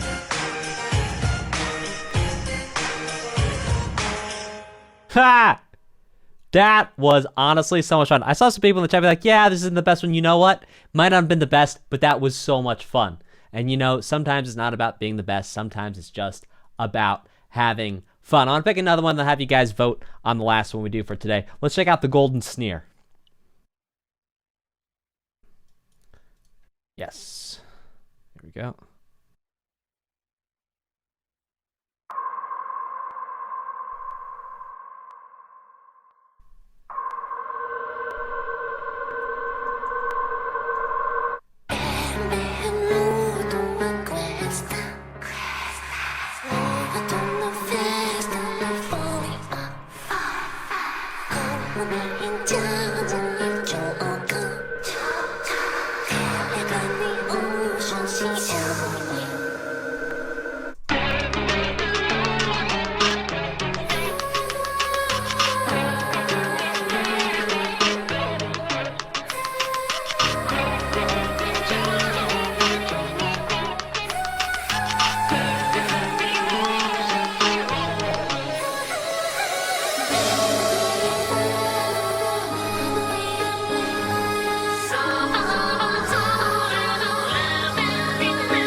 Yo, come on.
You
know, I'm sure many of you have heard the expression, above my pay grade.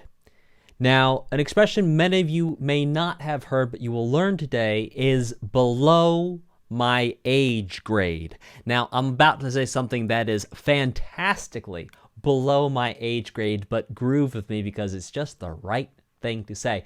Man, that song bops so much harder with the vocals. Like, wow. Yes. Yes to the dress that is those vocals. Like, yes. Oh, in my opinion, the only way to listen to that song, is with the vocals. All right, let's check out this next one,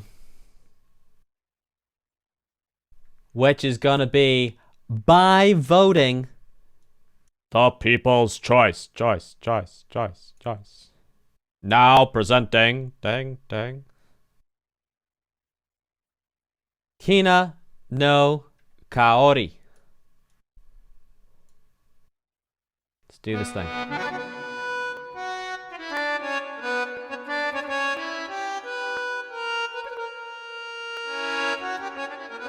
Arigatou gozaimasu.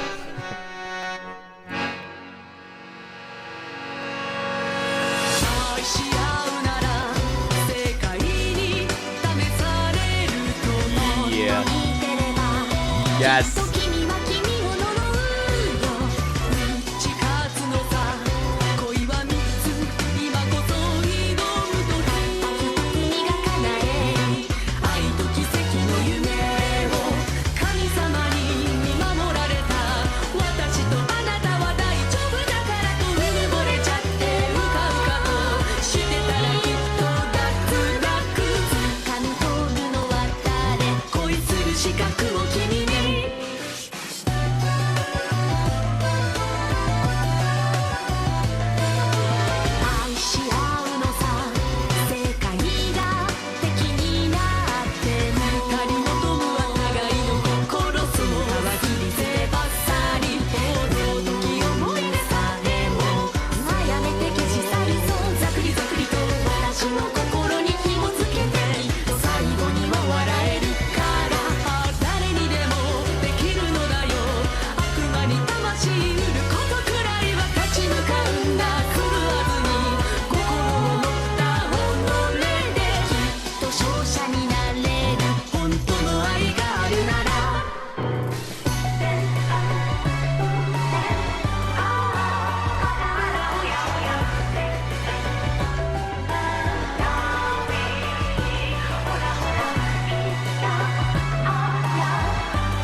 Yo, one of my favorite parts, haba daba. I don't speak Japanese, so I'm just gonna create attacks with my mouth. Attacks is a musical word for just sounds.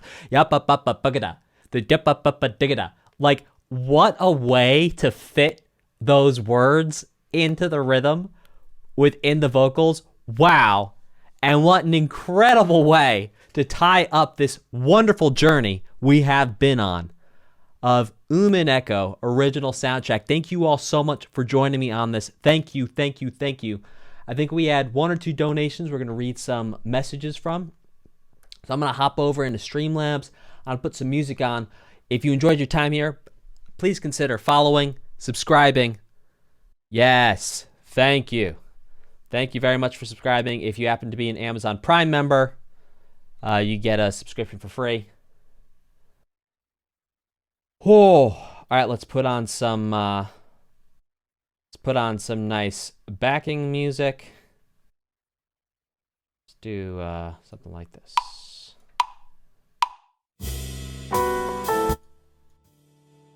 But reduce the volume significantly.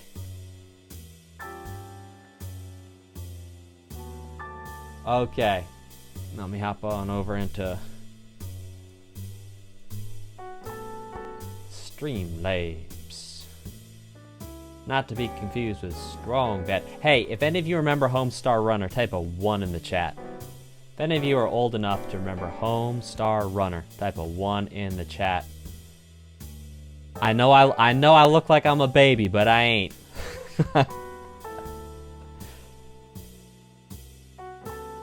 Yes, my Homestar Runner. Homestar 1-0. Oh, love it.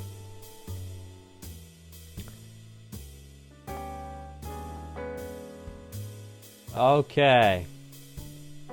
Well, we had Bumblebee. Oh, it came in a couple days ago. Said Chicory, colorful tale. You got it, Bumblebee. And Pikachu says, "Hey Dan, hope you're enjoying the long Umineko journey. This is up at Final Fantasy 13. You got it, Pikachu." Thank you all so much for watching. And I will see you on Friday when we do the list. And then I'll see you on Saturday, where I believe we're doing Yes. Take care, y'all. Have a fantastic, phenomenal rest of your days. Thank you so much. Thank you for joining me on this. I could not do this without you.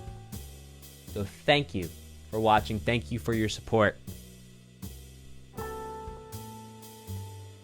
I will see y'all next time. Take care and goodbye.